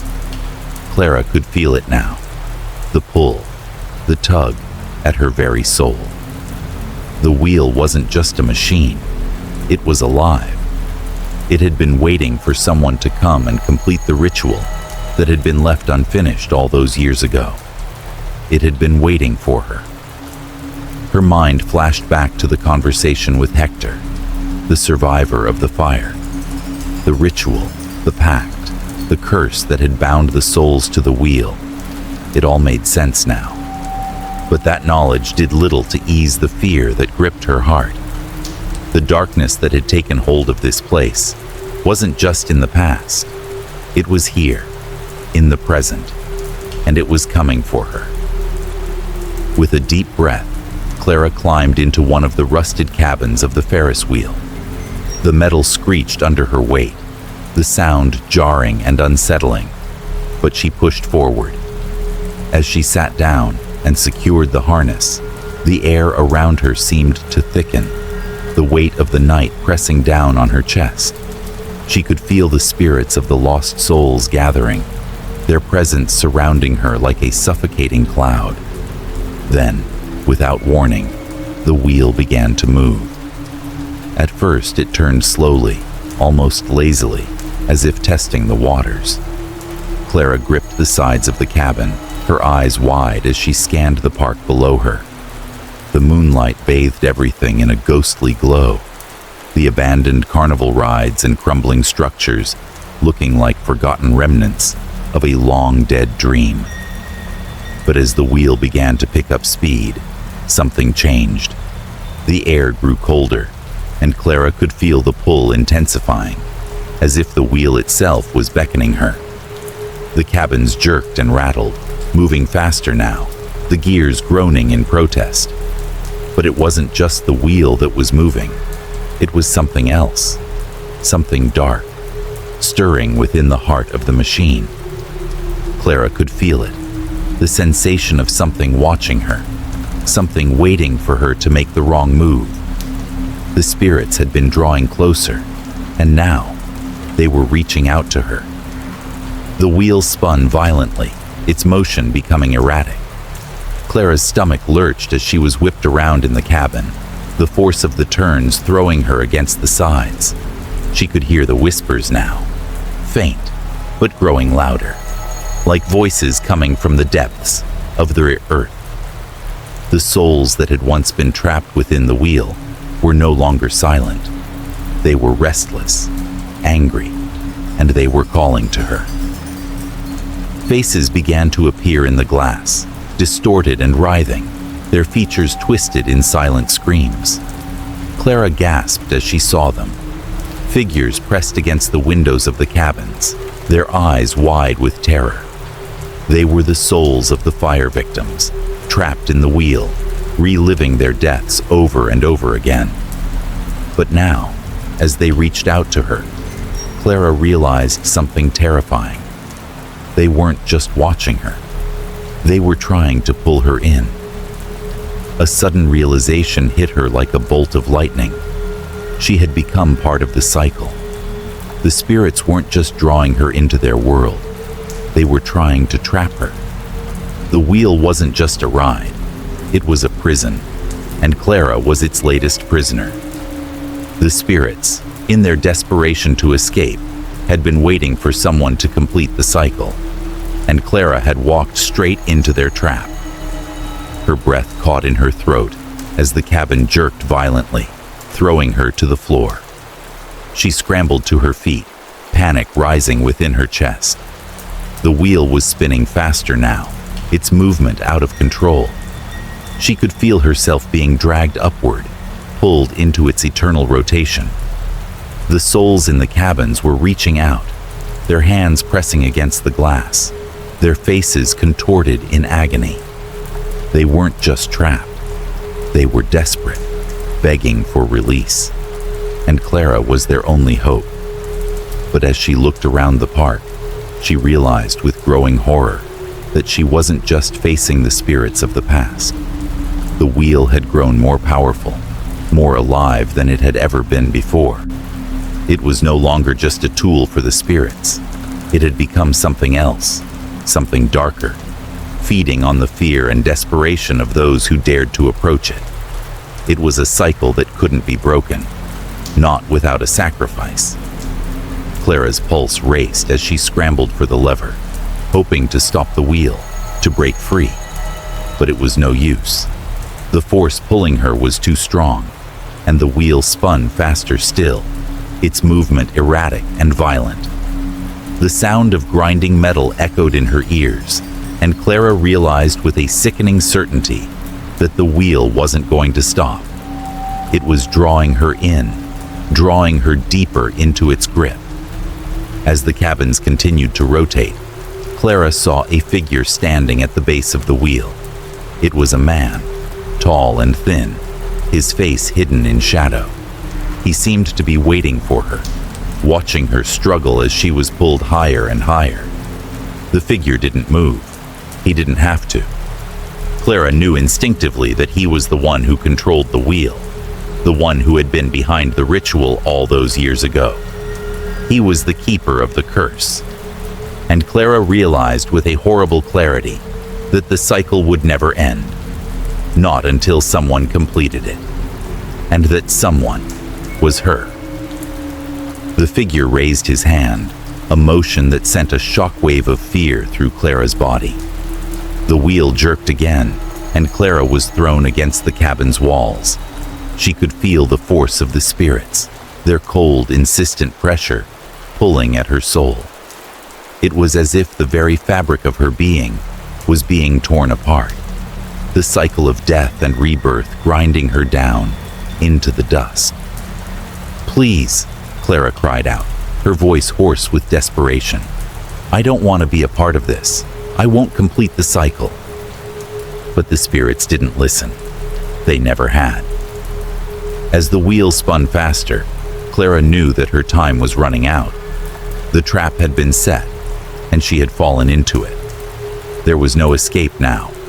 The cycle was complete, and Clara Moreno, the investigator who had come seeking answers, had become just another soul lost to the cursed wheel.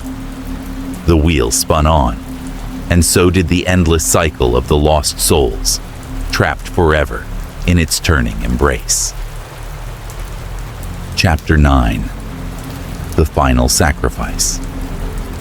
The Ferris wheel had become a blur of twisted metal and blinding light as it spun faster and faster, the pressure of its motion tightening like a vice around Clara's chest. The cold, biting wind whipped past her as she was jerked through the sky, the shadows of the cabins distorting and shifting in the moonlight. The faces of the trapped souls were everywhere, pressed against the glass, their eyes wide with terror, their mouths open in silent screams. But Clara couldn't hear them. She couldn't hear anything except the shrill, deafening roar of the wheel itself, as if it were alive, its hunger and fury overwhelming everything else. She had known the stakes from the beginning, knew that the Ferris wheel, a relic of death and sorrow, was tied to something ancient and dark. And now, in the heart of it, Clara felt it with all her being. The weight of the curse, the pull of the souls, and the realization that there was no escaping what she had come here to do. But what was the price? What would she have to give up in order to end the cycle? Her eyes searched the shifting lights of the wheel, her heart pounding with the urgency of the moment. She had come here to break the curse, to end the torment of the souls trapped within this eternal wheel. But the closer she came to the center of the wheel's power, the more she realized just how deep her connection had become to the spirits bound to it. She was no longer just a witness to their suffering. She had become part of it. And the longer she stayed, the more she could feel herself slipping away, drawn into the wheel's relentless grip. Clara's mind raced as the wheel turned beneath her. She had learned so much about the ritual, about the pact made by the original owners of the park, about the souls who had died in the fire and had never found peace.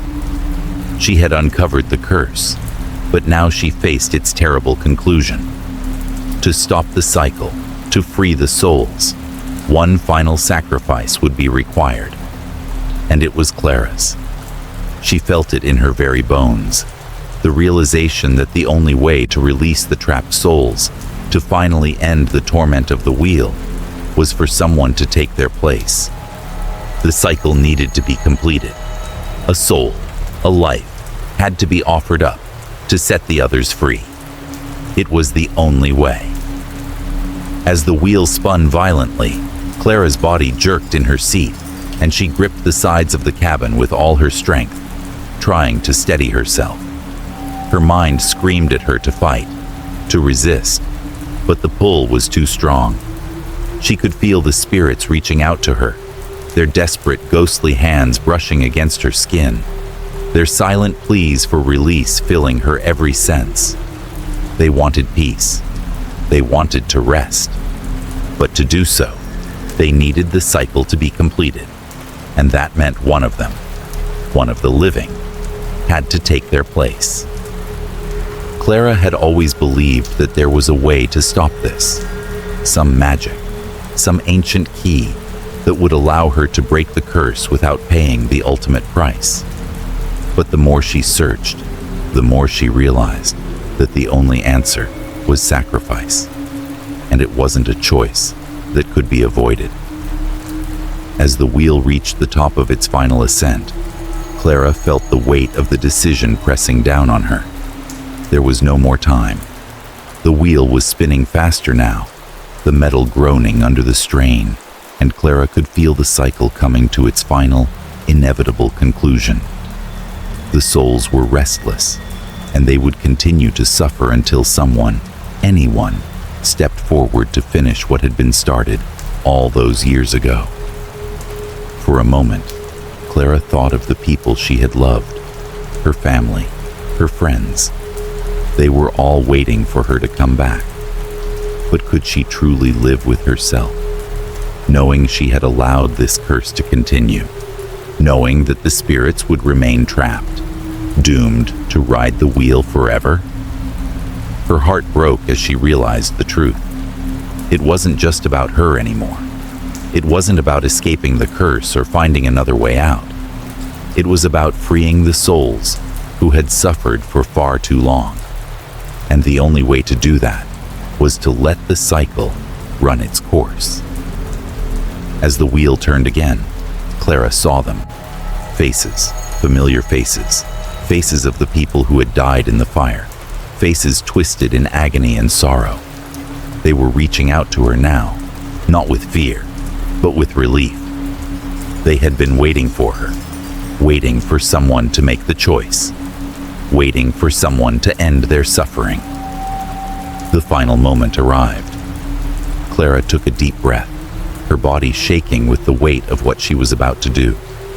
She closed her eyes, tears welling up in her eyes as she whispered to the souls around her. "I'm sorry," she said, her voice barely a whisper above the sound of the wheels turning. "I'm so sorry, but you will be free now. You will finally rest." The pull of the wheel grew stronger, and Clara felt herself being drawn closer to the center, the very heart of the curse. The spirits reached out to her, their hands pressing against the glass, their mouths open in silent screams. But Clara was ready. She knew what she had to do. The last turn of the wheel came, and Clara made her choice. With a final desperate breath, Clara allowed herself to fall forward, her body slamming against the glass. The wheel spun faster still, the world blurring around her as her mind raced. But then, in that moment, she felt it. Something shifted. The spirits were no longer reaching for her. The pull was no longer the same. Instead of the suffocating weight of the wheel's power, Clara felt light, weightless, as if a heavy burden had been lifted from her shoulders. The wheel began to slow. The souls that had been trapped within its mechanical prison no longer reached for her. Instead, they began to disappear, their faces fading into the darkness as they were finally released from their torment. Clara could feel it. She could feel the spirits moving on, their endless suffering coming to an end. And then, just as the wheel came to a halt, everything went still. The park, once a place of torment, now stood silent and still under the full moon. The Ferris wheel, once a symbol of despair, stood motionless, its giant frame now a relic of the past. The curse had been broken. The souls had been freed. But for Clara, the cost was great. She had sacrificed herself to save them. She had given up her life to end the cycle. Her body lay still, her spirit now freed along with the others, lost but at peace.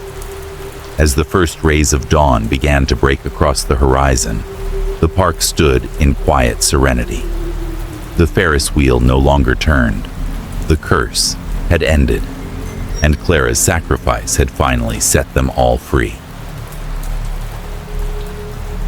Chapter 10.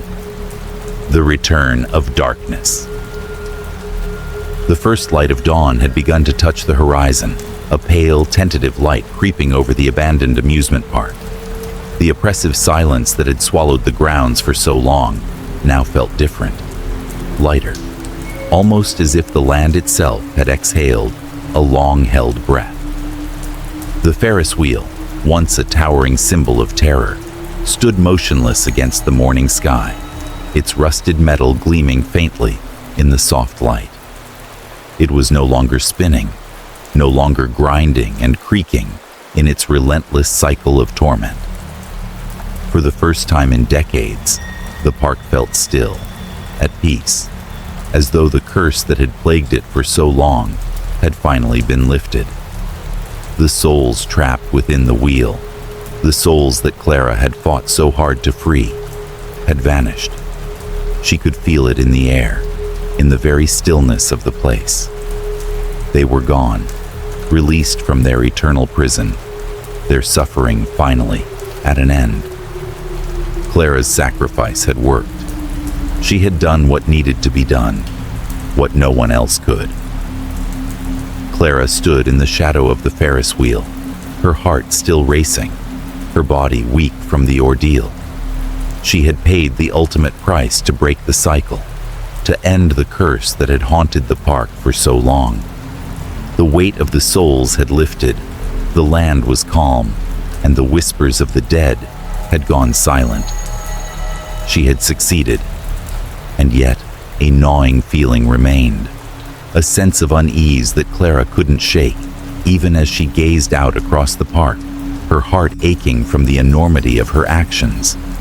The cycle was over, wasn't it? The spirits were free. She had given everything to set them free.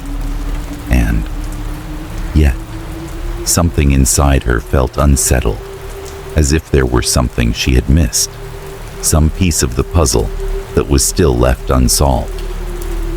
Clara took one final look at the Ferris wheel, her eyes scanning its stationary structure, the once menacing thing, now eerily still. The morning light illuminated the park, casting long shadows across the derelict carnival rides and abandoned stalls. It should have felt like a victory. She should have felt relief, peace. But the sensation of being watched lingered, gnawing at her, unsettling her in ways she couldn't explain.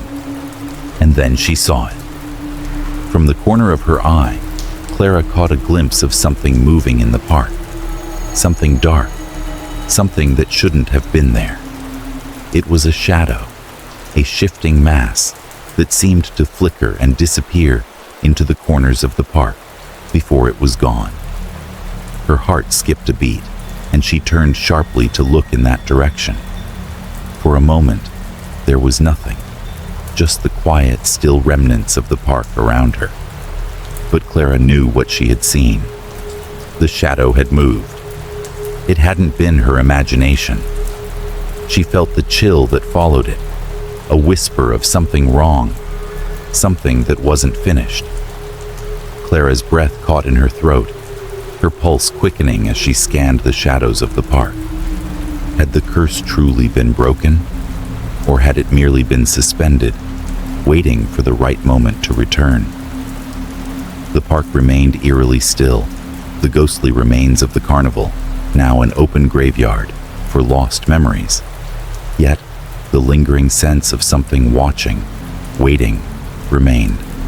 A ripple in the air, a faint sense of dread. Clara's mind reeled. Could the curse still be alive, hiding in the darkest corners of the park? Had she truly broken the cycle? Or had the curse merely bided its time, waiting for the right moment to return? She turned her gaze back toward the Ferris wheel, its massive structure looming in the distance. The wheel stood motionless, but in her heart, Clara felt something stir, something ancient, something not fully laid to rest. She could almost hear the faint creak of the metal, the whisper of something lurking just beneath the surface, just beneath the stillness. Clara's mind flashed back to the last moments on the Ferris wheel, the agonizing decision to sacrifice herself, to release the souls that had been trapped in the wheel for so long. She had seen the faces of those lost souls, their desperate, pleading eyes staring at her, begging for release. And she had granted that release at the cost of her own life. But now, as she stood in the quiet park, she realized that the cost was greater than she had understood. The curse, dark, relentless, and ancient, was not so easily broken. The cycle had not been completed in the way she had hoped. It had simply been put on hold, waiting for the next unwitting soul to come along and awaken it. The breeze picked up suddenly, swirling around Clara as she stood frozen in place. She could feel the pull, the same feeling she had felt when she first arrived at the park. The oppressive weight of something unseen, something ancient, something that had been, waiting for this moment. She was no longer certain whether it had ever truly left. Perhaps the curse was bound to the land itself. Perhaps it was never meant to be undone. A sudden movement caught her eye again, this time in the shadow of the Ferris wheel itself. A figure, tall, shadowy, and indistinct, seemed to flicker in the darkness before vanishing. Clara's heart pounded in her chest as she took a tentative step back. Her thoughts raced. Had the curse never left? Had she made the ultimate mistake by thinking the park was free? For the first time, Clara realized the truth. She had failed. The sacrifice, the pain, the suffering, it had all been for nothing. The spirits had been freed, yes, but something far darker remained. The wheel was not merely a machine of death. It was the very embodiment of the cycle itself, an eternal, unbreakable force that could never truly be stopped. Clara's hand trembled as she reached out, gripping the side of one of the park's decaying carnival booths for support.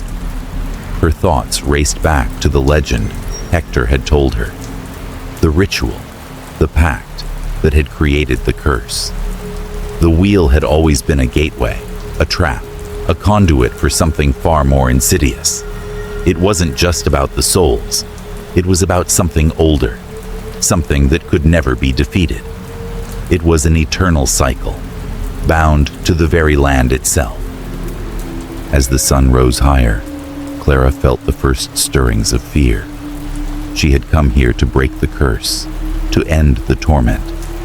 But now she understood that no matter how many souls were freed, no matter how much she sacrificed, the cycle would always return. The darkness would always find a way back, like a cancer feeding on the land, never truly gone, always lying in wait for the next chance to strike. Clara took one last look around the park, her heart heavy with the weight of the truth. She had fought the darkness, but she hadn't won. Not really. The cycle wasn't over. It was only just beginning again. And as she turned to leave the park, the lingering sense of dread wrapped around her like a cold cloak, and Clara knew that the wheel would continue turning, whether she was there to witness it or not. The darkness had returned, and the cycle, like the wheel, would never truly stop. Chapter 1. The Arrival at the Island. Diego Sanchez had spent years studying maritime legends, traveling to distant coastlines, and uncovering the mysteries hidden in the fog of ancient tales. Yet, nothing had quite prepared him for the eerie calm of this particular journey. The island, known only as Isla Sombria, had always lingered in the back of his mind as an enigma he had yet to solve. It wasn't just its isolation that intrigued him, but the peculiar history surrounding the lighthouse that stood on its jagged cliffs, an abandoned structure that had remained dark for decades. The boat rocked gently as it cut through the dense mist, drawing nearer to the craggy coastline of the island. The sky was a dull gray, thick clouds hanging low over the sea, as though the heavens themselves were reluctant to reveal the truth of what lay ahead. The boat's lone captain, an aging fisherman named Tomas, did not speak much. His eyes were fixed on the horizon, his weathered hands gripping the wheel with a practiced precision that betrayed years of navigating these waters. Diego, seated at the bow, tried to shake off the feeling of unease that seemed to seep into his bones. He had heard the stories. Everyone had. The fishermen in the nearby coastal village spoke of strange occurrences, lights flickering in the lighthouse at night, despite the absence of any human presence. Some claimed to hear whispers carried on the wind, voices that called out from the cliffs, desperate and mournful. Yet Diego, with his sharp skepticism and firm belief in logic, had always brushed off such tales. He had come here not to fuel superstition, but to uncover the truth. He had seen too much in his years as a historian to fall prey to myths and ghost stories. The lighthouse had once been the beacon of safety for sailors navigating the treacherous waters surrounding the island. But decades ago, it had been abruptly abandoned, its light extinguished forever, and its keeper, a man named Gregorio, had vanished without a trace. The mystery of his disappearance had baffled authorities and sailors alike. Some said the isolation had driven him mad, while others whispered that something darker had occurred, something that had left the island cursed, forever haunted by the shadows of the past. As the boat neared the shore, the oppressive silence of the island began to close in on Diego. The mist clung to the jagged rocks like a veil, shrouding the land in an air of abandonment. The occasional squawk of seagulls and the distant lapping of waves against the shore were the only sounds breaking the quiet. "We're almost there." Tomas's voice was gruff, pulling Diego from his thoughts. The boat scraped against the rocks as it anchored in a small cove, the water still and unnaturally dark. Tomas cast a wary glance toward the shore, his eyes narrowing as if sensing something amiss. "You sure you want to go through with this?" he asked, his voice barely above a whisper. Diego looked at him, not surprised by the question. The fishermen in the village had warned him just as much, but Diego had grown used to dismissing the fears of others. "I have to know what happened," he replied firmly, gathering his backpack and preparing to disembark. The island's dense vegetation loomed before him as he stepped onto the shore, the ground uneven beneath his feet. Tomas didn't wait long, silently retreating to his boat, leaving Diego alone to face the island. Diego watched the boat fade into the mist, his only companion, now the island, and its unsettling quiet. The hike to the lighthouse was more arduous than he had expected. Thick underbrush tangled around his legs, and the faint trails that had once led to the lighthouse had long been overtaken by the wilderness. Diego pushed forward, his curiosity driving him, despite the growing sense of isolation that seemed to seep into every step. The further he went, the more distant the sounds of the sea became, replaced by an unnatural stillness, as though the island itself were holding its breath. After what felt like hours, the towering silhouette of the lighthouse finally emerged from the mist. It stood tall and imposing on the cliff's edge, its once pristine white walls now dulled by years of neglect. The structure looked as if it were on the verge of collapse, its stonework cracked and weathered, its windows dark and lifeless. Yet, despite its abandonment, there was something undeniably powerful about it. The lighthouse seemed to hold a secret, an unspoken history that Diego couldn't quite place. He stood there for a moment, taking in the sight, his breath fogging in the cold air. It was hard to believe that this imposing structure had once guided sailors safely through these treacherous waters. Now, it was just a monument to something lost, a reminder of the island's mysterious past. Diego approached the lighthouse with caution, his every step echoing against the stone as he pushed open the rusted door. The creak of metal on metal was the only sound as he stepped into the darkness of the lighthouse's interior. His flashlight flickered briefly, casting long shadows across the room. It was cold inside, the air thick with the scent of mildew and decay.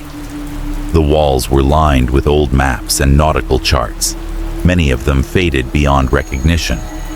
A thick layer of dust covered everything, evidence of years of neglect. But it was the lighthouse's keeper's quarters that drew Diego's attention. A door at the far end of the room led to a small chamber. the remnants of the farer's life scattered across the floor. Books, papers, and an old chair, its cushion long gone.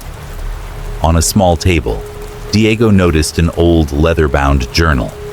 His heart quickened at the sight. Could this be the journal of Gregorio, the last keeper? He bent down to pick it up, his fingers brushing the cracked surface of the cover. The moment he touched it, a shiver ran down his spine, an inexplicable sensation of being watched, of something stirring in the shadows. Diego opened the journal carefully, scanning the yellowed pages. The handwriting was jagged and erratic, as though the farer had been writing in a fevered state. The first few entries spoke of routine tasks, maintaining the lighthouse, preparing for storms, and the constant solitude of the island. But as Diego read on, the entries grew darker, more paranoid. Gregorio wrote about strange noises at night, whispers in the wind, and the feeling that something was watching him from the cliffs. The final pages were filled with rambling thoughts, but one phrase stood out to Diego. "I am not alone. Something is here." A gust of wind suddenly blew through the open door, rattling the shutters and sending a chill through Diego's bones. He looked up, his heart racing, but there was nothing. Nothing but the empty lighthouse and the silent island stretching beyond. Still, the feeling of being watched lingered, a growing pressure in the pit of his stomach. He closed the journal, his mind swirling with questions. Had Gregorio gone mad, or was there something more sinister at play on this forsaken island?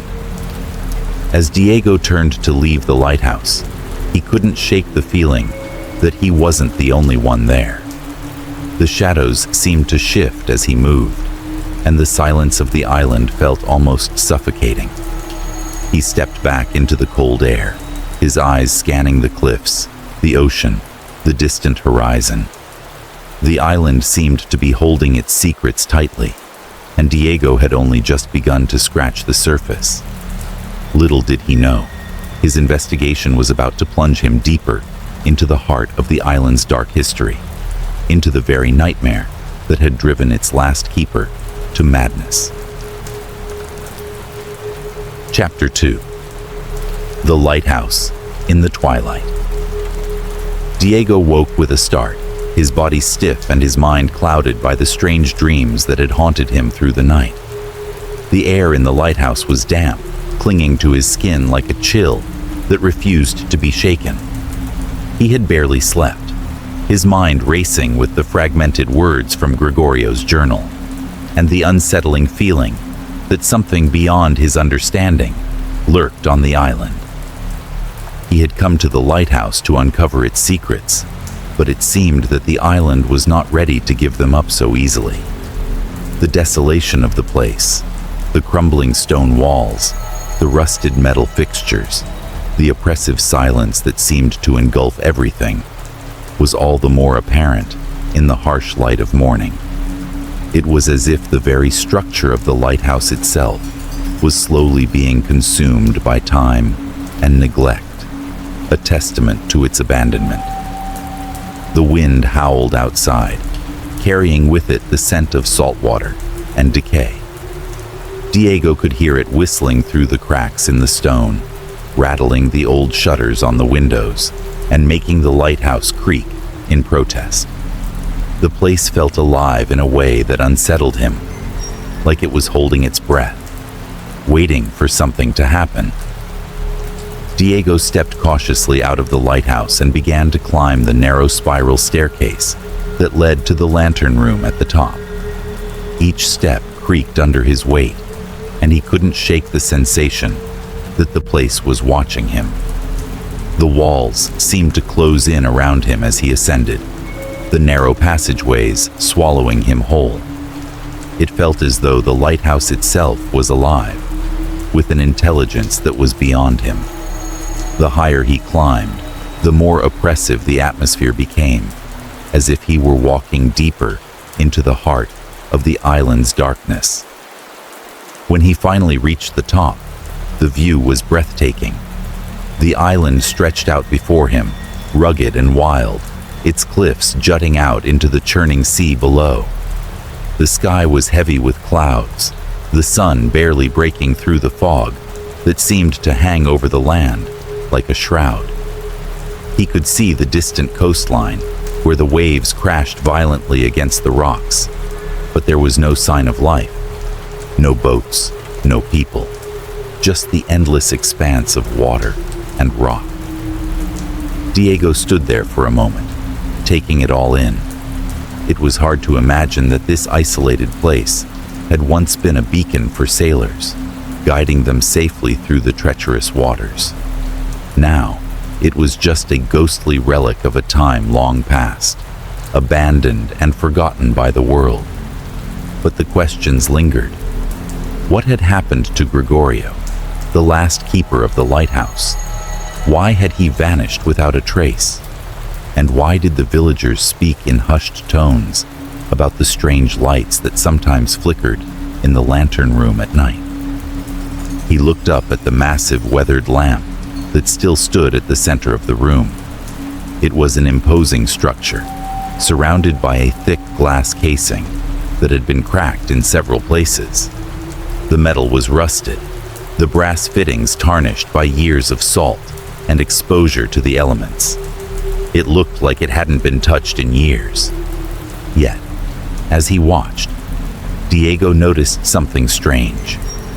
The faintest glow seemed to pulse from the lantern.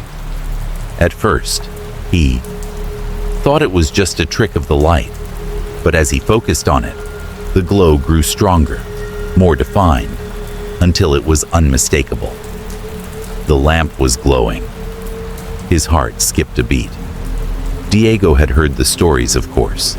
The fishermen who spoke of strange lights in the lighthouse, the inexplicable flicker of a flame that seemed to come from nowhere.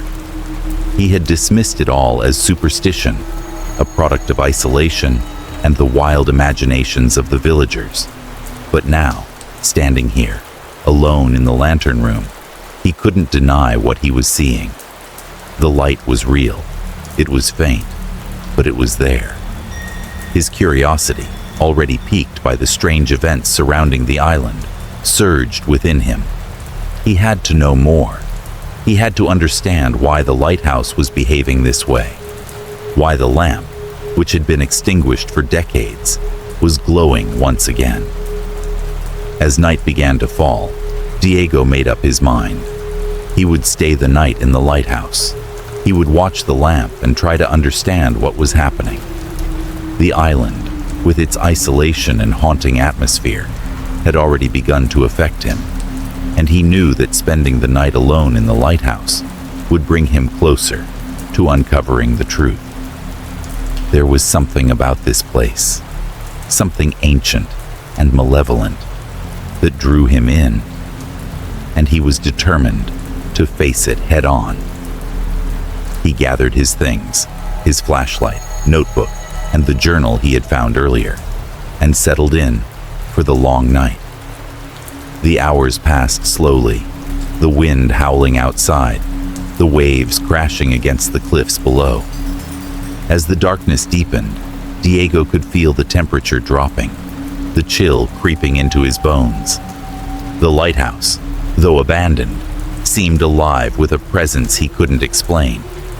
It was as if it were waiting, watching, preparing for something. At first, the glow from the lamp remained faint, little more than a flicker on the edge of his vision. But as the night wore on, the light grew stronger. It pulsed like a heartbeat, its glow shifting and changing in intensity. Diego watched, entranced, his mind racing with questions. Why was it glowing? Was it some sort of malfunction, an old electrical issue that he had missed? Or was something more sinister at play? He didn't have to wait long for an answer. Around midnight, the light suddenly flared, brighter than he had ever seen it before. It illuminated the entire room, casting long shadows that danced against the walls. Diego's breath caught in his throat. The lamp was burning as though it had just been lit, as if someone had turned it on from below. He hurried to the lamp, his heart pounding in his chest. But when he reached it, the light was already fading, its glow dimming as quickly as it had appeared. A feeling of dread settled over him. He wasn't alone. He could feel it, an unseen presence that seemed to be closing in around him. The air grew heavier, the temperature dropping even further. His flashlight flickered, casting strange, jagged shadows on the walls, and for a moment, Diego thought he saw something move in the corner of his eye. He spun around, but there was nothing there. His mind was playing tricks on him, he thought. He was tired, exhausted from the long day of hiking and exploring. The isolation of the island was getting to him, making him paranoid. But deep down, he knew that something wasn't right. The lighthouse, with its glowing lamp and oppressive atmosphere, was hiding something dark and terrible. As the night wore on, Diego couldn't shake the feeling that the lighthouse was alive with secrets, and that it was waiting for him to uncover them. He had come to the island looking for answers, but now, as the hours stretched on, he began to wonder if the island itself had a question for him, one that he might not be ready to answer. The wind howled outside, the lighthouse groaning and creaking in the wind, and the faintest glow from the lamp flickered once more, a reminder that the darkness was just beginning to reveal its secrets. Chapter 3. Echoes of the Past. The morning light crept through the cracked windows of the lighthouse, casting long shadows across the dusty floor. Diego had spent the entire night in the lantern room, his mind racing with questions that refused to quiet. The lamp had flickered again in the dead of night, its eerie glow casting strange shapes against the walls. The presence he had felt seemed to follow him, lingering in the air, almost palpable. He stepped away from the lantern room, his thoughts a tangled web of confusion and curiosity. He needed answers, and to find them, he had to dig deeper into the mysteries that the lighthouse held. The journal he had found the previous day was his only lead, the only tangible piece of the puzzle that might illuminate the past of the lighthouse and the strange events that had unfolded here. Diego made his way back to the keeper's quarters, the dim light filtering through the cracked windows. Dust covered everything, the furniture, the floors, the papers scattered across the table. It was as if time had come to a standstill in this place, preserving the relics of a bygone era. His eyes scanned the room, landing on the leather-bound journal he had left on the table the night before. It was the key to understanding Gregorio's descent into madness, the key to uncovering the truth. He sat down at the table, the weight of the journal heavy in his hands. The leather was cracked, worn from years of use. As he opened it, the smell of aged paper filled his nostrils, and for a moment, he imagined Gregorio sitting in this very room, writing in the journal by the light of the lantern. Diego's fingers trembled slightly as he turned to the first page. The handwriting was neat, almost meticulous in its early entries. Gregorio's words were simple, describing the routine tasks of a lighthouse keeper: lighting the lamp at sunset, checking the machinery, cleaning the glass, and watching over the sea. It all seemed so ordinary, so mundane. There was nothing here to suggest that the man had ever been anything but dedicated to his work. January 12th. Another calm evening. The light shone bright over the cliffs, guiding the ship safely through the dark waters. No storms on the horizon, no disruptions. The solitude is peaceful, if not a bit lonely. I often wonder what life might be like beyond this island. Diego skimmed through more of the early pages, finding the same routine, the same calmness in Gregorio's writing. But as he turned the pages, something began to change. The entries grew more erratic, the handwriting more rushed, as though Gregorio had been writing in a state of increasing agitation. February 4th. The sea is unusually still today. I feel as though I'm being watched. It's hard to describe, but something feels off. There's a heaviness in the air, as if the island itself is holding its breath. I heard noises last night, footsteps on the stairs, but when I checked, no one was there. Just the wind. Just the wind, I tell myself. But I don't know anymore. Diego paused, his eyes scanning the page. The hairs on the back of his neck stood up. Gregorio's words echoed in his mind. Footsteps on the stairs, the feeling of being watched. It was all too familiar. Diego himself had felt that same sensation since stepping foot on the island. Something, or someone, was always just out of sight, lurking in the shadows. He flipped through more pages, the entries growing increasingly frantic. Gregorio's words were becoming disjointed, filled with confusion and fear. March 15th. The figures are here again. Shadows in the hallways. I see them, I hear them, but when I turn, they vanish. There's something in the dark. I can feel it, just out of reach. Every night it grows closer. I can't sleep. I can't focus. I keep hearing voices, low, murmuring voices, as if they're speaking directly to me. They're telling me things, terrible things. I don't know how much longer I can take this. Diego's pulse quickened as he read the words. Figures in the hallways, voices. The very things that had haunted Gregorio now seemed to be following Diego. He could feel the tension mounting in his chest, the weight of the lighthouse pressing down on him. What had happened to this man? What had driven him to madness? April 3rd. I am losing my mind. I can't tell what is real anymore. The shadows move on their own. They follow me. They watch me. I can't escape them. I've tried to leave, but every time I reach the door, something stops me. The island won't let me go. It keeps me here, trapped. And the voices are getting louder. They won't stop. They never stop. They're calling me. I must listen to them. Diego's eyes widened as he read the final entry. Gregorio's descent into madness was complete. The voices, the shadows, the isolation, it had all driven him to the brink of insanity. But what were these voices? What were these shadows that haunted the farer's every step? As Diego closed the journal, a sense of dread washed over him. It was clear that Gregorio had not been alone on the island, though he had believed himself to be. Whatever had tormented him, whatever had driven him to madness, was still here. The shadows were not just memories of a man's broken mind. They were real, tangible, and they were still watching. Diego stood up and looked around the room, the walls closing in around him. The air felt thicker now, heavier.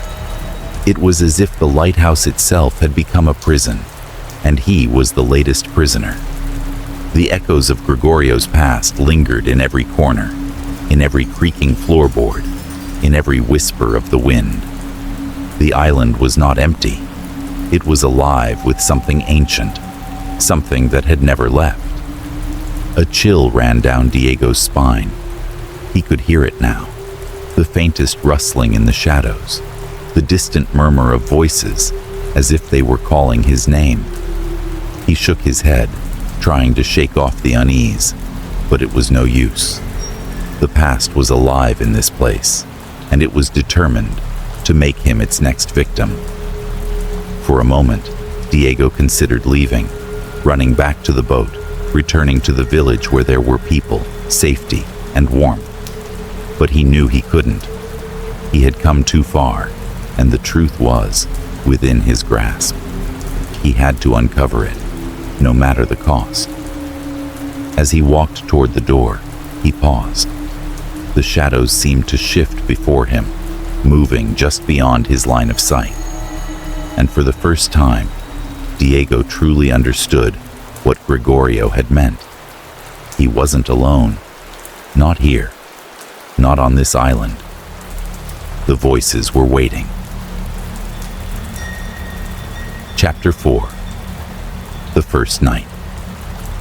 As the sun sank behind the jagged cliffs of Isla Sombria, the island seemed to take on an entirely different character. The warmth of daylight evaporated quickly, leaving behind a chill that cut through the air like a blade. Diego stood in the doorway of the lighthouse, watching as the light faded from the sky, and darkness slowly crept in, enveloping the land in its quiet embrace. He had spent the better part of the day exploring the lighthouse and reading through Gregorio's journal. His mind was full of the farer's last, frantic entries, each one more desperate and paranoid than the last. Yet, despite the growing sense of dread that clung to him like a second skin, Diego had resolved to stay.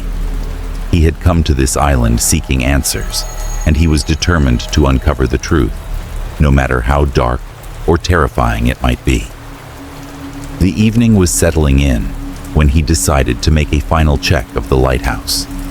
The lamp, which had flickered intermittently the night before, was still dark, its glass casing obscured by grime and age. The old machinery that had once kept the light burning was now little more than a forgotten relic.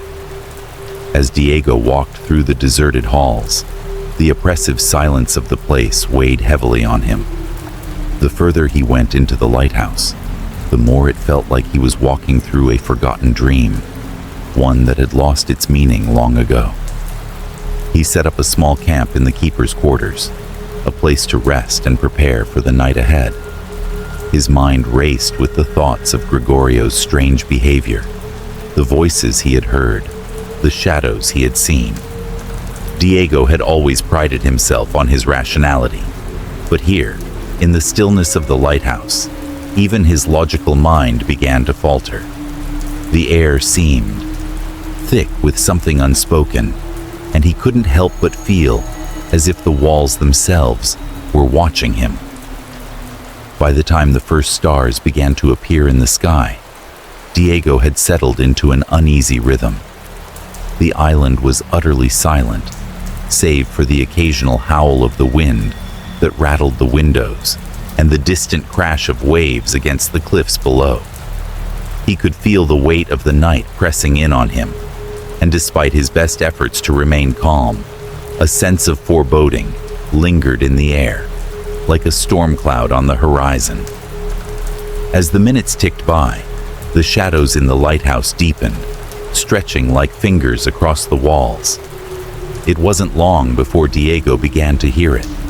The faintest sound, barely noticeable at first, but growing steadily louder as the minutes passed.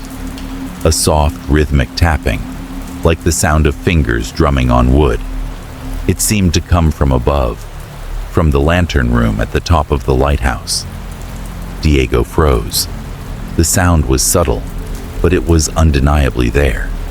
He had checked the lighthouse earlier that day, and it had been completely still, completely empty. There was no reason for anyone, or anything, to be up there now. Yet the tapping continued, relentless and insistent. His heart began to pound in his chest, and for a moment, he wondered if he had imagined it.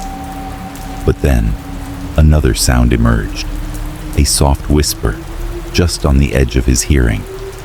It was so faint that at first he thought it was the wind, but there was something about it, something that felt deliberate. The whispering seemed to be coming from the far side of the room, from the shadows themselves. He strained his ears, trying to make out the words, but they were too indistinct, slipping away before he could grasp them. The temperature in the room dropped suddenly, the chill seeping into his bones. Diego shivered, and instinctively, he stood up, his hand gripping the edge of the table as he scanned the room. The shadows seemed to stretch longer now, twisting unnaturally against the walls. The whispering continued, faint, but persistent, as if someone, or something, was speaking just out of his reach. The tapping from above grew louder, more pronounced. It was coming from the staircase that led to the lantern room. With a hesitant breath, Diego moved toward the staircase, his footsteps soft against the worn wood of the floor. Each step creaked under his weight, as though the lighthouse itself was protesting his movements. He reached the base of the staircase and paused, his hand resting on the cold metal railing. The tapping had stopped, but the whispering remained, swirling around him like a forgotten memory. Diego's heart raced, his breath shallow. Was it just the wind, or was something else happening here? Something that couldn't be explained by logic alone. He ascended the staircase slowly, each step feeling like a small eternity. The air grew colder as he climbed, and the whispering seemed to follow him, growing louder with every step. The lantern room was just ahead, the faintest light flickering from within. But as Diego neared the top, something strange happened. The light, which had been dim and almost imperceptible moments before, flared suddenly, as though it had been ignited by some unseen force. Diego's eyes widened. The lamp was glowing again, brighter than it had been earlier that evening, and yet there was no clear explanation for it. The mechanism that powered the lamp had long been broken. The electricity on the island had been cut off for years, and yet here it was, shining, as if it had just been lit. The lamp's glow was cold, unnatural, casting sharp shadows that danced across the walls of the lantern room. The room itself seemed to hum with a strange energy, and Diego could feel the hairs on the back of his neck stand on end. It was as if the lighthouse had come alive, and it was watching him, waiting for something. Before he could process what he was seeing, a sound broke through the stillness. Laughter. A distant, high-pitched sound that echoed through the walls of the lighthouse. It wasn't loud, but it was unmistakable. The laugh was followed by another tapping sound, this time coming from the far side of the room. Diego turned quickly, his eyes darting from one corner of the room to the next, but there was nothing there. Just the shadows and the light, swirling together in an eerie dance. The laughter stopped abruptly, leaving behind a heavy silence that seemed to press in on him from all sides.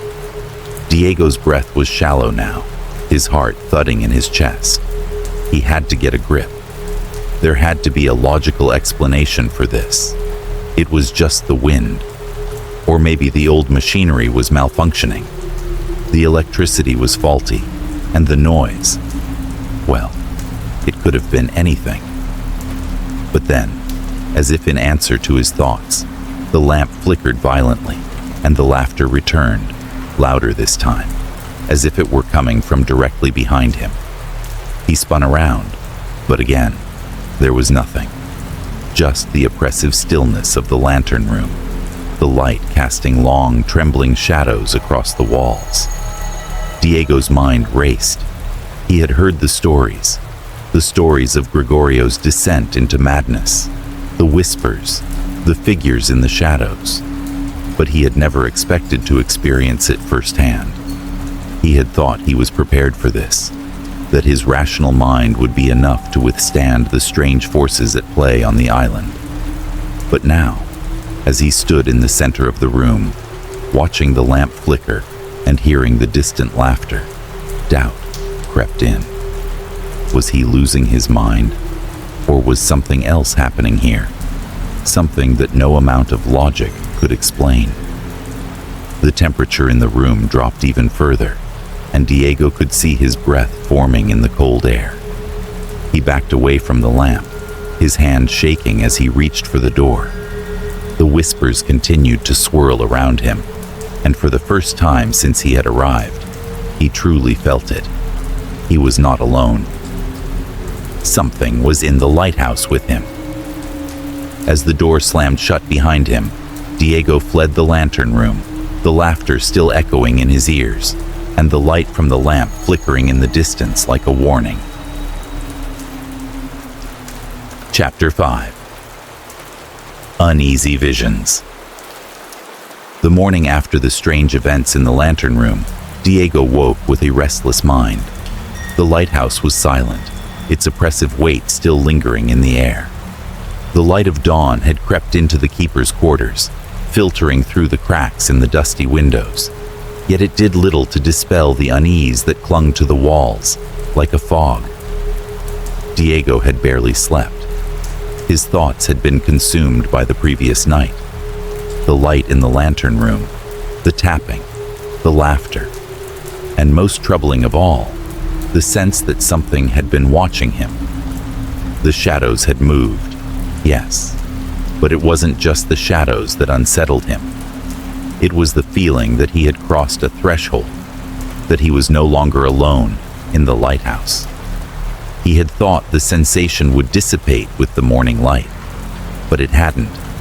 If anything, it had only grown stronger. Diego rubbed his eyes, forcing himself to focus. He needed to clear his mind. He needed to understand what was happening on the island. The bizarre occurrences, the flickering light, the strange noises, were more than just coincidences. They were part of something deeper, something darker. The villagers in the nearby town had spoken of the lighthouse with a kind of reverence, telling him stories about the last keeper, Gregorio, and his descent into madness. They had warned him to be cautious, to respect the island's history, but Diego had brushed their words aside, dismissing them as local superstition. He had always prided himself on his ability to separate fact from fiction. But now, standing in the shadow of the lighthouse, he could no longer ignore the nagging feeling that something was terribly wrong. Determined to push through the unease, Diego decided to venture into the town that morning. The village was small, a cluster of stone houses clinging to the edge of the cliffs. The fishermen, who had once relied on the lighthouse to guide them safely home, now seemed to regard it with a mixture of fear and sorrow. The town was quiet, almost too quiet, as though its inhabitants were all holding their breath, waiting for something to happen. Diego made his way to the small tavern by the harbor, where the village's fishermen gathered in the evenings to share stories and drink. He had hoped to find some answers, but as he entered, the chatter in the room died down. The patrons, mostly weathered men with tanned faces and calloused hands, looked up at him with wary eyes. They had seen him come and go from the lighthouse, and now they watched him closely, as if measuring his every move. He walked up to the bar, where an older man with graying hair was polishing a mug. The man glanced at him, his eyes sharp but guarded. Diego could sense the tension in the air, the silent warning that hung between them. "You're the one staying at the lighthouse, aren't you?" the man asked, his voice low and gravelly. Diego nodded. "Yes, I'm investigating the history of the place. I'm a historian, and I've heard stories about the last keeper, Gregorio. I was hoping you could tell me more about him." The bartender's expression darkened. He set the mug down on the counter, his hands steady but tense. "Gregorio," he muttered, his voice tinged with something like fear. "You shouldn't be poking around there. Not after what happened." Diego raised an eyebrow. "What happened?" The man looked over his shoulder, as if ensuring no one was listening, before leaning in closer. Gregorio didn't just leave. He didn't disappear, like everyone says. He went mad. The man started seeing things, hearing things. Ghosts, he said. Figures in the shadows. He believed the lighthouse was haunted, and it drove him to, well, to do things. Terrible things. Diego leaned forward, intrigued, despite himself. "What kind of things?" The bartender hesitated, glancing around the room once more. He killed his assistants, or at least that's what the rumors say. He believed they were part of the spirits tormenting him. Some folks say he was possessed. Others say it was the isolation. Too much time alone, with nothing but the sea and the wind for company. But whatever happened, it broke him. Diego's mind raced as he processed the words. Gregorio hadn't just gone mad. He had been haunted. But by what? What could have driven the man to murder his own assistants, to destroy everything he had worked for? And why hadn't the island ever been cleansed of whatever dark force had taken root there? He thanked the bartender for the information, but as he turned to leave, the man's voice stopped him. "Don't stay too long at that lighthouse, son," he warned, his tone soft but firm. "It's not the lighthouse that's dangerous. It's what's inside it." Diego left the tavern with a sinking feeling in his chest. The words echoed in his mind, mixing with his growing unease. He had come to the island looking for answers, but now he wondered if the island itself was trying to keep them hidden. The villagers' stories, Gregorio's madness, and the strange occurrences in the lighthouse were all connected. But how? And what was the force that haunted the island? As Diego made his way back to the lighthouse, the feeling of being watched returned. It was subtle at first, just the slightest sense that something was moving in the periphery of his vision. But the longer he walked, the more pronounced the sensation became. He could hear the rustling of leaves, the sound of footsteps behind him. But when he turned around, there was no one there. The shadows on the island seemed to stretch unnaturally long, as if they were reaching for him. The once familiar landscape had become distorted, the trees and rocks now looking unfamiliar, as if they were somehow watching him too. By the time he reached the lighthouse, the air had grown thick with tension. The wind had picked up, howling around the tower, and the sky was dark with the promise of rain. As he stepped inside the lighthouse, he felt a sudden chill, a coldness that seemed to seep from the walls themselves. Diego walked cautiously through the abandoned rooms, his eyes scanning the shadows. The lighthouse, though empty, felt alive with something unspoken. It was as though the building itself was holding its breath, waiting for something to happen. And then, in the corner of his eye, he saw it. A figure, standing in the doorway to the lantern room.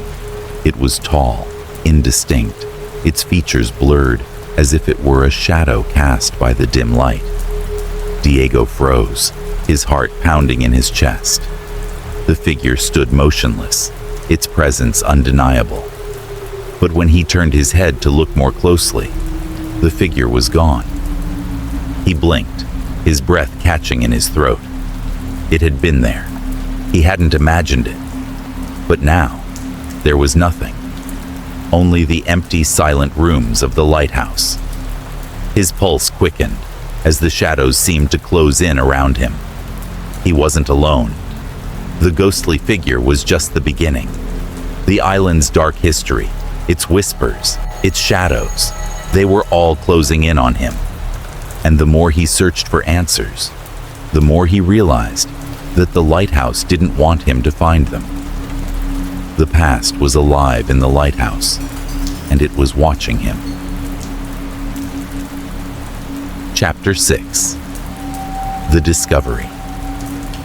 The light of dawn broke through the grimy windows of the lighthouse, but Diego did not feel the usual sense of renewal that the morning typically brought. The eerie events of the past few days, strange noises, unsettling shadows, and whispered voices had taken their toll. Every part of the lighthouse seemed alive with something he couldn't explain, and the deeper he dug into its history, the more it seemed to reflect his growing unease. That morning, Diego sat at the desk in the keeper's quarters, the journal of Gregorio spread open in front of him. The pages were worn, the ink faded in some places, but the words still spoke of a man unraveling beneath the pressure of isolation and fear. He had already read about the early days of Gregorio's time at the lighthouse, how the routines of lighting the lamp and tending to the beacon were gradually overshadowed by a creeping sense of dread. But as he flipped through the journal, his fingers trembling with anticipation, he found something more sinister. An entry dated July 14th caught his attention. July 14th. I can't sleep anymore. I hear them whispering from the walls, from the floorboards beneath me. I can't tell if it's real or just in my head. Last night, I thought I saw them. 2 figures, walking through the hallways. They moved like shadows, too fast, too smooth. I called out to them, but they didn't answer. The darkness is all I have now. The darkness and the things that hide within it. Diego paused, his breath catching. The mention of figures in the hallways was nothing new. He had seen them too, or at least he thought he had. Was it just his imagination? Or was something truly hiding within the shadows of the lighthouse?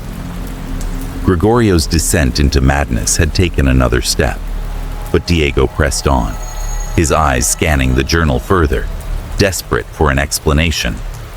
He turned the page, his heart hammering in his chest as he read the next entry, dated 2 weeks later. July 28th. I can't take it anymore. I've seen them for what they truly are. Not people, not human. They are creatures, creatures of the darkness that have come to claim this place. They've been watching me since I arrived. I thought I could escape, but the lighthouse is a trap. The walls, the floors, they're alive, and so are they. The others, they're not like me. They are part of it, and I've made a terrible mistake. I've allowed them into my mind.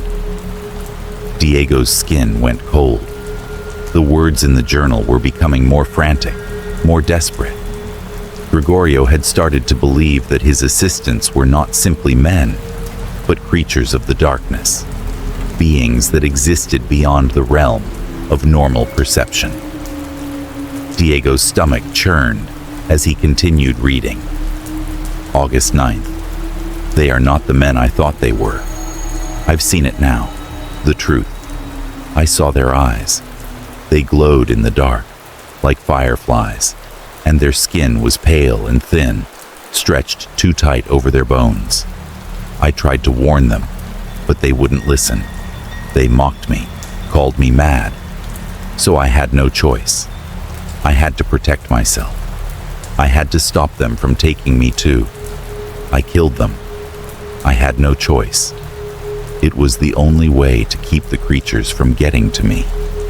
But now, I can hear them still.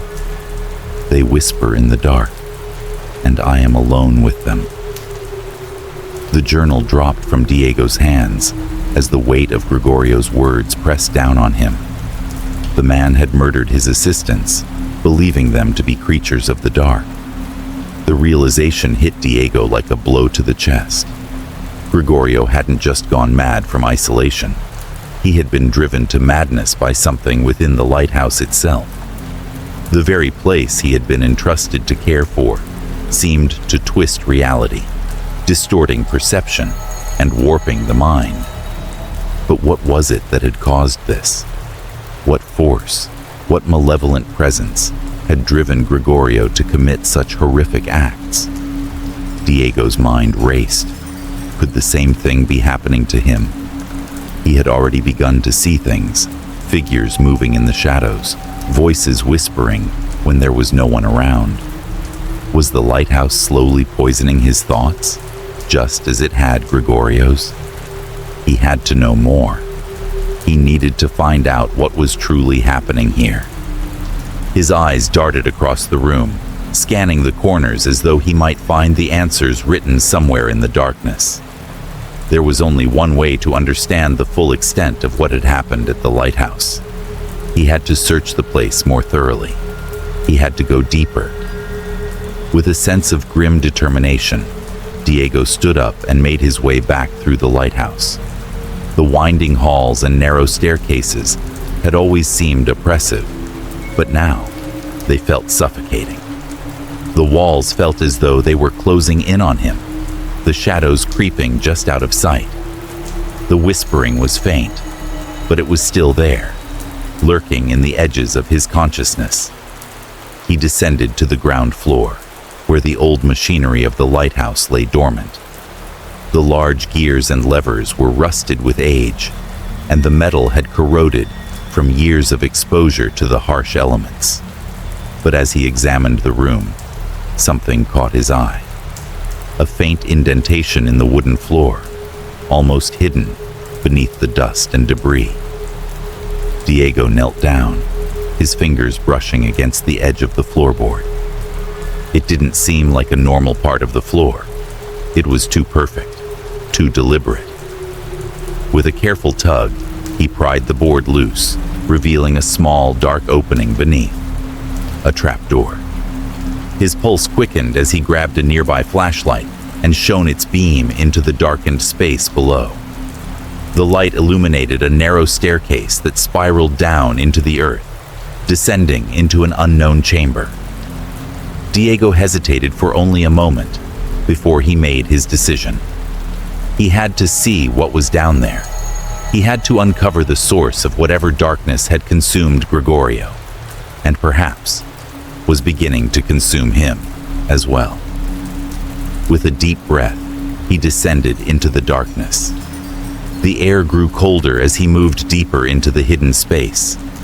The staircase was narrow, and the walls were lined with symbols, strange, arcane markings that Diego didn't recognize. The symbols seemed to pulse with an unnatural energy, as though they were alive, vibrating in the dim light of his flashlight.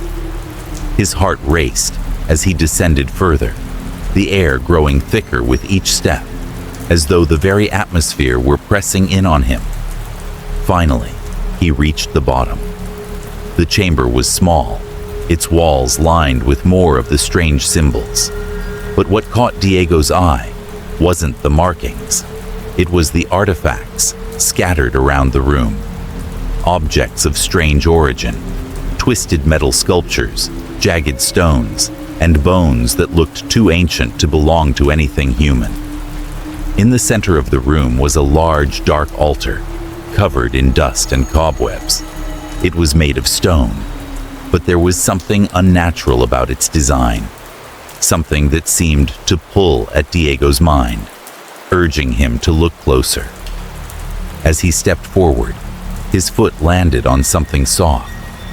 He looked down to find a pile of old, tattered books and scrolls.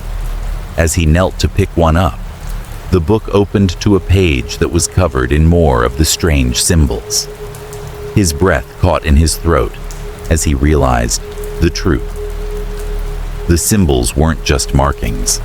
They were a form of communication, a language that seemed to speak to something deep within him, something primal. Diego's hands trembled as he set the book down. The discovery was too much. What he had uncovered in this hidden chamber wasn't just the dark past of the lighthouse. It was the key to understanding the evil that resided within its walls. The creatures, the shadows, the madness, everything was connected. And now, as Diego stood in the heart of the lighthouse, surrounded by ancient symbols and dark artifacts, he realized that he might not be able to escape the island after all. The lighthouse wasn't just a place, it was a prison, and he was its latest prisoner. Chapter 7. The Connection with the Keeper. The days had begun to blur together for Diego. Time, on Isla Sombria, no longer had the same meaning. It was as though the days and nights had become one continuous stretch of darkness and light, each moment carrying an undeniable weight that made it difficult to discern where one ended and the other began. The strange occurrences that had begun with the flickering of the lighthouse lamp, the whispers in the shadows, and the figures that seemed to watch him were now escalating. It had been over a week since Diego first arrived, and the island's grip on him was growing tighter. The air was thick with something he couldn't explain, something that seemed to permeate every corner of the lighthouse and stretch into the very fabric of his mind. The deeper he delved into the mysteries of the place, the more the island seemed to draw him in, pulling him toward a fate he was beginning to feel powerless to escape. At night, the dreams had begun. They started innocuously enough, a flash of light, a figure standing by the lighthouse, distant but familiar. But soon, they had become more vivid, more real. In his dreams, Diego could hear a voice, a low, gravelly voice, calling his name. At first, it was faint, barely a whisper, but as the nights wore on, it grew louder, more insistent, until it felt as though the voice was coming from just behind him.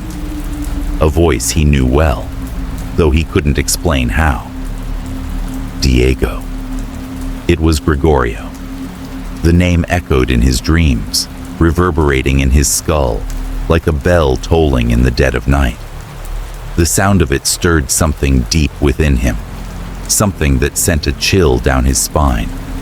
He could feel the weight of Gregorio's presence, feel it like a shadow, looming just behind him, following him.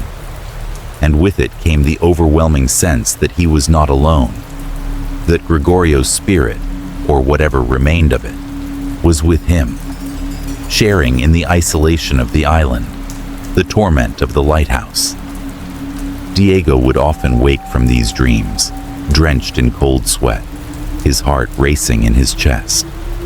The sense of unease would linger long after he opened his eyes, as if the shadows of the night had seeped into his very soul. But it wasn't just the dreams that were unsettling.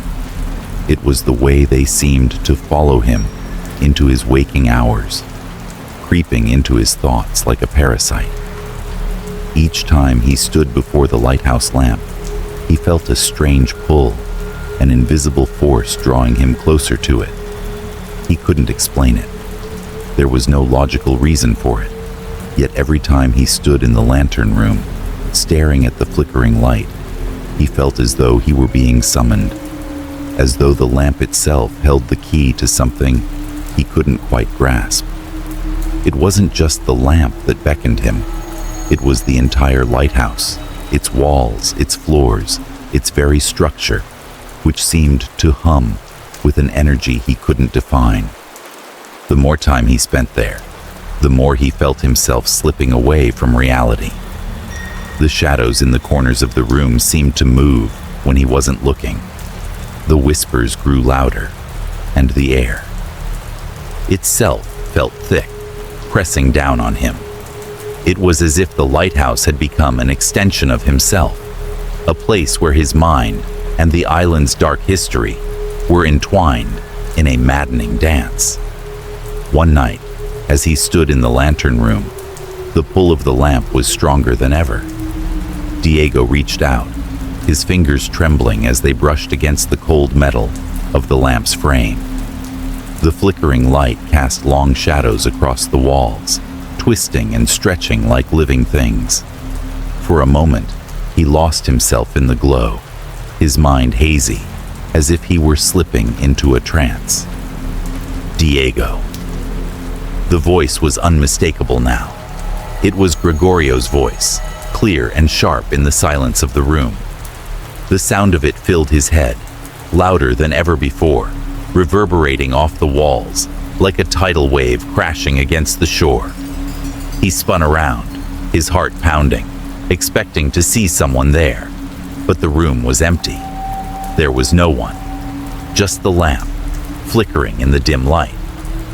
"Gregorio?" Diego whispered, his voice hoarse. The laughter that followed was faint at first, almost indistinguishable from the wind outside, but it grew louder, more distinct. It was a low, rumbling sound, one that seemed to vibrate through his bones. And then, just as suddenly as it began, it stopped. The room fell into an eerie silence, leaving Diego standing there, breathless, his mind spinning. He couldn't explain it. He didn't want to believe it, but the pull of the lighthouse was undeniable. Gregorio's voice had come from somewhere deep within the walls of the lighthouse. The more Diego thought about it, the more he began to question his own sanity. Was he hearing things, or was something more sinister at play?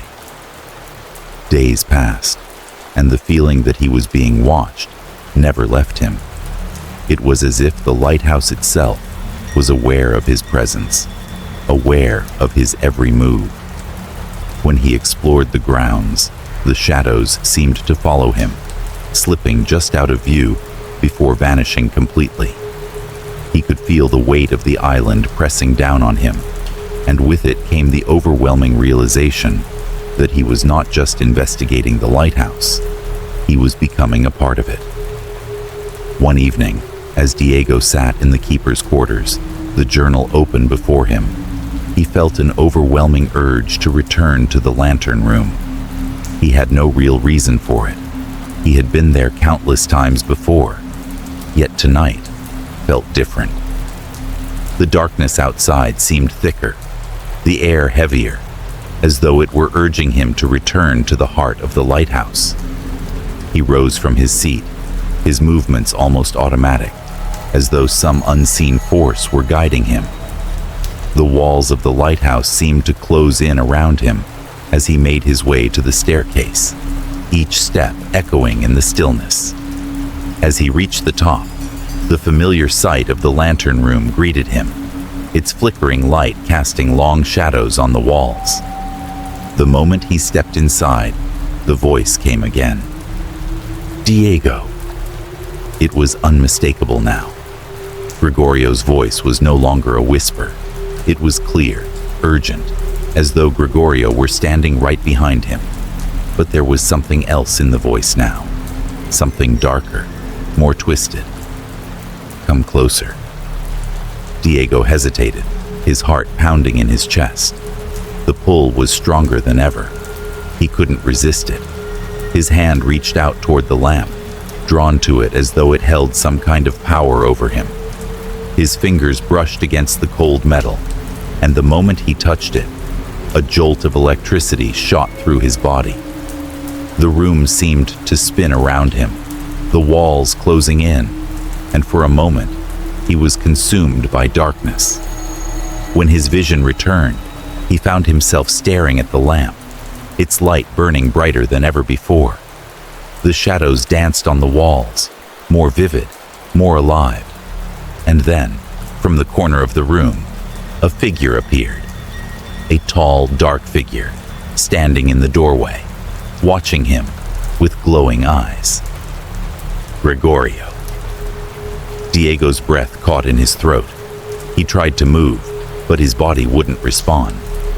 The figure in the doorway stepped forward, its presence overwhelming, its eyes fixed on Diego with an intensity that made his skin crawl. And then the voice came again, clear and sharp. "You belong to the lighthouse now, Diego. You are part of it. You can never leave." The words echoed in Diego's mind, reverberating in the very core of his being. He felt his grip on reality slipping, the edges of his consciousness blurring into something else, something darker.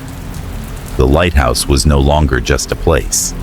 It was a prison, and he was its latest prisoner.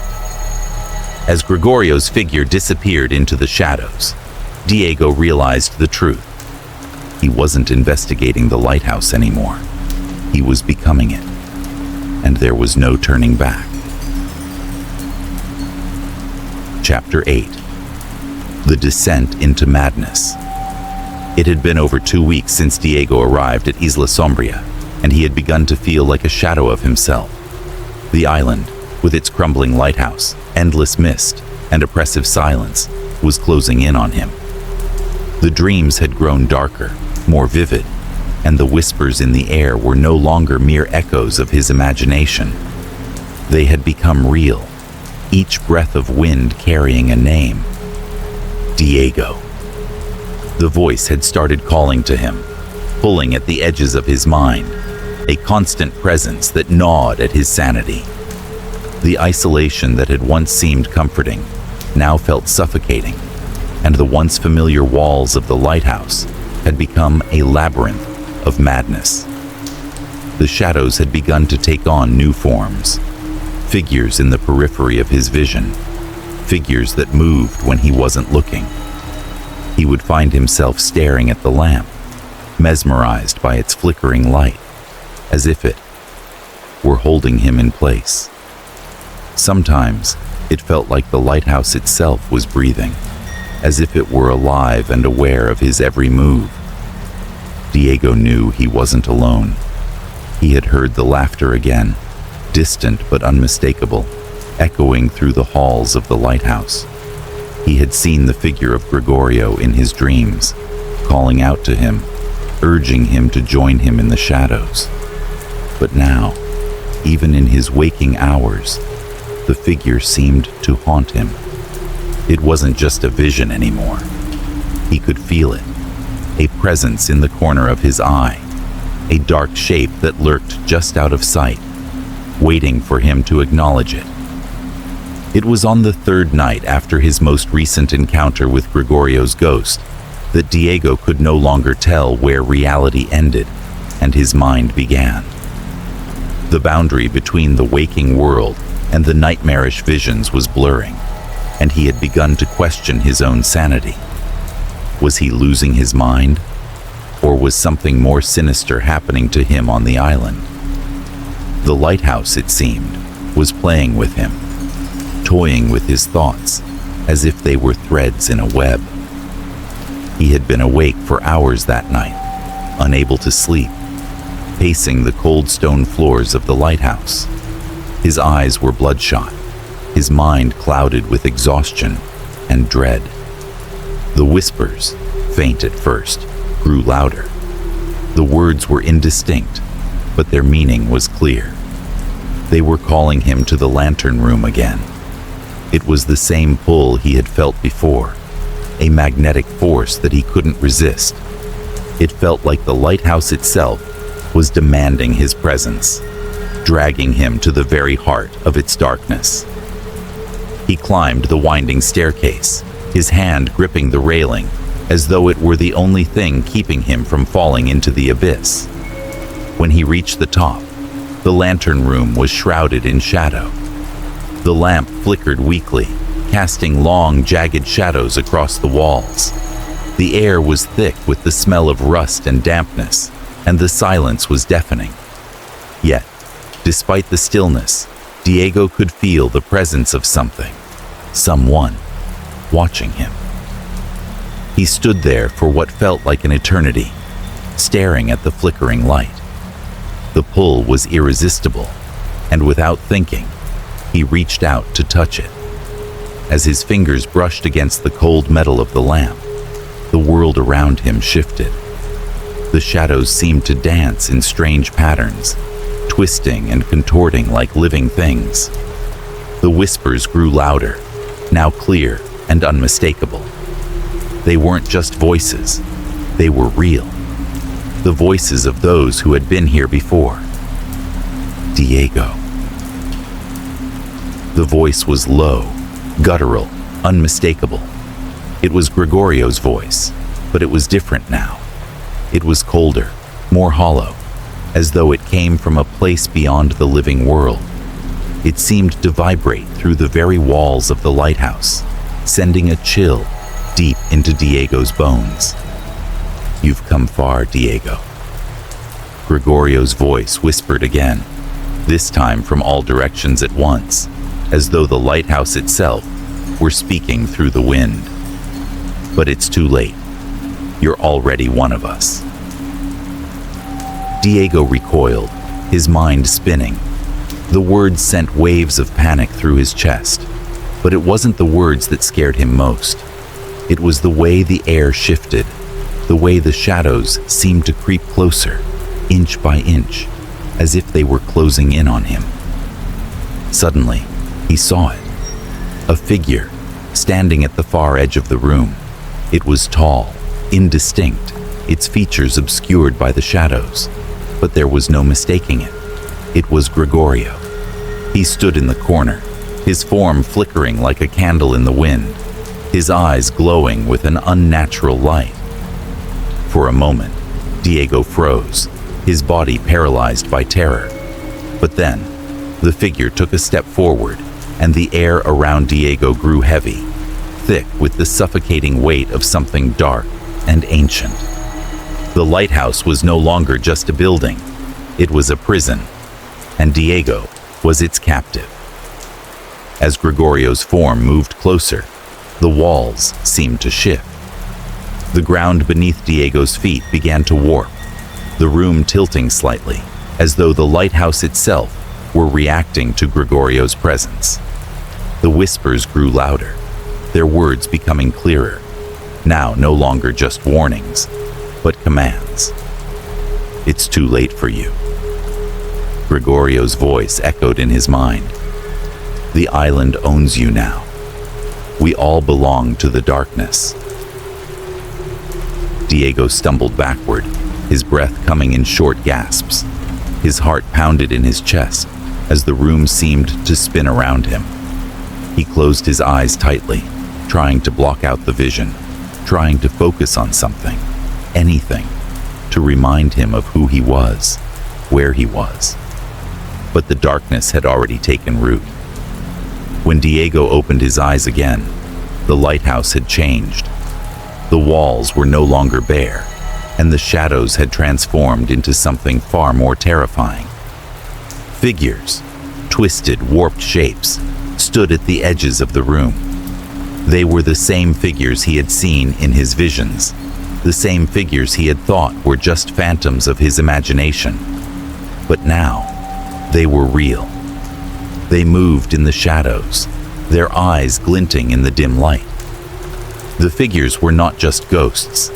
They were the spirits of Gregorio's assistants, the ones he had killed.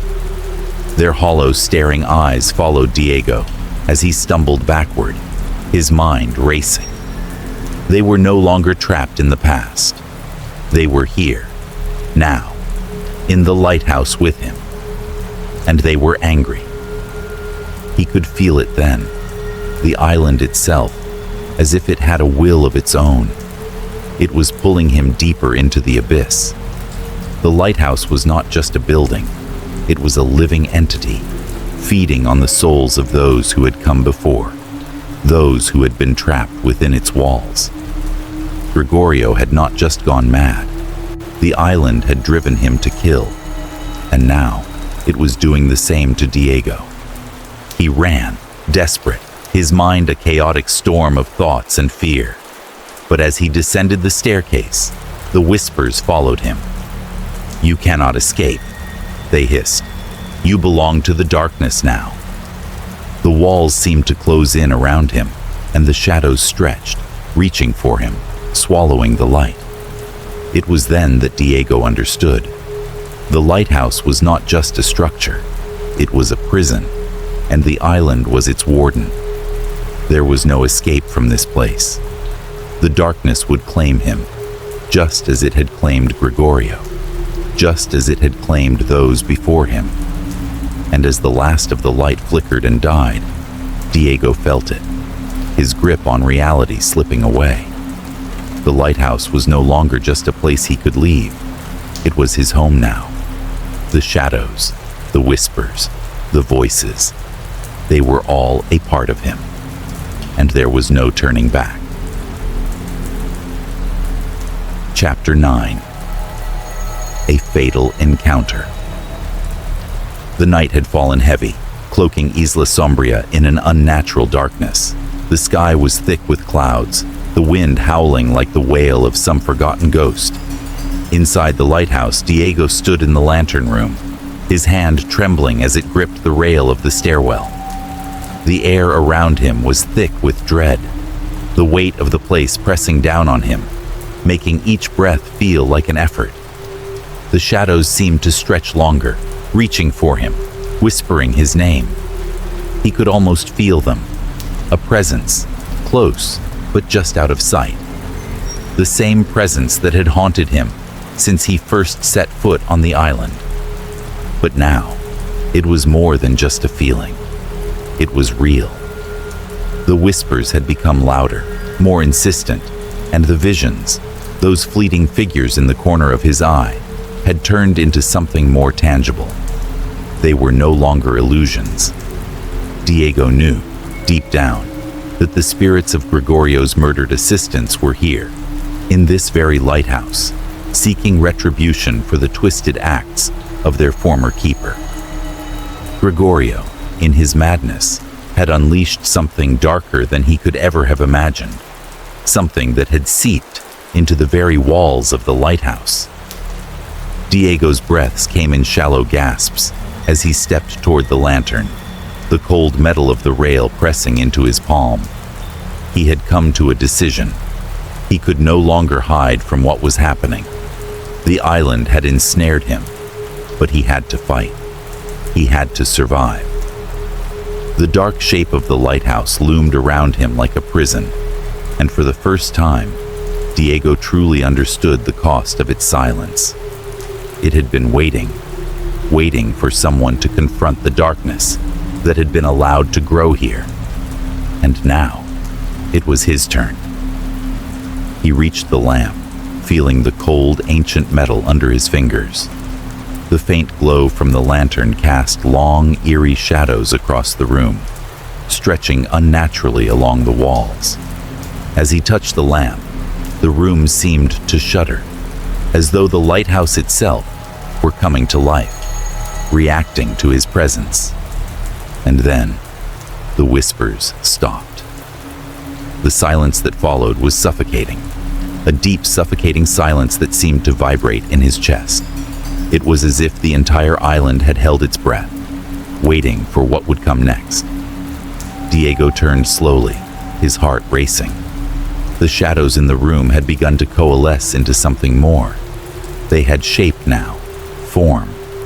He could see them clearly now. Figures, tall and gaunt, with pale faces twisted in agony. Their eyes glowed faintly, burning with an unholy light.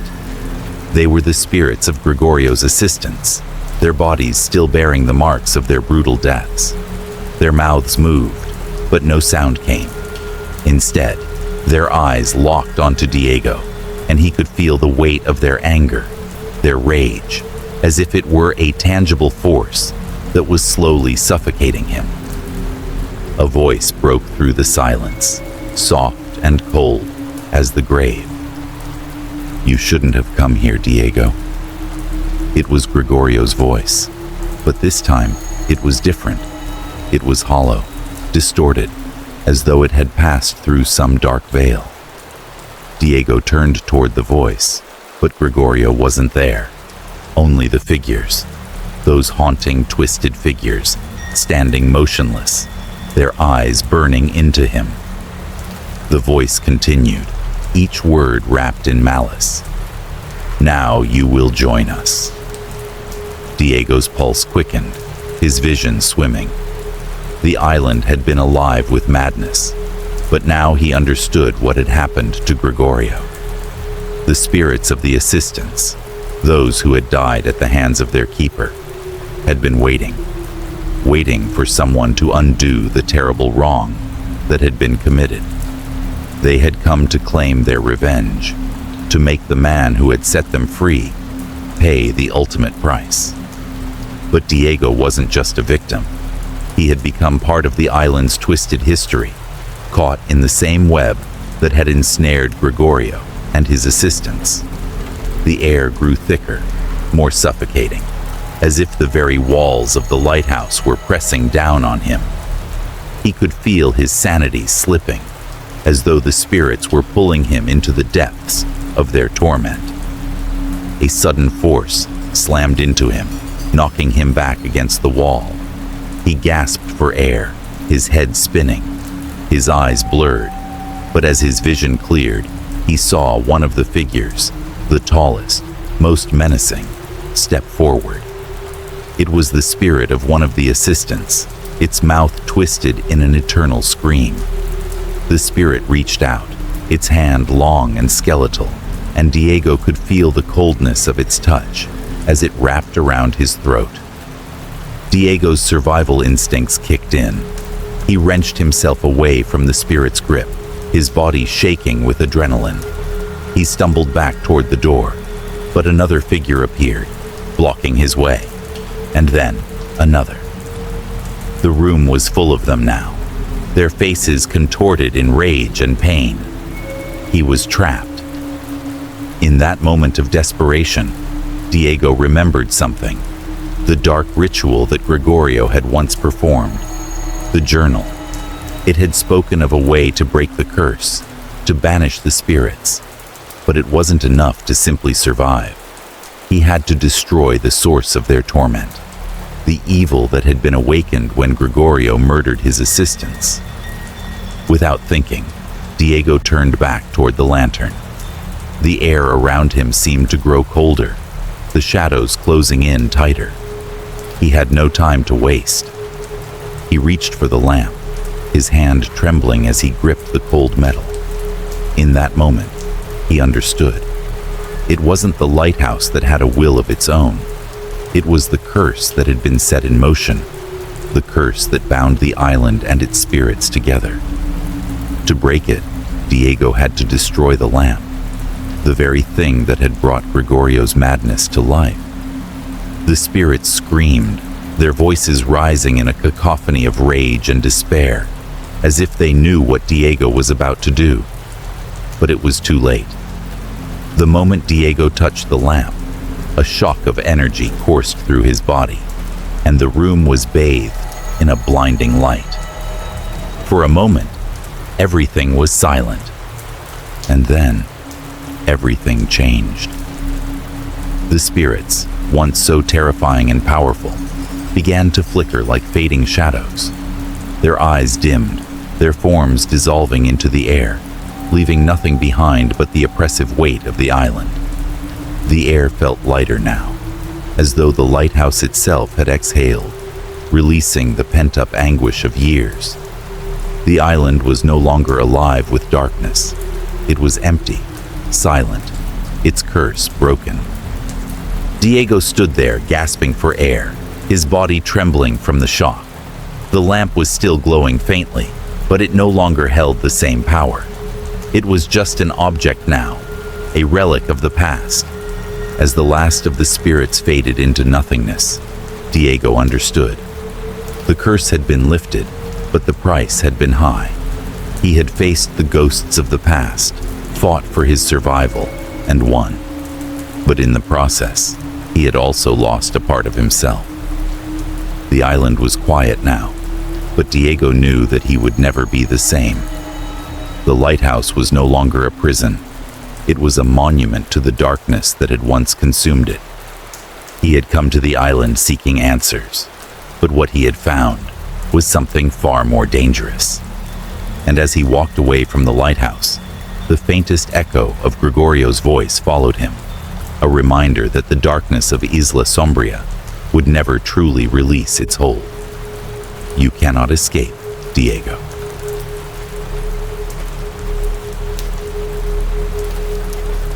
Chapter 10. The Extinguished Lighthouse. The light of the lighthouse flickered one final time, casting long shadows across the walls of the lantern room. Diego stood there, breathing heavily, his hand still gripping the cold metal of the lantern. The confrontation had been brutal. His body ached, his mind raced. But at last, the spirits had been silenced. The curse that had clung to Isla Sombria for so long was, in theory, broken. The voices, the figures, the very essence of the lighthouse's tormenting past had all faded into nothingness. The island was quiet. The lighthouse was quiet. The lamp was now extinguished. Diego stepped back, watching as the last remnants of the glow sputtered and died. For a brief moment, the silence was absolute. No wind howled through the cracks, no whispers echoed in the corners of his mind. The oppressive, suffocating weight that had followed him since the moment he first set foot on the island seemed to lift. But that silence, it was not peaceful. It was unsettling. He looked down at the lamp in his hand, and for the first time in what felt like forever, Diego felt a strange sense of finality. The power that had bound the spirits to the island, the source of their rage and anguish, had been taken away. The lighthouse, once a beacon of hope, had become a prison, its lamp the key to the island's darkness. And now it was dead, extinguished, its purpose gone. Or so Diego thought. He turned toward the door, ready to leave the lighthouse behind, to escape the nightmare he had endured for so long. The weight in his chest lightened as he descended the narrow, creaking staircase, his feet nearly stumbling in his haste to leave. It felt as if the island were holding its breath, as if it were waiting for something to happen, something that would shift its energy back into the depths of its long-hidden secrets. The moment he stepped outside, the air was thick with fog. The wind had died down, but the island still felt unnatural, as if it had been changed forever. The lighthouse towered behind him, a blackened silhouette against the gray sky. Diego had not expected peace, not after everything that had happened, but he had hoped for something else. Closure, perhaps. Freedom. But as he made his way toward the shoreline, his thoughts wandered back to the spirits, the assistants murdered by Gregorio, and the man himself. They had all been freed from the curse, their souls liberated from the island's grip. Yet Diego could not shake the feeling that, somehow, they had not been truly set to rest. Even though the lighthouse was now silent, the voices that had tormented him, that had called to him in his dreams, still seemed to linger in the edges of his mind, like an echo that refused to fade. His footsteps crunched over the wet sand as he walked, his mind replaying the past few days. The visions of Gregorio, of the shadowy figures, of the whispered voices, of the ancient malevolent force that had gripped the island, flashed before his eyes. He had fought so hard to destroy the evil that had been awakened by Gregorio's madness. But deep down, he couldn't shake the feeling that the lighthouse and everything it represented had left a permanent mark on him. He reached the small boat that had brought him to the island, its hull creaking as the water lapped gently against the side. Diego hesitated for a moment, his eyes scanning the misty horizon. The village, so far away now, beckoned him. Safety, warmth, the promise of a life untouched by the horrors he had witnessed. Yet something held him back. The island was silent, too silent. It was then that he felt it, a shift in the air, a faint pulse, like the flicker of a heartbeat. The whispering started again, barely audible at first, just a murmur in the wind. It wasn't the voices of the spirits, not exactly. No, these whispers were far more intimate, far more personal. They were the echoes of his own fear, the remnants of the terror that had gnawed at him for so long. He shook his head, trying to banish the thought, but it clung to him. The island had become a part of him, inextricably linked to his thoughts and memories. The voices that had tormented him, they were no longer confined to the lighthouse. They had followed him, slipping into the recesses of his mind like a shadow that refused to leave. Diego shoved the oars into the water and began to row, his muscles aching with the effort. The boat crept forward, cutting through the dense fog that surrounded him. The island loomed behind him, its jagged cliffs and broken silhouette barely visible through the mist. As he rowed farther out, the voices grew louder in his head. They were no longer just whispers. They were thoughts, impressions, memories.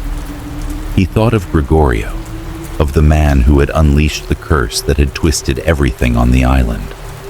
He thought of the assistants' pale faces, their hollow eyes, and the way they had reached out to him in the lantern room.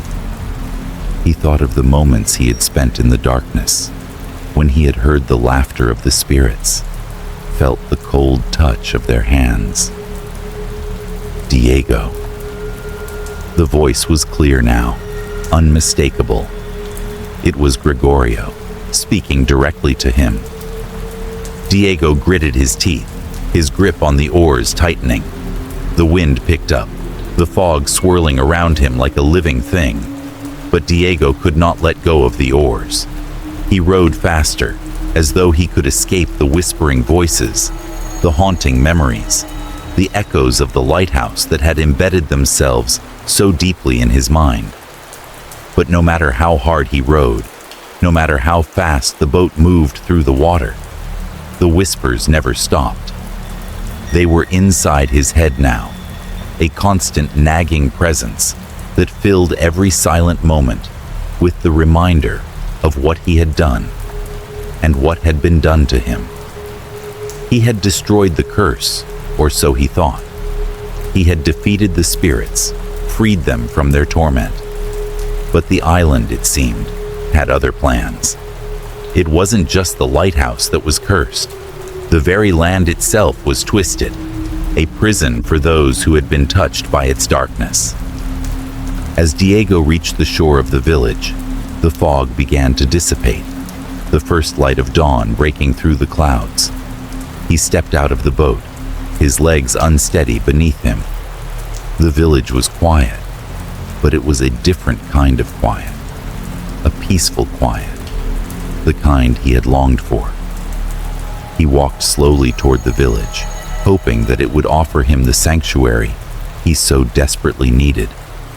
But as he walked through the quiet streets, he couldn't shake the feeling that something had changed within him. His mind, once sharp and clear, now seemed clouded, as though it were filled with fog. The whispers had not ceased.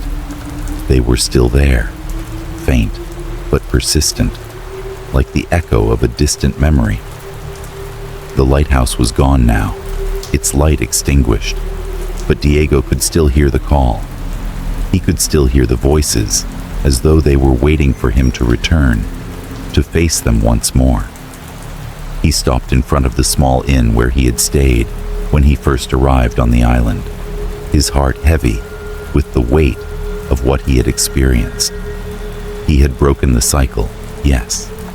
He had destroyed the evil that had plagued the island for so long, but the cost had been high. He had left something behind, something that he could never escape. As he stood there, staring at the quiet village, Diego realized the truth. The curse had not been lifted. It had never truly been broken. The island, its lighthouse, its spirits, they would never truly leave him. The darkness he had faced, the fear he had conquered, had left its mark on his soul. And as the first rays of sunlight touched the village, Diego knew that no matter how far he ran, no matter how much he tried to forget, the island would always be with him. The echo of the lighthouse, the voices, the spirits, they would haunt him for the rest of his days. The lighthouse was extinguished, but its shadow would never fade. Chapter 1. The arrival at the library. Eric had been struggling for months with a writer's block so heavy it felt like a physical weight on his chest. His words no longer flowed like they once had, and every attempt to put something on paper seemed hollow, lifeless. His latest novel, a dark thriller he had poured his soul into, was now just a collection of half-finished pages, collecting dust in a corner of his apartment. Desperation and frustration had taken root in his mind, and he had begun to entertain the idea that maybe he had lost the spark altogether. That was when he heard about the library. It was a passing mention in a conversation he overheard at a small cafe in the city. An elderly woman, hunched over her cup of tea, had spoken of it to a friend in whispers, as though the very name of the place could conjure something sinister. The Last Library, she had called it, and Eric, always the curious writer, had caught the words with interest. According to the old woman, the library only opened at night, and its doors would not be found during the day. No one who goes there is ever quite the same, she added ominously, before changing the subject abruptly. That brief interaction, however, lingered in Eric's mind long after he had left the cafe. There was something magnetic about the idea of a place where stories lived in the shadows, where the written word had power beyond what he had ever experienced. Perhaps it was the allure of a mystery that seemed to call to him, or maybe it was just the desperation to find something, anything, that could reignite his creative spark. Unable to shake the thought, Eric found himself researching the library. He discovered little to nothing online. It wasn't listed in any public archives or maps, and even the few locals who might have heard of it seemed hesitant to speak of it. The more he searched, the more elusive it became. But he had made up his mind. He would visit it. He packed a small bag, took his car, and drove for hours into the countryside, to a small remote village he had never heard of. It was a place so tucked away that it wasn't even on the main road. The village itself seemed like a forgotten relic, frozen in time. When he arrived, it was just after sunset, and a heavy fog began to roll over the cobblestone streets, swirling like a ghostly tide. The air was damp and chilly, the only sound the soft crunch of his shoes against the mist-laden ground. At first glance, the village seemed almost too quiet, unnaturally quiet.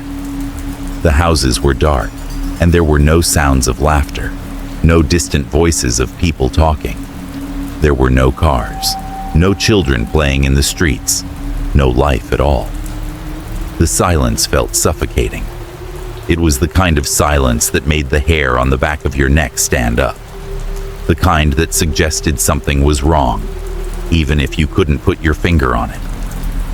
Eric couldn't shake the unsettling feeling that seemed to settle over him as he wandered the streets in search of the library. It was as if the village itself had been swallowed by a void. The people, when he did manage to encounter them, were eerily distant.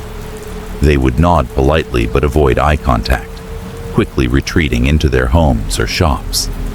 One elderly man, hunched over a cane, had mumbled something about the library being best left alone, before quickly shuffling away when Eric tried to engage him in conversation. No one seemed willing to talk about the library, and the few times he managed to press a little further, the responses were vague and unconvincing. A shopkeeper, a woman who appeared to be in her 50s, had barely glanced up from her counter when he asked about it. "The library?" she repeated, her voice flat, before shaking her head. "I wouldn't go there if I were you. Some things are better left forgotten." She had said no more, her eyes darting nervously toward the door. Despite the discomfort gnawing at him, Eric couldn't turn back now. He had to see it for himself. The town seemed to be holding its breath, as if the library was some sort of dark secret, an ancient curse that no one dared to acknowledge, and that only made him more determined to find it. He followed the winding roads, passing dilapidated buildings, until he finally saw it, an imposing stone structure at the edge of the village. The library was everything he had imagined, and more. An enormous Gothic building that loomed in the fog, its towering spires piercing the night sky. The windows were dark, almost black, as if they had never known light.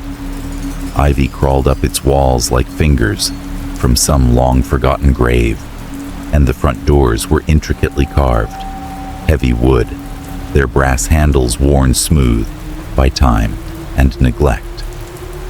The air grew even colder as he approached, and Eric couldn't help but feel that the library was watching him, its silent presence looming over him like some great slumbering beast. The doors creaked open with a reluctant groan when he pushed them, revealing the interior of the library. Inside, the air was thick with the smell of must and old paper. Shelves stretched endlessly in all directions, filled with books that appeared ancient, their spines cracked and frayed. The faint sound of the wind outside seemed to echo through the vast, empty space, but there were no other sounds, no footsteps, no voices. The silence was profound, oppressive. As he stepped inside, Eric felt the weight of the place settle over him. The walls seemed to close in, the darkness pressing from every angle. A faint glow from somewhere in the distance illuminated a narrow hallway that seemed to beckon him forward. He hesitated for a moment, but then walked deeper into the library, unable to resist the pull of the unknown. He couldn't help but wonder about the people who had vanished. There were rumors, certainly. Whispers of visitors who had entered the library and never returned. It wasn't something he could ignore, but his curiosity overwhelmed his fear. As he walked through the maze of bookshelves, he realized that there was something almost hypnotic about the place. The air felt thicker here, as though it was heavy with something unspeakable. The feeling of being watched crept up on him, and he spun around once or twice, only to find no one there. Finally, he arrived at a small desk, where an elderly man sat hunched over a book, his fingers moving slowly across the pages. The man looked up as Eric approached, his pale, tired eyes narrowing slightly. There was a strange stillness about him, as if he had been sitting there for an eternity, waiting for someone, waiting for Eric. "Welcome," the man said, his voice raspy and dry. "I trust you know the rules of this place?" Eric nodded, unsure of what to expect, but the man didn't offer further explanation. Instead, he simply gestured to the vast labyrinth of shelves beyond. "The library is open for you," the old man said, his voice a low murmur. "But remember, it opens only at night, and once you enter, you may never leave the same." Eric couldn't help but shiver. Chapter 2. The Night Keeper. The door creaked shut behind him, the sound echoing in the vast emptiness of the library. For a moment, Eric stood still, letting his eyes adjust to the dim light that bathed the room. The air inside felt different, heavier than outside, as if it carried secrets long forgotten by time.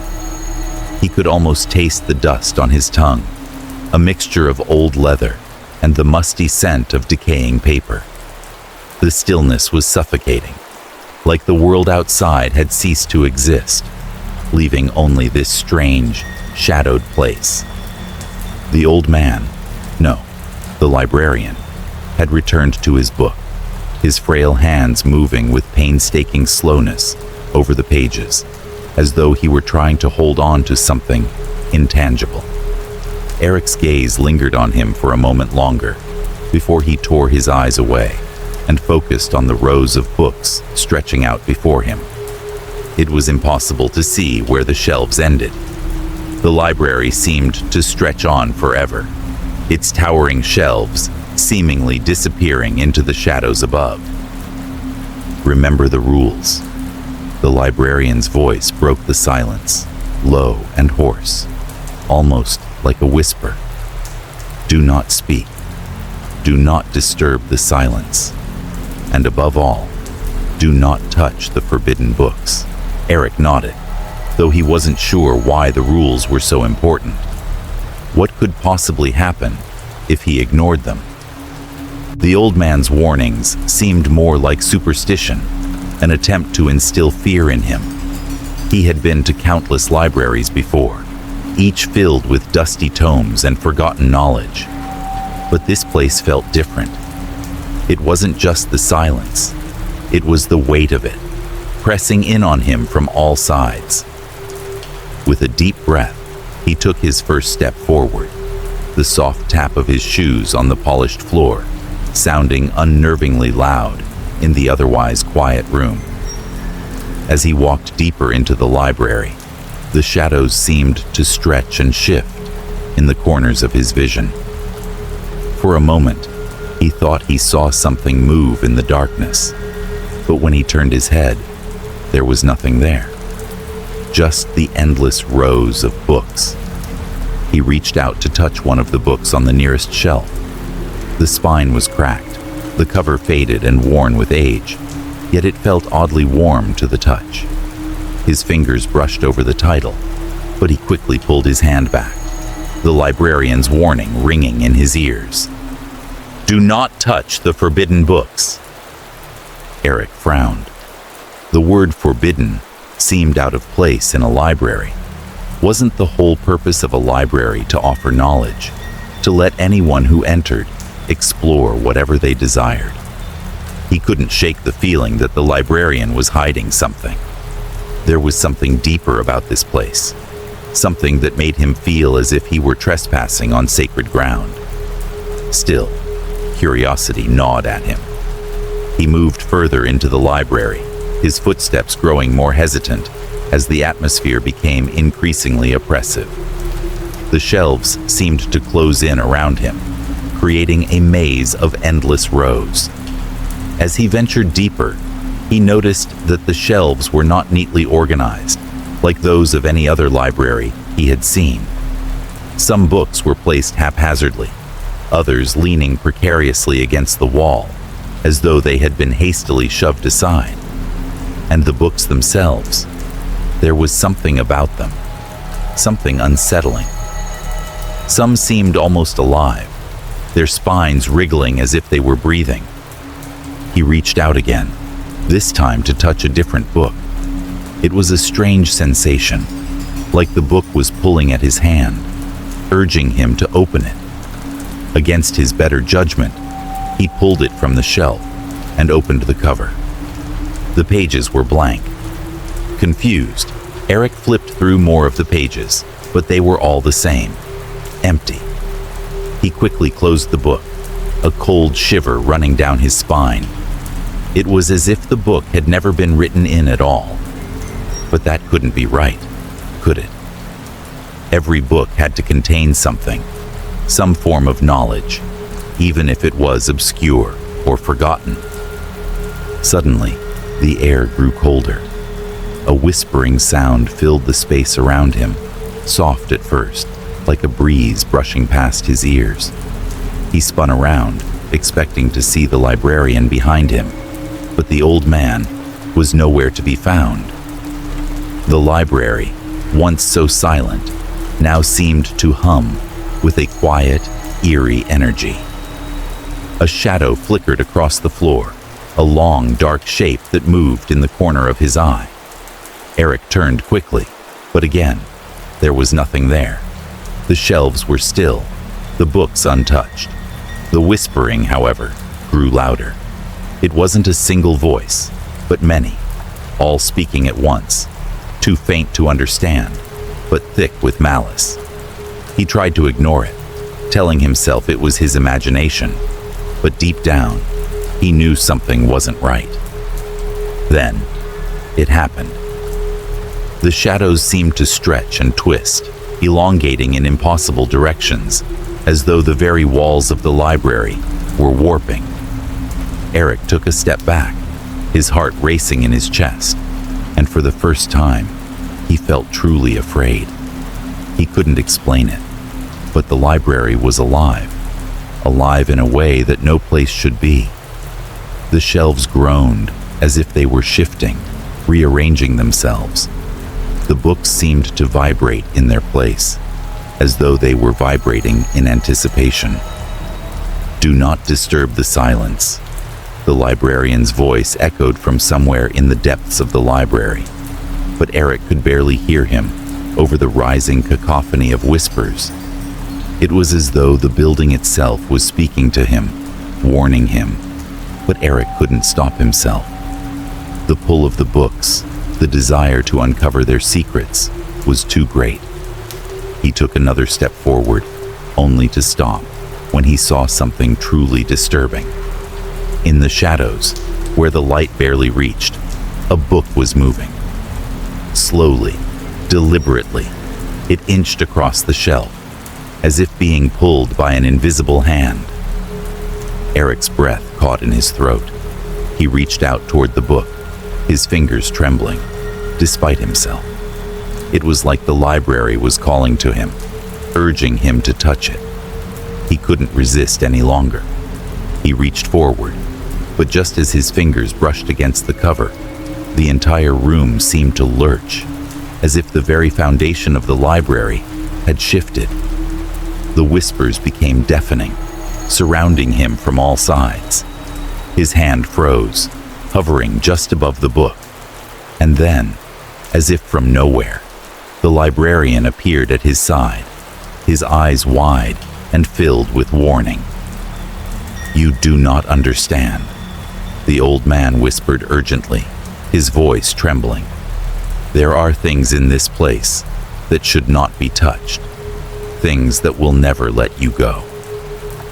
Eric pulled his hand back, feeling a cold sweat break out across his brow. The shadows, the whispers, the strange movements. He had to get out of here. But even as he turned to leave, the door he had entered through slammed shut with a force that sent a tremor through the entire room. He was trapped. And as he stared at the bookshelves, his heart racing in his chest, he realized something terrifying. The library wasn't just a place of knowledge. It was a prison, and he had just become its newest prisoner. Chapter 3. The First Signs. The library seemed to close in around Eric. The walls, once distant, now felt suffocating, pressing in on him like a living entity, its breath thick and heavy in the air. The whispers from before had settled into an uncomfortable silence, but the hum of something unseen still lingered, as though the very structure of the library was watching, waiting. After what felt like an eternity, Eric managed to tear his gaze away from the shelves, his fingers still trembling from the recent encounter with the moving book. He needed something to distract him, something to ground him, and the only thing available was the sea of books that surrounded him. They beckoned, their leather covers worn and their spines cracked with age, as though each one held a secret waiting to be unearthed. With a deep breath, he reached for the nearest book, a thick, dark volume that seemed to call to him. The cover was faded, its title indecipherable, the letters worn smooth by time. Eric hesitated, his fingers brushing against the surface before he opened it. The first page was blank, just as he had feared. But then, slowly, words began to appear. At first, they were faint, ghostly, as if written in the fog. They seemed to bleed from the page itself, ink flowing across the paper, like liquid. Eric watched in awe as the letters swirled and danced, forming sentences that seemed to come alive. Eric walked deeper into the library, his curiosity getting the better of him. The books seemed to call to him, whispering stories of things both seen and unseen. His heart skipped a beat. How could this book know his name? He looked around, half expecting someone to jump out from the shadows and reveal this to be some elaborate prank. But the library was as empty as it had been moments ago.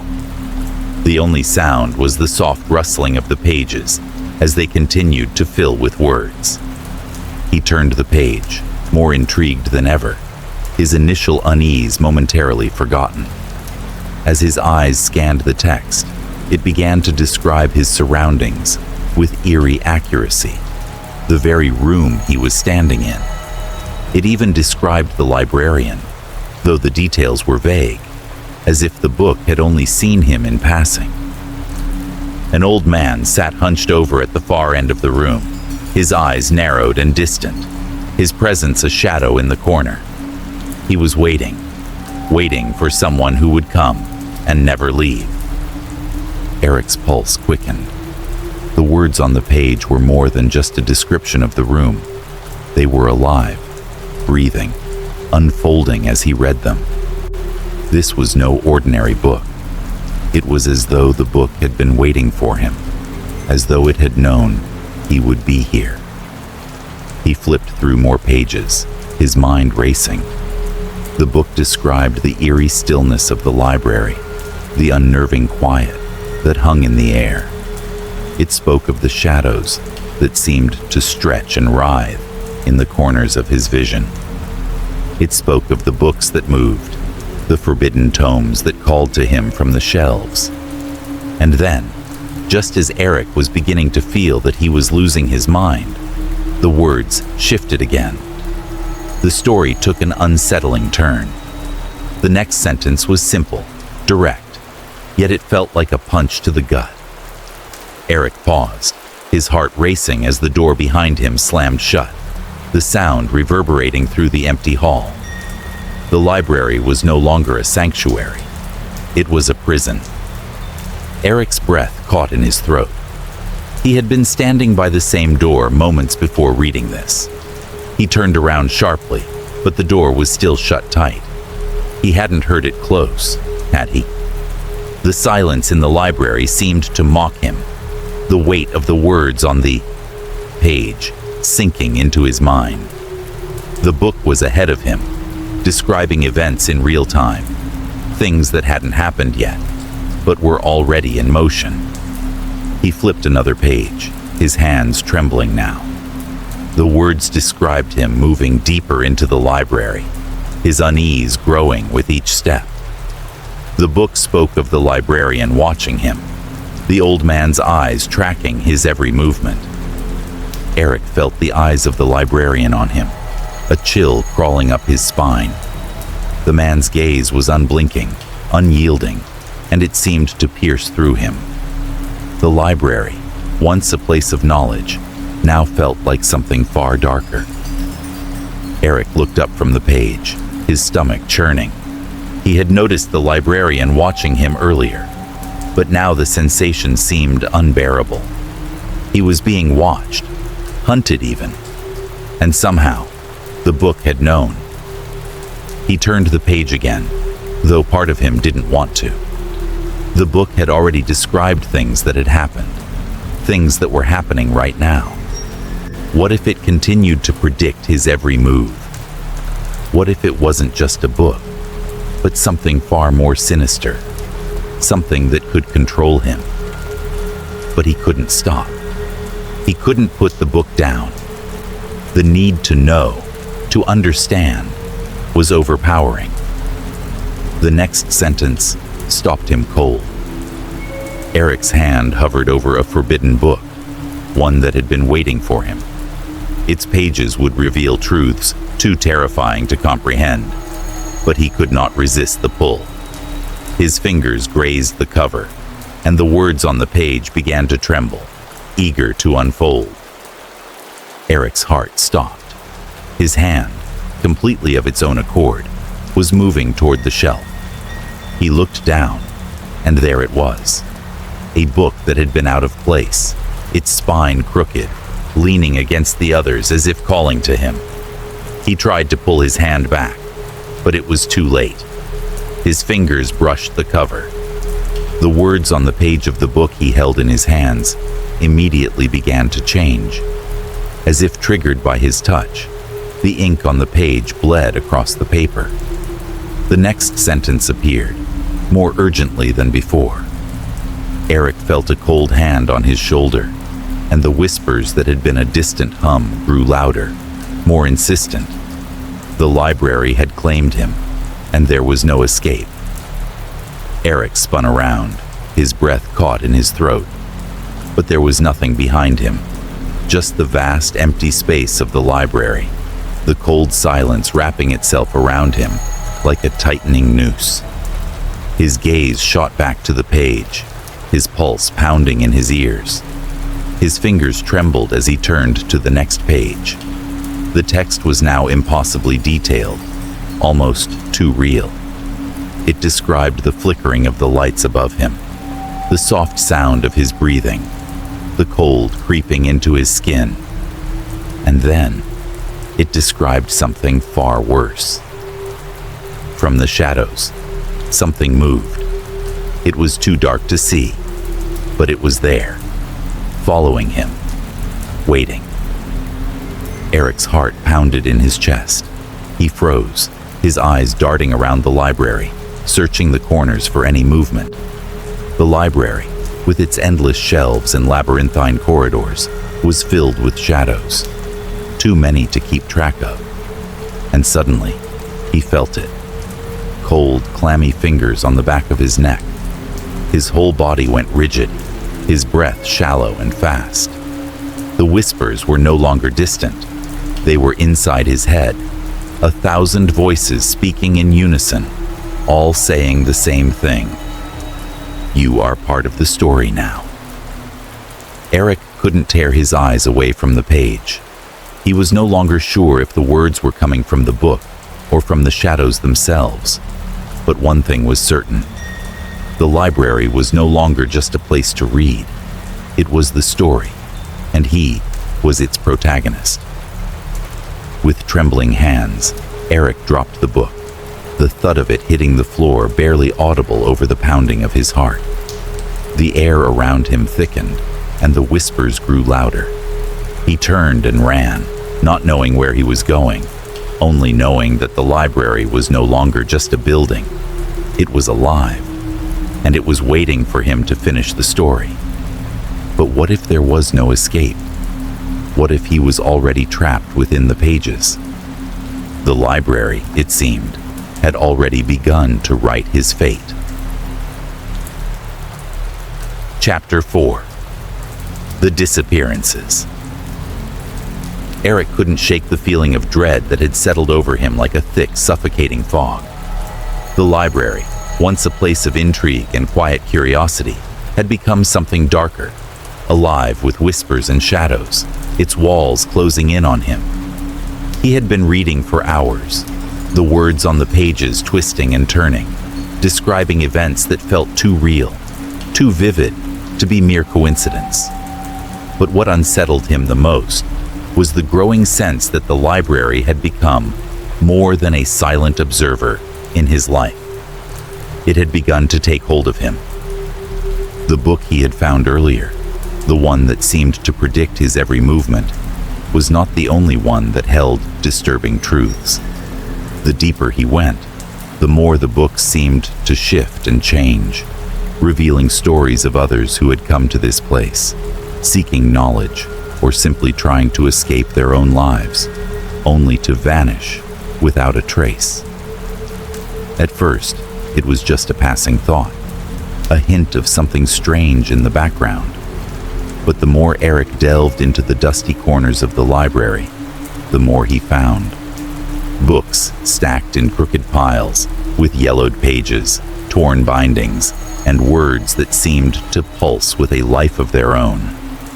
The titles were no longer mere labels. They were warnings. He'd started with the most recent tomes, hoping to uncover some clue about the library's purpose. But what he found instead were stories that seemed eerily familiar. Stories of people who had entered the library and never returned. Stories of disappearances that were brushed aside by the villagers, as if speaking of them would invoke something worse. Eric sat in the corner of the library, his fingers trembling as he opened one of the more recent books. The pages were worn, and the ink had faded with age, but the words still came through clearly. Too clearly. The first few sentences were innocuous enough. Simple descriptions of a man named Thomas, an amateur historian who had come to the village seeking information for a book he was writing. Thomas arrived in the village in the middle of winter, his footsteps crunching in the thick snow. The library, shrouded in darkness, called to him like an old friend. Eric's breath caught in his throat. The book described Thomas's arrival, the same as the day he had arrived at the village, though the story was written long before he ever set foot here. But it wasn't just the coincidence that unsettled him. It was the way the book continued. Thomas wandered the aisles, drawn to a particular shelf, one that had not been touched in years. The dust seemed to swirl in the air, as if the library itself was watching him. When he touched the spine of a book, a strange noise echoed from the depths of the library, a sound like the creaking of ancient wood. Eric shivered. The description of Thomas's actions mirrored his own when he had first entered the library. He had wandered the aisles, drawn inexplicably to the same shelf, feeling as though something or someone was watching him. And now, the book was describing Thomas's disappearance. Thomas reached for the book. The instant his fingers brushed against the cover, the shadows in the room seemed to shift. He was no longer alone. The whispers began, growing louder and more insistent. The library consumed him, and he was never seen again. Eric slammed the book shut, his heart racing. The words seemed to reverberate in his mind, echoing the warnings that had been whispered by the villagers.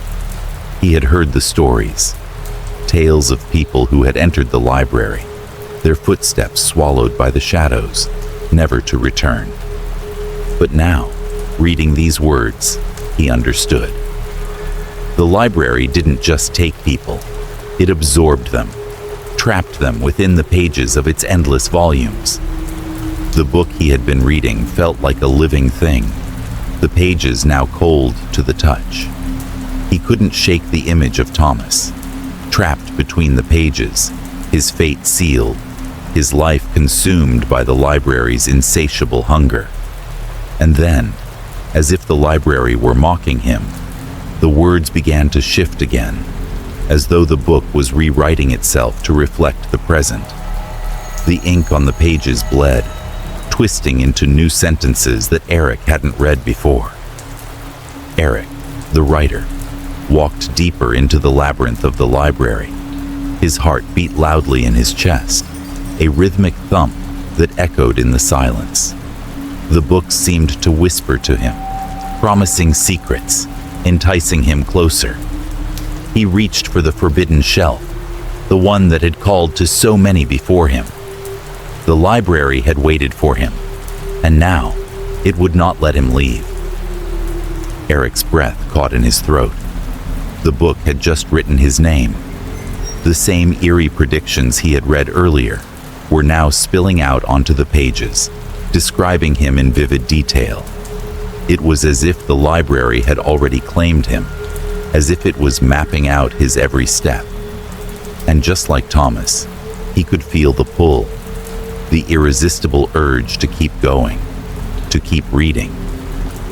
He snapped the book shut with trembling hands, his mind racing. He needed answers. He needed to know what was happening, why the library was doing this, and why the people who entered it disappeared without a trace. He couldn't afford to stay in the dark any longer. Eric stood up, his legs unsteady beneath him, and started searching the library with newfound urgency. He moved from shelf to shelf, pulling down books with trembling hands, hoping to find something that could explain the library's sinister grip. As he flipped through one book after another, he discovered more stories, more disappearances, more victims of the library's hunger. There was Margaret, a young woman who had come to the library seeking answers to the death of her brother. The book detailed her every movement, her increasing obsession with the shelves, and how she had vanished one night. The only trace of her existence, a single torn page from a book found on the library floor. The book described her final moments with terrifying accuracy. Margaret had reached for the book, but the instant her fingers touched the spine, The walls of the library seemed to close in around her. She screamed, but the sound was swallowed by the silence. The whispers grew louder, and then, nothing. Eric's stomach churned. The pattern was undeniable. Each person who entered the library, drawn by its secrets, disappeared one by one, their fates sealed by the same sinister force. The books didn't just record events, they consumed them. They absorbed the lives of those who dared to uncover their secrets, trapping them forever within the pages. Eric slammed the book shut, his hands shaking uncontrollably. His mind raced, but there was one thought that kept returning, one question that haunted him. Was it too late for him? The library had already begun to write his story. His name was on its pages. The whispers had already begun, and he could feel the cold tendrils of its influence creeping closer, wrapping around him like a noose. The thought of escaping the library was laughable. He had walked into its trap, and now, like those who had come before him, he would become a part of its endless, unyielding story. But the question remained: how long would it take for him to disappear completely? The books were watching him. The library was waiting. And he, Eric, was now just another chapter in its dark and endless history. Chapter 5. The Blood in the Pages. The deeper Eric ventured into the library, the more its oppressive silence seemed to close in around him. The air was thick and cold, the smell of aged paper and dust stinging his nostrils. Each shelf he passed felt heavier, as if the very walls of the library were shifting and groaning under the weight of its secrets. The whispers, once faint, now seemed to echo in the back of his mind, swirling around him like a storm, urging him to keep reading, to keep searching for something that could explain the dark force that was consuming him. But Eric couldn't escape the feeling that something was terribly wrong. The books, once merely sources of knowledge and inspiration, had become something else entirely. They were no longer just stories. They were alive, breathing in the silence of the library, watching him with eyes that were both distant and intimate. He had been reading for hours, flipping through volumes, absorbing the stories of those who had come before him, victims who had vanished without a trace, their lives swallowed by the library. The books, though, had begun to shift in strange ways. They no longer just described events. They seemed to make them happen.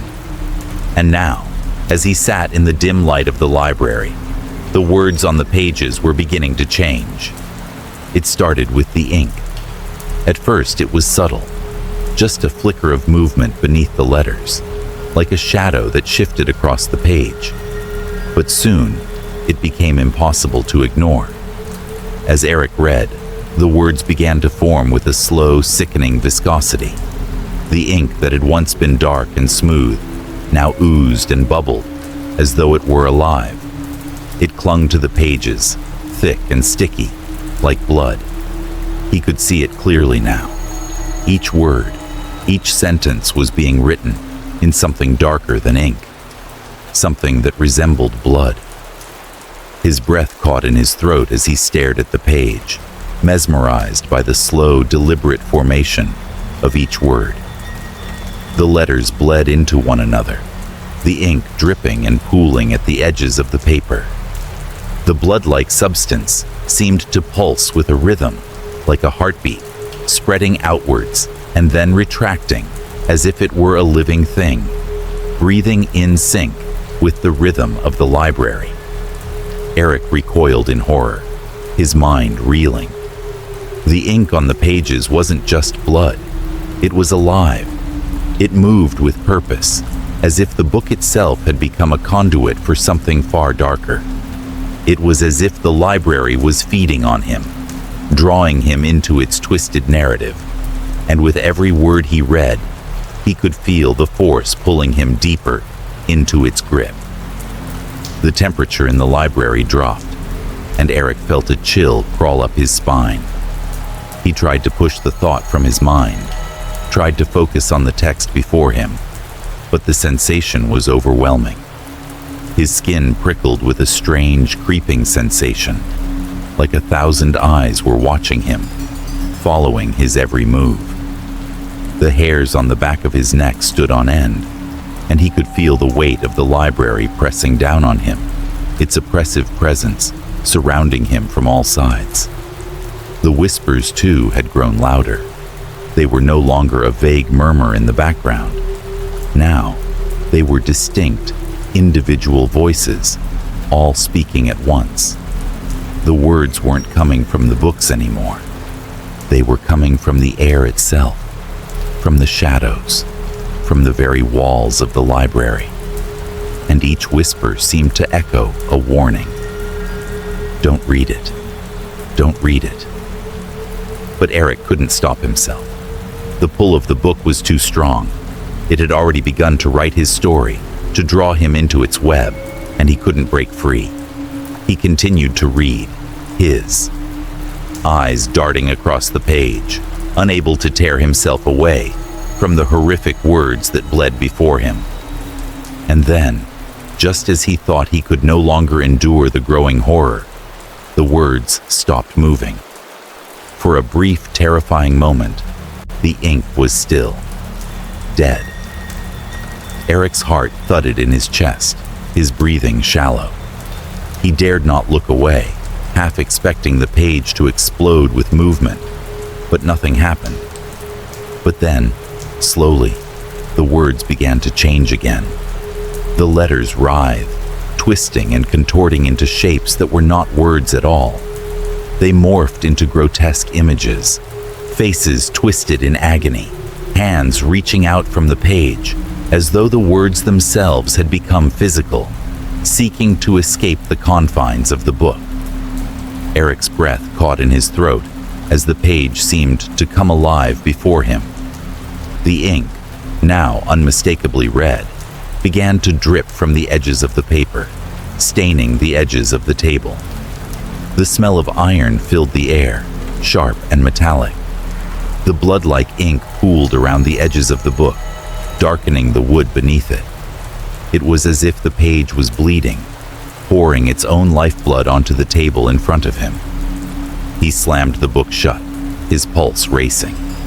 But as soon as the book was closed, the blood began to seep through the pages. It didn't stop.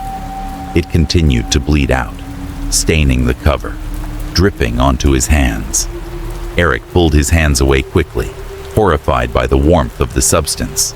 His heart pounded in his chest, and he stumbled back from the table, his mind a whirl of confusion and terror. This couldn't be real. Could it? It felt real. The blood, the pulsing ink, the overwhelming sensation of something alive watching him. He could no longer tell where the library ended and where his own fear began. The whispers intensified again, louder now, almost deafening, drowning out everything else. It was as if the very walls were closing in, pushing in on him from all sides. The shadows seemed to stretch, growing longer and darker, their edges curling like smoke. And then, something even more terrifying happened. The words in the book, the ones that had bled onto the page, began to rearrange themselves.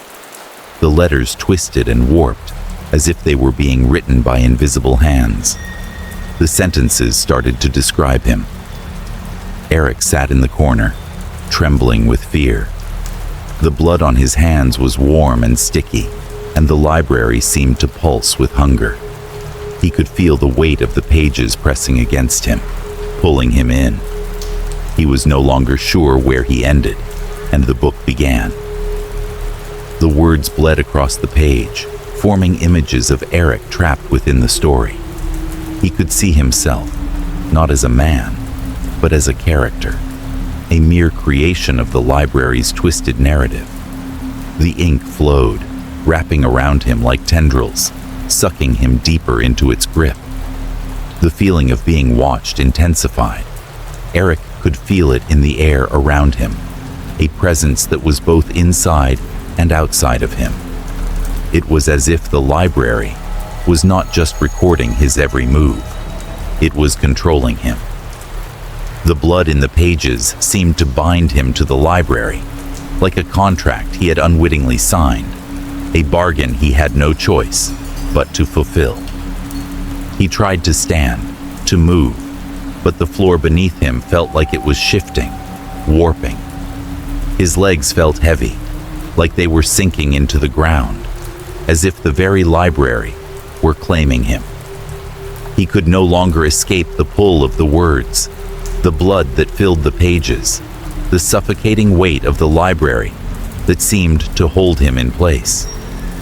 The shadows reached out, curling around his limbs, pulling him closer to the book. The whispers grew louder, urging him to read, to continue, to finish the story. But there was no escaping it now. The story was already being written, and Eric was no longer sure if he was the writer, or if he had become the story. Chapter 6. The Trap. Eric sat in the corner of the library, his eyes darting from one shelf to another, trying to make sense of the madness that had overtaken him. The book in his hands, the one that had bled ink and drawn him into its strange, suffocating grip, was no longer just a book. It had become a doorway, a portal that led him into a world he didn't recognize, a world that was now taking over his own. At first, it had been subtle. The words on the pages had begun to describe his movements, predicting his every step with chilling accuracy. But soon, the line between the words in the book and his own reality began to blur. The library was no longer just a place. It was a living, breathing entity, feeding on him, drawing him deeper into its web with every page he turned. Eric turned another page, his hands trembling, and immediately the world around him shifted. The air grew colder, thicker. The walls seemed to press in, narrowing the space. The whispers, those damned whispers, rose in volume, growing louder, more insistent. They were no longer the vague murmurs of the library. They were distinct, clear, and they spoke in his own voice, his own thoughts. "You cannot escape. You never could." He slammed the book shut, trying to banish the voices that were creeping into his mind. But it was no use. As soon as the book was closed, the world around him began to change again, reshaping itself in the image of the pages. The shelves stretched higher, the shadows grew longer, and the library seemed to swallow him whole, consuming him, folding his reality into its twisted narrative. Suddenly, the space around him seemed to come alive. Figures appeared in the dim light, emerging from the shadows of the library, stepping out from between the pages like specters from a forgotten dream. They were human, yet not. Their eyes were hollow, empty sockets that stared at him with a disturbing intensity. They wore tattered clothes, like remnants of long-forgotten memories, and their movements were slow and jerky, as if they were struggling to exist in this place. Eric's heart raced as he realized the truth. These were not just characters in a story. They were alive.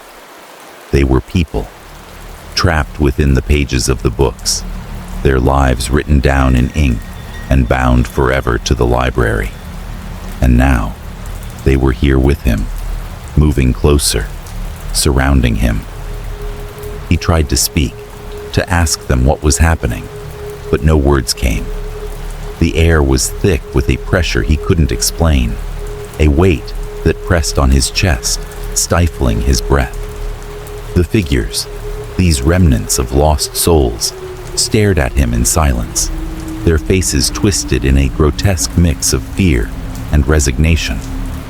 Their eyes seemed to plead with him, as if they knew the fate that awaited him. And then, one of them spoke. "You're not supposed to be here." The voice was a rasping whisper, low and desperate. "You shouldn't have come. The library is hungry. It takes everything." Eric's body went cold at the words. He took a step back, but the figures closed in, their movements deliberate and unhurried. They didn't touch him. They didn't need to. Their presence alone was enough to paralyze him. He could feel his heart pounding in his chest, the breath in his lungs growing shallow, but he couldn't move. He was trapped. The book, the one he had been reading, had already begun to rewrite his story. Each time he opened it, he felt the pull, the dark force that yanked him deeper into its grasp. And now, these figures were showing him pieces of his own life, fragments of moments he didn't remember living. They flickered in the air, like images from a forgotten dream. He saw himself as a child, sitting at a desk in a dimly lit room, scribbling frantically in a notebook. But the words on the pages were not his. They were someone else's, written with a hand that wasn't his own. The figures around him seemed to watch, their hollow eyes reflecting his every movement, every shift of the memory. "Do you remember this?" The same voice rasped. "Do you remember who you were?" Eric's chest tightened as he tried to make sense of the image, the memory. It felt like his, yet it wasn't. It was foreign, alien, like something had been taken from him and replaced with a lie. He shook his head, trying to dispel the images, but they wouldn't go away. They only grew stronger, more vivid, as if the library were feeding on his confusion, on his fear. The figures reached out to him, their hands brushing against his skin. The touch was cold, unfeeling, like the dead. Eric recoiled, but they followed, their presence suffocating, overwhelming. And as they closed in, the air around him grew thick, dense with the weight of the library's hungry gaze. One by one, the figures began to speak. Each voice was a whisper, a fragment of a memory, a piece of someone who had entered this place long ago, never to leave. "It takes everything," one of them repeated. "It takes your soul, your memories. It takes your life and binds it to the pages forever." Eric's mind raced. He had thought the library was a place of knowledge, of stories waiting to be discovered. But it was more than that. It was a trap. It was a prison, a living entity that fed on the stories of those who entered it. It wasn't just a collection of books. It was a collection of souls, all bound to the pages, all feeding the endless cycle of its hunger. The weight of the realization hit him with the force of a sledgehammer. The library wasn't just a place. It was an entity, a creature that devoured the lives of those who entered it, trapping them within the stories it contained. And now, Eric was part of that story, bound to the library, like all the others before him. He backed away, his heart racing in terror. He could see the figures around him, their hollow eyes following him, their movements slow and deliberate. They weren't just watching him, they were waiting for him to accept his fate, to become another page in the endless cycle of the library's hunger. The walls of the library closed in on him, the shelves stretching higher and higher, the shadows growing darker. The whispers were deafening now, drowning out all other sound. And as Eric turned to run, he felt the cold, clammy grip of the library's presence reach out for him, pulling him back toward the pages, toward the fate that awaited him. He wasn't just a visitor in the library anymore. He was part of it, part of its hunger, part of its endless cycle of consumption. And as the pages turned, as the library fed on him, he realized the terrifying truth. There was no escape. The library had already claimed him, and there was no way out. The trap had been set, and now he was its newest prisoner. Chapter 7. Echoes of the Past. Eric's eyes burned from hours of reading, his fingers sticky with the blood-like ink that had bled through the pages. The weight of the library's grip was becoming unbearable. Every corner of the space felt alive, watching him, waiting for him to make the wrong move. The books weren't just books anymore. They were cages, each page a prison that housed the souls of those who had entered the library before him. He could feel their presence now, the silent, ever-watchful eyes of the long-forgotten souls that whispered from the shelves. The longer Eric stayed, the more he felt the oppressive weight of the library's existence. It was no longer simply a repository of stories. It was a living entity, one that had devoured not just the bodies of its victims, but their very essence. It fed on the souls of those who dared enter its walls, and in return, it offered knowledge, power, and a twisted promise of immortality. But there was always a price. It was in the deepest, dustiest corner of the library that Eric made his discovery. The room was barely lit, the shelves here long neglected, filled with ancient tomes covered in thick layers of grime. The air was musty, the scent of mildew hanging heavy in the stagnant atmosphere. It was almost as if this part of the library had been forgotten by time itself. The faint creak of the floorboards beneath his feet was the only sound as he walked deeper into the room.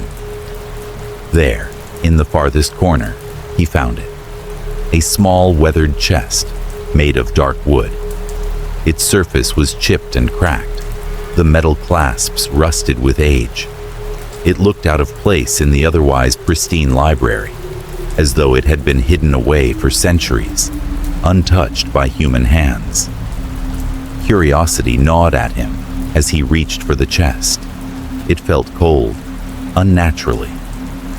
So, and when he lifted the lid, a gust of stale air rushed out, carrying with it the scent of decay. Inside, stacked haphazardly, were a series of old scrolls, parchment so brittle it looked as if it might crumble at the slightest touch. His hands trembled as he carefully removed one and began to unfurl it. The text was written in a language he didn't recognize, the words flowing like strange symbols, swirling on the page in a way that made his stomach churn. But something about it called to him, something deep, primal, as if he was meant to understand. He found a dusty candle and lit it, the flickering flame casting eerie shadows on the walls around him. He ran his fingers across the scroll, deciphering what he could, and then his breath caught. The words told a story, an ancient story of a group of writers, men and women driven by a need to transcend death, to escape the limits of their mortal bodies. These writers had discovered something that the world had long forgotten, an ancient ritual, a pact with dark forces that promised them immortality in exchange for a terrible price. They had created the library as a refuge for their souls, a place where their spirits would live forever, preserved within the pages of the books they wrote. Eric's heart hammered in his chest as the words began to make sense. The ritual, the pact, it wasn't just metaphorical, it was real. The library wasn't a sanctuary, it was a prison, a place where these cursed writers had bound their souls to the books, trapping themselves in a never-ending cycle of creation and consumption. The library fed on them, and in turn, they fed it. The ritual, as described in the scroll, was a grotesque act. The writers had sacrificed their own blood, mingling it with the ink in order to write the stories that would sustain them. But the price for immortality was far more terrible than they could have imagined. The blood of their victims, the ones they lured to the library with promises of knowledge and enlightenment, was used to fuel the pages, to keep the cycle alive. Eric could hardly breathe as he continued reading. The scroll described the first of the writers, a man named Aldous, who had performed the ritual in the earliest days of the library's creation. He had sacrificed an innocent, using their blood to write the first book, binding the victim's soul to the library forever. But Aldous had underestimated the power of the pact he had made. As the ink soaked into the pages, it didn't just preserve the victim's soul, it consumed it. With each sacrifice, the writers grew more powerful. Their minds were sharpened, their words more potent. But with each soul they consumed, they became less human, more like the very thing they had bargained with, trapped between life and death, no longer truly alive, but not truly dead either. And as the years passed, their need for blood grew. They fed the library with every life they could find, using the souls to fuel the ink that filled the pages. The scrolls went on, describing how each writer paid the price for their pact. Some died in agony, their bodies left to rot as their souls were absorbed into the books. Others vanished, their fates unknown, but their names forever etched into the pages. And with every sacrifice, the library grew, its walls expanding, its hunger increasing. Eric felt a cold sweat break out across his skin as he read the final words of the scroll. They weren't just warnings, they were a prophecy. The library is never satisfied. It will always hunger for more. The blood of the innocent will continue to fuel its pages, and the souls of those who enter will be trapped forever.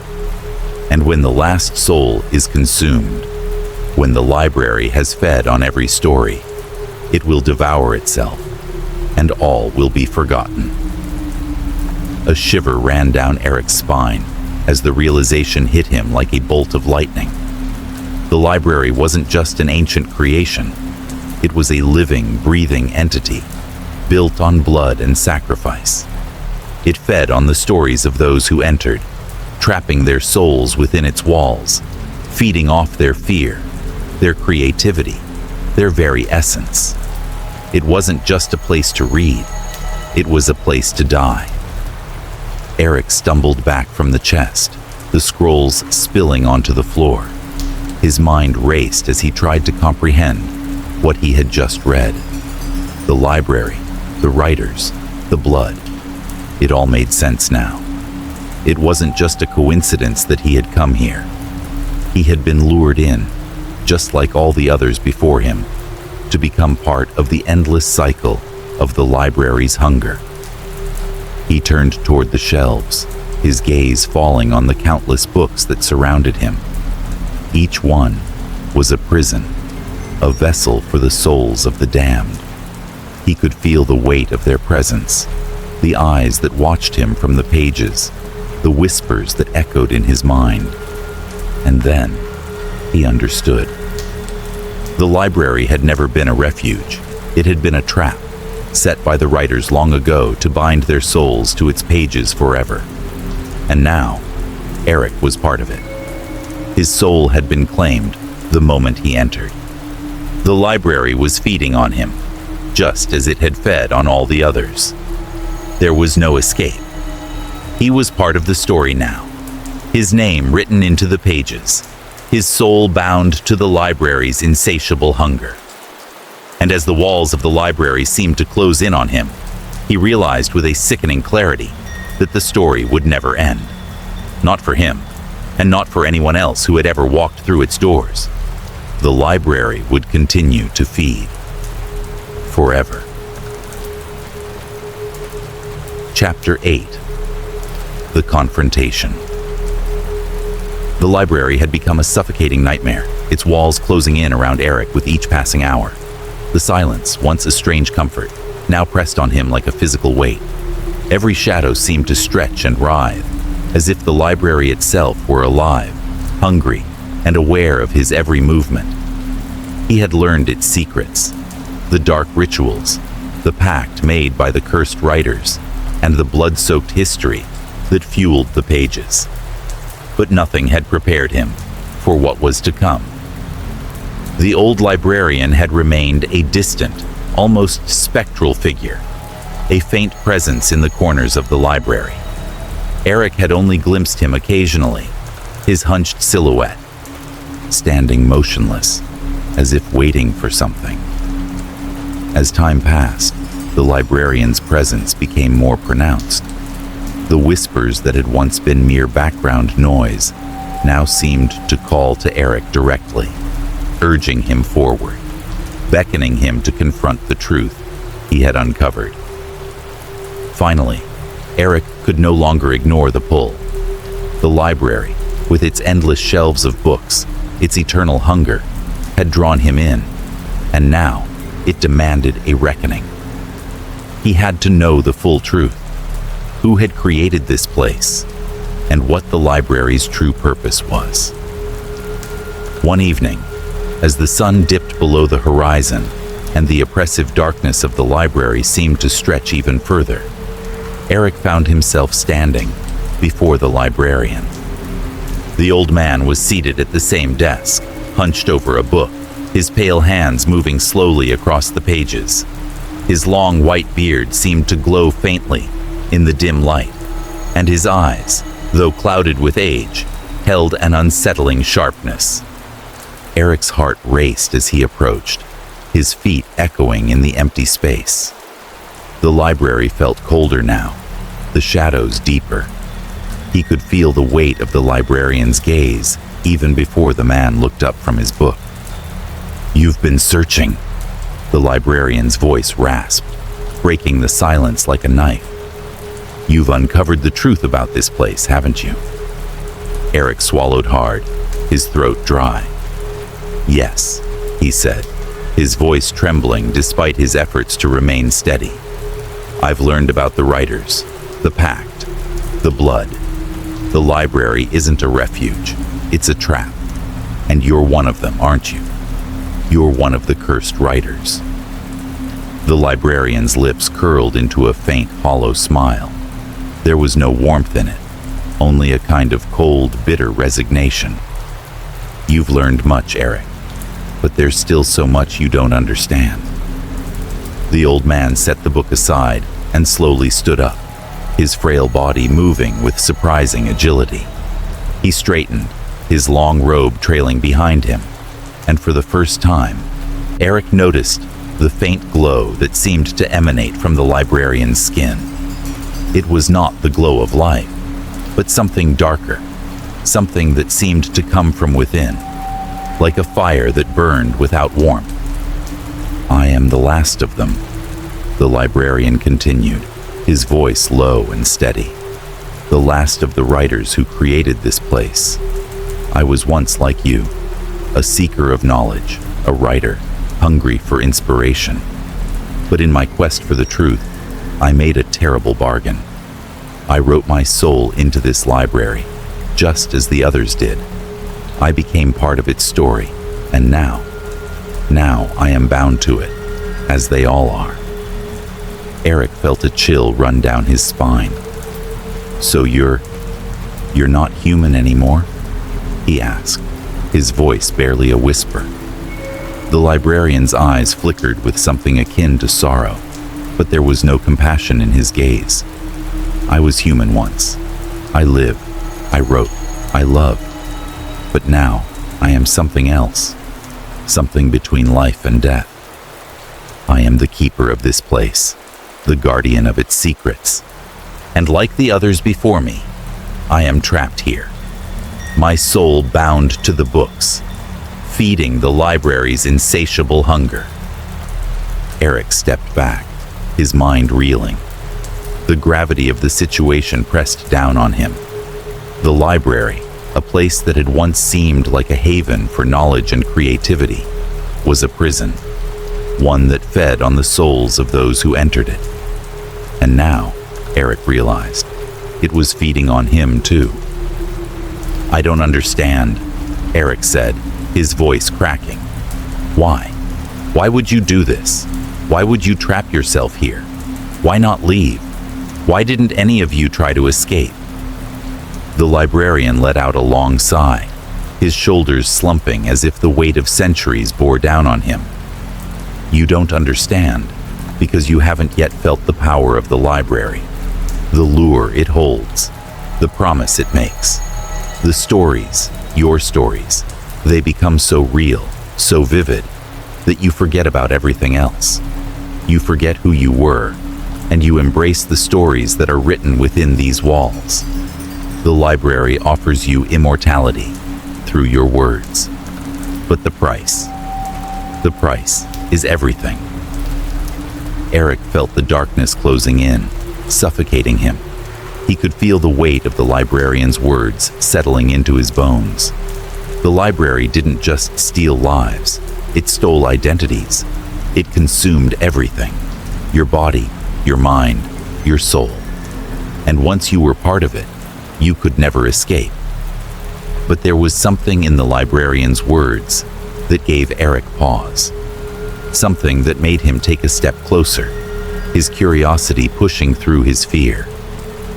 You said you were the last of them, Eric said slowly, his mind racing. What happens when you're gone? When you're no longer here to guard the library? The librarian's gaze shifted, a flicker of something unreadable crossing his face. That is why I'm here now, speaking to you, he said softly. The library needs a new writer, Eric. It needs someone to take my place, someone to write their soul into its pages, to feed it and sustain it. You've uncovered the truth, and now it is time for you to choose. You can become the new writer, the one who will write the next chapter of this endless story. In return, you will be free. Your body will be released, and you will be spared. You will live forever in the pages of the library, your story eternal. Eric's heart slammed in his chest. The offer was both terrifying and tempting. The thought of freedom, of escaping the clutches of the library, even for just a moment, gnawed at him. But at what cost? Or, the librarian continued, you can refuse. You can fight against the library, and in doing so, you will become part of it.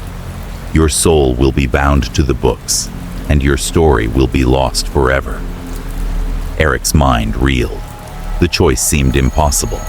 He was trapped in a place where his very existence was at the mercy of the library's hunger. But now, in front of him, was an offer, an escape from it all. You want me to become like you? Eric said, his voice barely above a whisper. You want me to be the next keeper, the next victim? The librarian nodded slowly. Not a victim, Eric. A writer, a creator. The library thrives on the stories we write. It needs someone to keep it alive. Eric's gaze hardened.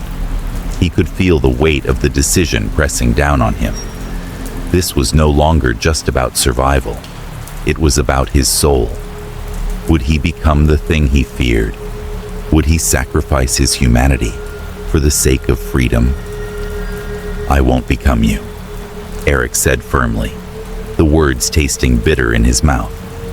I won't write my soul into this place. The librarian's expression shifted, a shadow of something ancient and terrible flickering in his eyes. Then you are already lost. With those words, the library seemed to tremble, its walls groaning, the shadows creeping closer, as if the very place was rejecting him.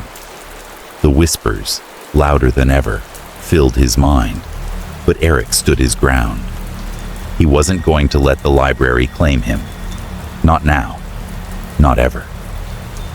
But as the shadows closed in, he knew the battle was far from over. The library had made its offer. Now, it would make him pay the price for refusing. Chapter 9. The Final Right. The walls of the library seemed to close in on Eric, their dark expanse stretching toward him with a hunger he could feel in the very air. The librarian's words still echoed in his ears, each one a reminder of the fate that awaited him. The choice had been offered, the temptation of immortality, the promise of freedom, all tied to the library's insidious grip. But Eric had refused. He had chosen to fight against the force that had bound him to this cursed place.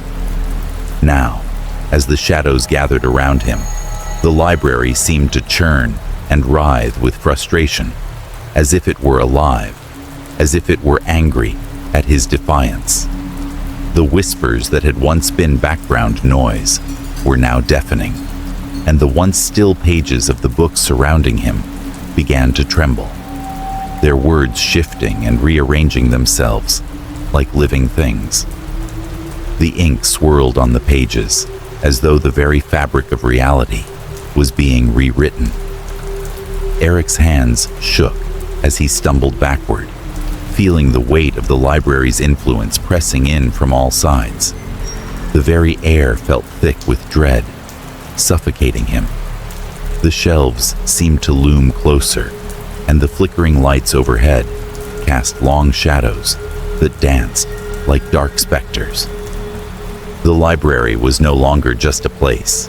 It was a force, a sentient being that had taken hold of him, its tendrils weaving their way into his mind, into his soul. You cannot escape. The thought was not his own, but it reverberated inside his head as though the library itself were speaking to him. It was no longer a question of whether or not he could escape. It was a matter of whether he could survive long enough to find a way out. Eric's heart raced in his chest. The pressure was unbearable. The library was rewriting his story, changing the very course of his existence. He felt the pull, the gravitational force of the pages drawing him in, warping the world around him. The books began to shift, their stories overlapping, colliding in a chaotic mess of words and images. And then, just as he thought he might lose himself to the madness, something strange happened. His eyes fell upon one of the books, its cover old and worn, the title barely visible. The pages inside were blank, yet they beckoned him. There was something about it, something different from the others, as if, for the first time, he had the power to control what came next. He reached out and opened the book. To his shock, the pages began to fill, the ink bleeding onto the paper, forming words that seemed to come from his own mind. The book was rewriting itself, but this time, it wasn't the library doing the writing. It was him. He could feel it. He had the power to change his fate, to rewrite his story. You are the writer now. The realization hit him like a bolt of lightning. He was no longer just a character in a story. He was the author, the one who could shape the narrative, who could decide what happened next. The library had tried to trap him, to make him a part of its endless cycle. But now, he had the chance to fight back. He could change the events, alter the course of his fate. But with that power came a terrifying responsibility. For every word he wrote, every change he made, there were consequences. The library didn't give up its control easily, and for each alteration, something shifted, something twisted in ways he could not foresee. Eric took a deep breath, his hands trembling as he held the pen over the book. His mind raced, his thoughts scattered. What should he write? How could he escape this nightmare? Should he rewrite the story entirely, free himself from the library's grasp? Or should he try to manipulate the events, to slip past the forces that had ensnared him without drawing attention? Write your escape. It was a simple command, but it echoed in his mind with the force of a thunderclap. The library was giving him a chance, a final opportunity to break free. But could he trust it? Could he trust himself? He hesitated. The last time he had attempted to change the story, the consequences had been disastrous. The characters in the library had come to life, their twisted forms stalking him, the ink of the books bleeding into the very fabric of reality. Every change he made seemed to unravel something else, to create new horrors that only made the situation worse. But now, with the book in his hands, Eric realized that this might be his only chance. The library was not just rewriting his story, it was trying to consume him, to erase him entirely. He needed to act, to take control before it was too late. With trembling fingers, he began to write.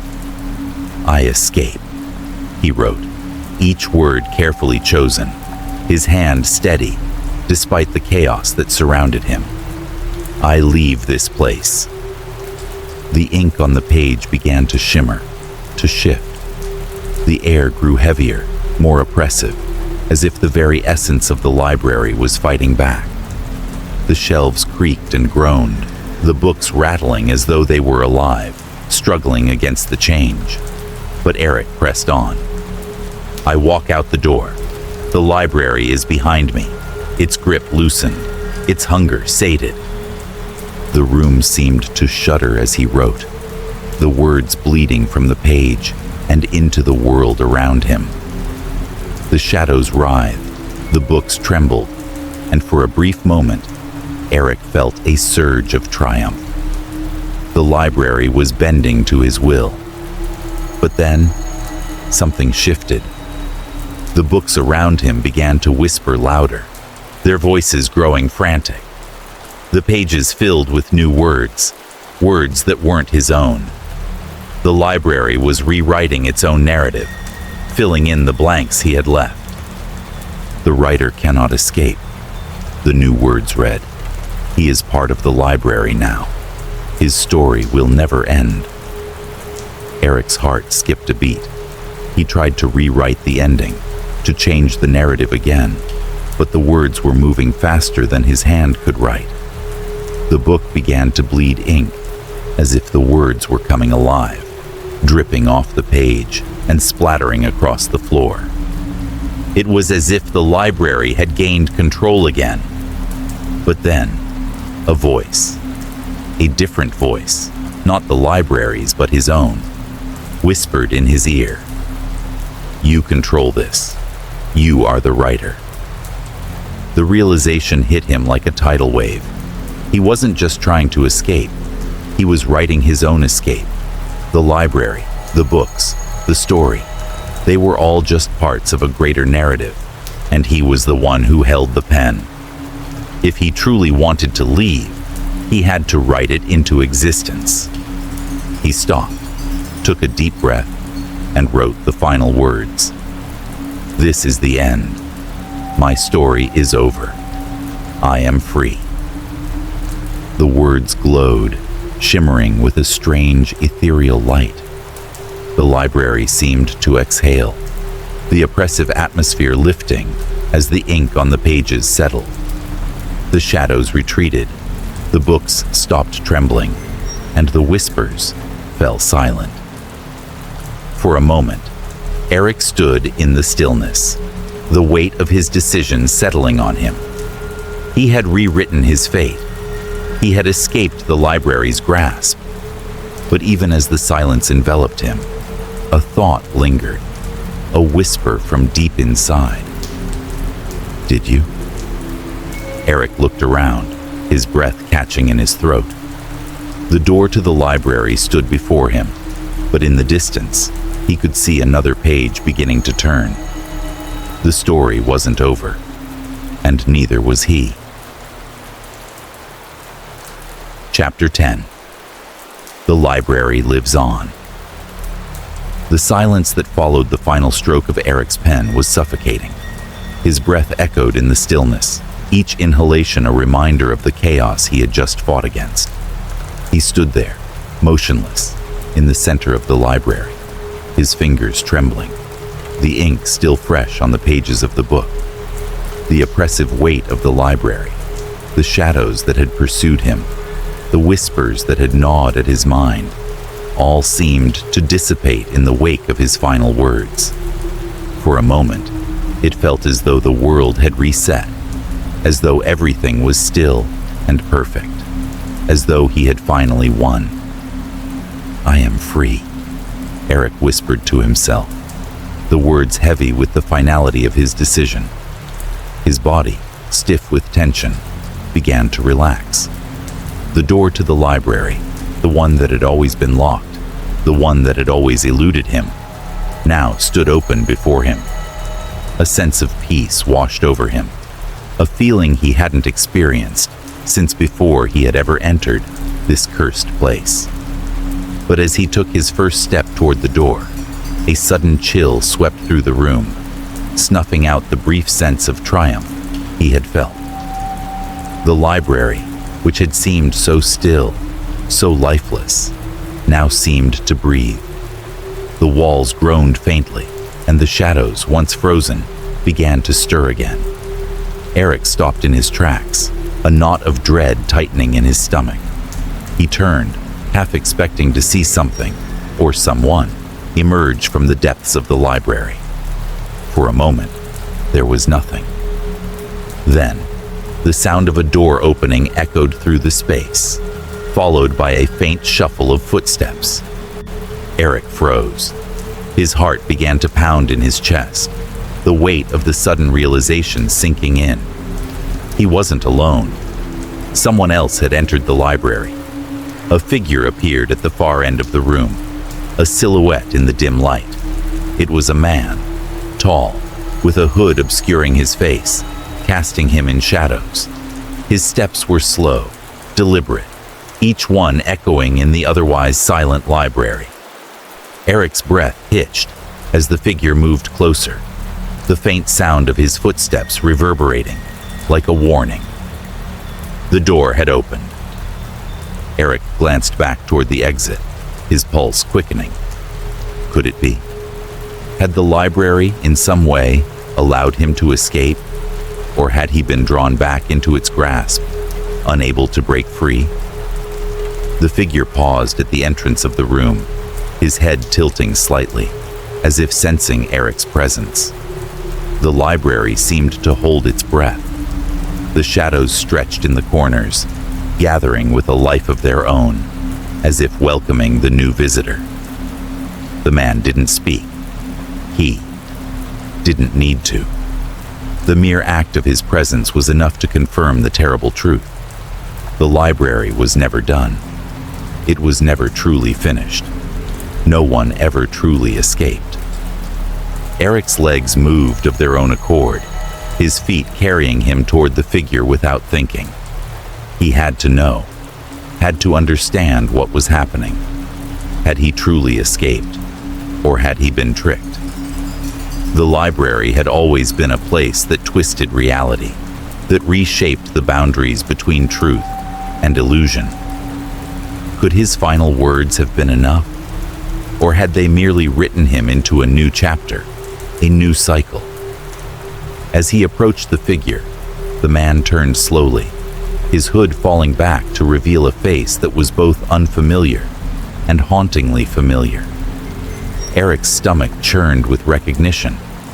The man's features were sharp, his eyes hollow and dark, a mixture of fear and something else, something more unsettling. The eyes, wide and endless, seemed to stare right through Eric, as though they could see into his very soul. "No," Eric whispered, the word barely escaping his lips. The man in front of him stepped forward, his eyes never leaving Eric's. "You," the man said, his voice a low rasp, echoing through the library. "I've been waiting for you." Eric recoiled, stumbling back. His heart slammed in his chest as the truth began to dawn on him. The man before him was not just another lost soul, another prisoner trapped in the library's endless cycle. He wasn't just a visitor who had stumbled in, as Eric had once done. He was something else, something far more sinister.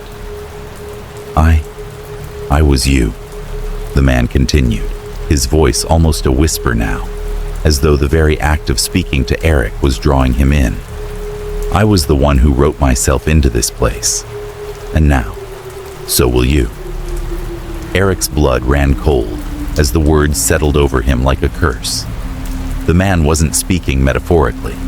He wasn't offering some kind of philosophical reflection on fate or destiny. He was speaking from experience. He was another soul, one who had fallen into the trap, one who had become part of the story the library wove. Eric turned quickly, his eyes darting to the shelves that surrounded them, his body trembling with the realization that no matter how far he ran, no matter how much he fought, the library would always be there. The walls seemed to close in around him again, the shelves stretching higher, the shadows thickening. The books, those twisted pages of dark stories, seemed to pulse with life, as if they were alive, watching, waiting. You can't be serious, Eric breathed, his voice cracking. I wrote my escape. I wrote the end. The man's lips curled into a cold, empty smile. The library always has its way, Eric. You can try to rewrite your ending, try to leave, but the library is alive. It feeds on the stories, it lives in them, and it will never let you go. The words hit Eric like a punch to the stomach. He had thought he had won. He had thought his final words had freed him. But the truth was that the library had evolved, had adapted to his defiance. His escape had been nothing more than another page in its endless cycle. He was still part of the story. The library was still feeding on him. The man stepped forward again, his presence imposing, like a shadow that stretched and darkened everything in its path. And now, it's your turn. You'll write your own story. You'll give the library what it wants. You'll write yourself into the next chapter, just like I did. Eric staggered backward, his heart racing in his chest. No, I won't, he shouted, his voice hoarse with fear and desperation. I won't become a part of it. I won't write anymore. But it was already too late. The shadows began to close in, and Eric felt himself being drawn toward the books, toward the shelves that seemed to breathe with life, their pages whispering in his ears. He could feel the pull, the unrelenting force that called him to write, to surrender to the library's power, to become another character in its never-ending story. And then, as he looked at the man, his own reflection twisted in the other's eyes, he understood. There was no escape. The cycle would repeat. Someone else would come to take his place, and the story would continue. The library would remain alive, feeding on the stories of those who entered, trapping them forever within its walls. And as the shadows closed around him, Eric's mind went quiet. His fingers, trembling but eager, reached for the pen, and the story began again. Chapter 1. The Bridge of Disappearances. Laura Dunning had never been one to let rumors dictate her investigations. A young detective, sharp-eyed and keen, she had built her career on solving mysteries that others thought impossible. Her determination, however, was not without a cost. Beneath her confidence and cool demeanor lay the heavy weight of a personal tragedy that no one in the department dared to mention. Her younger sister, Emily, had vanished 5 years ago without a trace. The case was closed, but Laura had never truly stopped searching for answers. The pain of her sister's disappearance was a constant shadow in her life, one that she kept hidden from the world. It was this very shadow that led Laura to the case she had just been assigned to investigate. A series of strange disappearances on the outskirts of the city. The reports were all eerily similar. People who vanished under the cover of night, crossing a bridge that spanned a dark, fog-laden river, and never emerging on the other side. The police had been unable to find any evidence, no bodies, no witnesses, nothing. The only thing tying these disappearances together was the bridge and the rumors that surrounded it. At first, Laura had dismissed it as nothing more than superstition. She had worked in enough small towns and heard enough tall tales to know that urban legends had a way of taking on a life of their own. But there was something about this case that pulled at her, something that made her feel uneasy. As she drove through the winding streets on her way to the bridge, her mind wandered back to Emily. Could this case somehow be related to her sister's disappearance? Was there something sinister beneath the surface of this seemingly peaceful town? The air was thick with fog as Laura's car slowed to a stop near the entrance of the old bridge. The trees lining the road were gnarled and twisted, their branches reaching out like skeletal hands. The bridge itself loomed in the distance, a rusted relic of a bygone era. It was not a particularly grand structure, but there was something about it that felt off. The shadows it cast stretched unnaturally long, and the sound of the river below seemed to rise and fall like a heartbeat, its rhythm slow and constant. Laura stepped out of the car, her boots crunching on the gravel as she made her way toward the bridge. Her eyes scanned the area for any sign of the missing persons or clues to explain what had happened. There was nothing, no evidence, just an oppressive silence that seemed to weigh down on her. She began asking questions of the locals who lived nearby, knocking on doors and speaking to shopkeepers, but most of them avoided her gaze or responded with vague answers. They spoke of the disappearances as though they were nothing more than a dark chapter in the town's history, something to be avoided, but never spoken of in detail. "Don't go near that bridge at night, miss," one woman had said with a nervous glance over her shoulder. "People disappear there. Folks say there's something unnatural about it. You'll never see 'em again once they cross." Despite the growing sense of unease that was settling over her, Laura pressed on, determined to find the truth. She walked through the small, sleepy town, but it wasn't until she reached the edge of the woods, near the bridge, that she found someone who might know more. An elderly man was sitting on a weathered bench, his face obscured by the brim of a faded cap. He looked as though he had lived in this town all his life, his weathered hands resting on the cane beside him. When he saw Laura approaching, his eyes narrowed, and he straightened up slightly. "Don't go near that bridge, miss," he muttered, his voice low and gravelly. "You'd be better off leaving it alone." Laura's instincts kicked in. This was the kind of witness she needed, someone who might know something others were too afraid to say.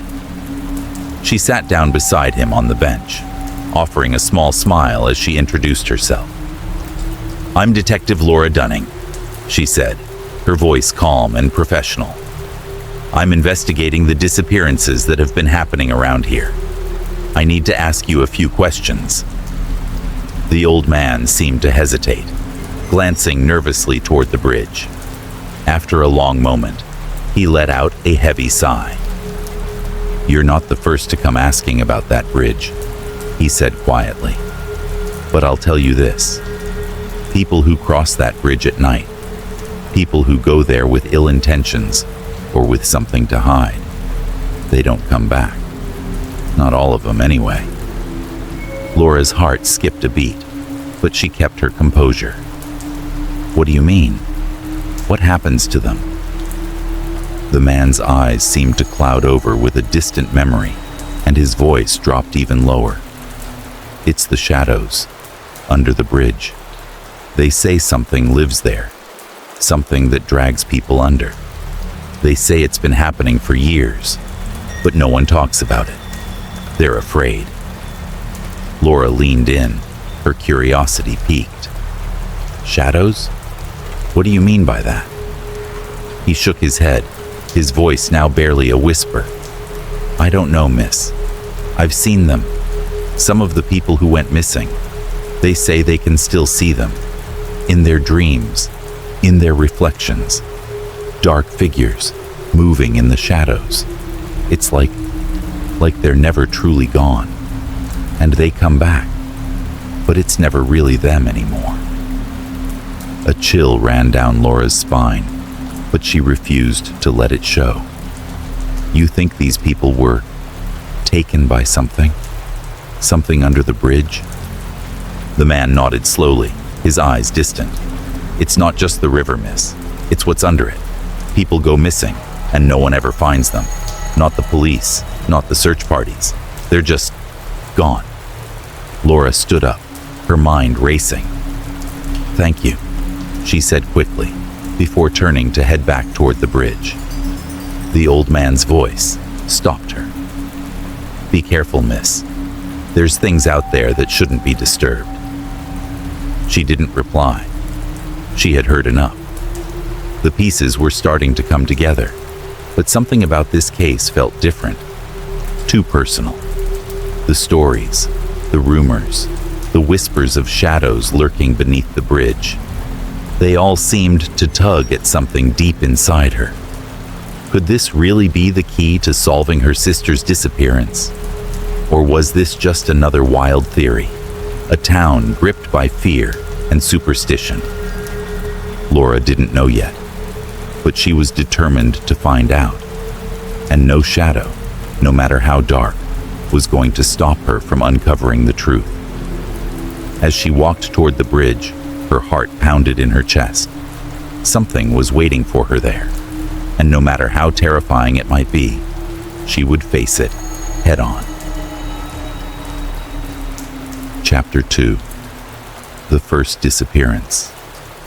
The morning air felt heavy as Laura Dunning parked her car near the bridge.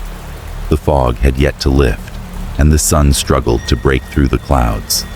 The weight of the case pressed down on her shoulders. Another disappearance. Another person who had vanished without a trace. The press was already calling it the curse of the bridge, though Laura didn't believe in curses. She believed in facts, evidence, and the unyielding pursuit of truth. But this case was different. The same patterns, the same mysterious circumstances were emerging once again. The police had received the call early that morning. A local man, Thomas Grant, had been the last to see the missing person, the latest victim of the bridge's eerie reputation. Laura stood at the scene, her eyes scanning the area with meticulous care. The bridge stretched ahead of her, its dark silhouette rising out of the mist, an imposing presence in the quiet morning. The river below churned with the sound of rushing water, but the air was eerily still, as if holding its breath. A few officers were already present, talking in low voices, their movements stiff. They had already searched the area, but like the others before, there was no sign of the missing man. No clues, no leads, only the bridge, only the dark, murky water beneath it. Detective Dunning, one of the officers, greeted her as she approached. He was young, his face tense with frustration. We've checked the area, but there's nothing. No sign of struggle, no blood. Just the usual. Footprints that lead to the bridge, and then nothing. Laura nodded but didn't say anything. She could tell by the way he spoke that he was already tired of this case. It wasn't the first time someone had disappeared under mysterious circumstances at this bridge, and it likely wouldn't be the last. Still, she couldn't give up. Not yet. Did anyone see anything last night? She asked, her voice steady. One witness, the officer replied, pulling out a notebook. A woman named Sophie Matthews. She saw the missing man, Brian Cole, crossing the bridge at around midnight. She was walking her dog, and she said she saw him just before he disappeared. The odd thing is, she says she didn't hear him reach the other side. Not a sound. She went home, thought nothing of it.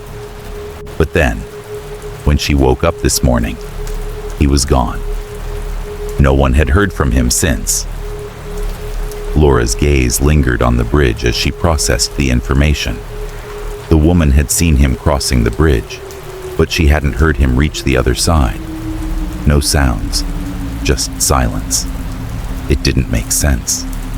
Even if the man had fallen into the river, surely someone would have heard something. A splash, a cry for help, something. "Where's this Sophie Matthews?"